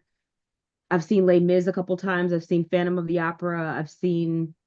I'm a big musical person, either on screen or stage. I love them, but for some reason, I just haven't seen A Star Is Born. Who was it that asked for that I gave the web page to? Cynthia. Wait a minute, who was it that wanted it? Sylvia. Sylvia, I gave you the main page. I dropped the link in the chat. Oh, did you drop it? Because I couldn't find the one we were talking about. Yeah, I was able to find it.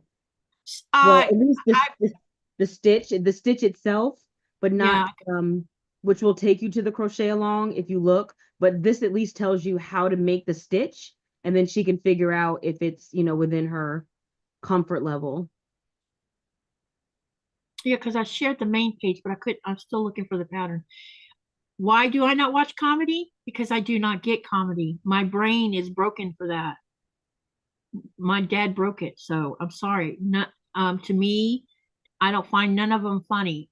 Like, and the one called Dumb and Dumber, that one I'm just like so stupid, so stupid. I don't get it. I'm with you, Kate. Like Just don't get it. People think are funny that I don't, but then there are some things that I do. Like for me, the Naked Gun movies, the airplane movies. I didn't get those either. Oh, those I don't. That's the only slapstick I've ever liked. I'm normally not a slapstick person, but I loved those airplane movies with Leslie Nielsen and the Naked Gun movies with him as well. I did like those. Yeah, I But that's the tried, and I only just slapstick comedy I've ever enjoyed. and you probably then you're probably it's like I made a comment the other day about American's Funniest Videos. I don't find seeing people hurt each other or hurt themselves doing stupid crap funny. It's not Yeah, funny to I me. don't either. I don't either. And I think that comes right back down to what happened to me growing up. It's just not funny. I don't it when I see someone hurt themselves or hurt someone else, I want to go comfort them. So it's not comedy to me. I And try to get to the but store by now nine. I do watch Stephen Colbert on and off, and he's the only person that I've been able to watch that actually makes me laugh sometimes. Nikolaj, I tell you, he never hears me laugh at comedy, but I'll laugh at something Stephen says. So you So like the drier comedy, the sarcasm and stuff like because that. sometimes he just says something that's just freaking funny. Oh yeah, Shonda, have you seen a rock star? That movie's good. Oh, it's a good one too. Got a lot of good music in it. Yeah, the rock stars, and that's supposed to be a comedy, but I don't see it as a comedy. I don't And get to see a lot of movies these days. Well, I don't know what it is. Like I used to watch a lot of movies, but I don't anymore. There was a movie in theaters I wanted to see, and it took me like a month to get to the theater to finally see that movie. there's been some movies that are labeled comedies sometimes that I've watched. And me and Nikolai watched together, and he'll be laughing his ass off at it, and I'm sitting there and I'm like, "That was funny."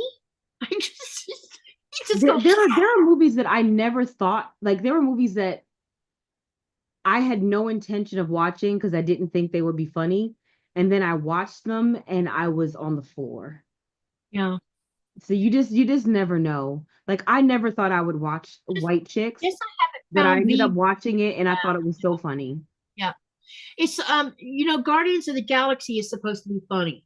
That's not I don't consider that I consider that an action movie with comedic elements. That is not a Yeah. comedy. And they also tried to do it in Thor, and which one? It was the Yeah. Hollow one, I think it was. There was supposed to be more comedy comments made in it. And when I heard the Valhalla one, it was shameful to me because you could see the actor who played Thor. You could see he was struggling with some of the stuff he was having to have come out of his mouth. And and I never pick on movies ever because I love movies. I'm a movie fanatic. But when you see someone not enjoying what was supposed to be funny, which to me wasn't funny anyway, and a lot of those even with Guardians of the Galaxy, I went to see, I guess, the first one in the theater, and a lot of people laughed throughout that, but I didn't understand what they were laughing about. I just didn't get it. Yeah, I mean, I definitely laughed during Guardians of the Galaxy, but I wouldn't call it a comedy. To me, it's an action movie that Yeah, has comedy in it. Deadpool is more of a comedy than I can't even watch Deadpool. It's just, mm, I don't, and I can't explain why I can't. I've tried to watch it, just like I've tried to watch Venom, and I just those don't. are those are two completely different types of movies. It's not fun to me. oh yeah. Venom is not well, I didn't to me Deadpool did have comedic elements, but I like an action movie to have some comedy, some drama. Like it should have all the things. It should have all the elements. There should Yeah, be comedic yeah. elements, there should be dramatic elements, there should be suspense. Um and I'm a big horror person. I love horror movies. That's probably my favorite genre of movie. I Yeah. love horror. I love gore. I love it. I love it. I love it. And You if you probably can like put some comedy in there, you got yeah, me. on the series.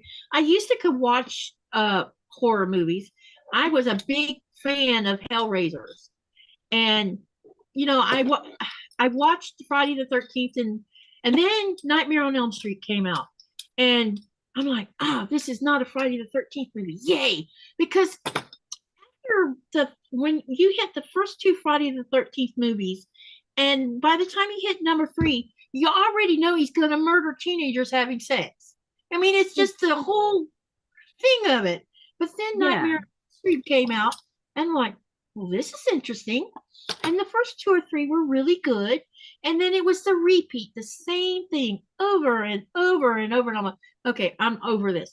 But you But watch to me, there's a difference Hellraisers. between a horror film and a slasher flick, right? Yeah. So horror is actually a good movie that's also scary. But when Yeah. it's just you killing people, then that's just a slasher film, and it's So it's its own fun. genre. And don't get me wrong, because I love that too. If there Yeah. if there's lots of red stuff, I'm in. Now, Give what brought me Hostel, in I with will watch Hellraiser. Hostel. I will watch all the Friday the 13th, Slumber Party Massacre. Give Haven't it to seen that. me. Give it to me.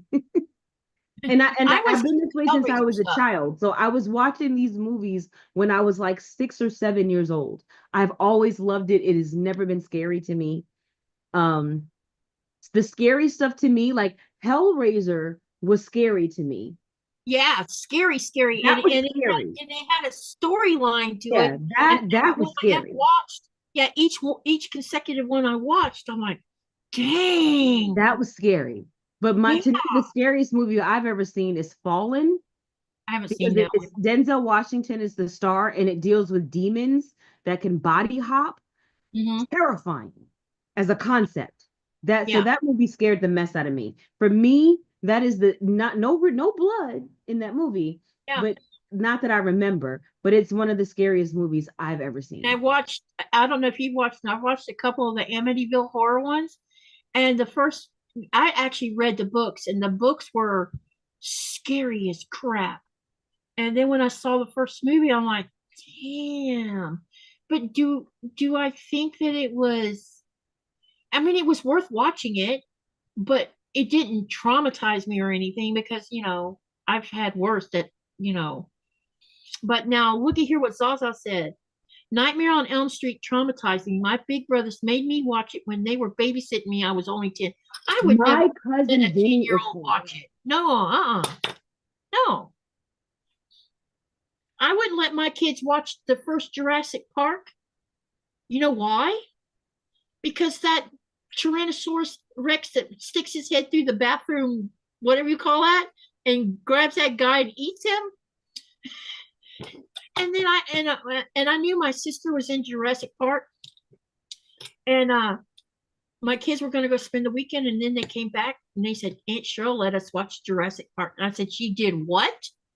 Because I didn't want my kids having a nightmare about being eaten by a dinosaur. You gotta figure out what they can tolerate. You gotta in Well, I didn't increments. know what they could tolerate at the time, Yeah. There was enough stuff going on in our lives, Yeah, exactly. My kids only learned because I love B and C sci-fi movies. Like See, she likes B movies too. I She likes love it. movies. Like giant bugs, Yeah, giant the weird things. worms, Nikolaj said, what kind of movie is that? I said, that's a B movie. giant alligators. And so I had to explain what a B movie was. But my biggest thing, you're probably not, but I am a through and through Godzilla fan. I will watch that over and over and over because I have been watching this since I was a young girl. And the first Godzilla movie came out in 1954, but I was born in 62. So they were still black and white when I was finally old enough to start seeing them. And I remember watching some of them that they looked so fake, but I still was drawn to it. It was weird because you had human beings in suits playing Godzilla. Right. I never got into the Godzilla or the Mothra. To me, like that, my mom used to watch those though, because if it wasn't the kung fu flicks, it was Godzilla. Yeah. On Sundays, and or Saturday. I forgot what day of the week it was, but we used to love those movies. You just put Nikolaj hasn't seen that movie. I need to find. You haven't seen Soylent Green? I've seen Soylent Green, but I don't think you have. Nope, I don't think so. We need to find that movie just so you can be grossed out by it. Well, that was a disgusting movie. Well, like I said about the musical, Rockstar is a good one.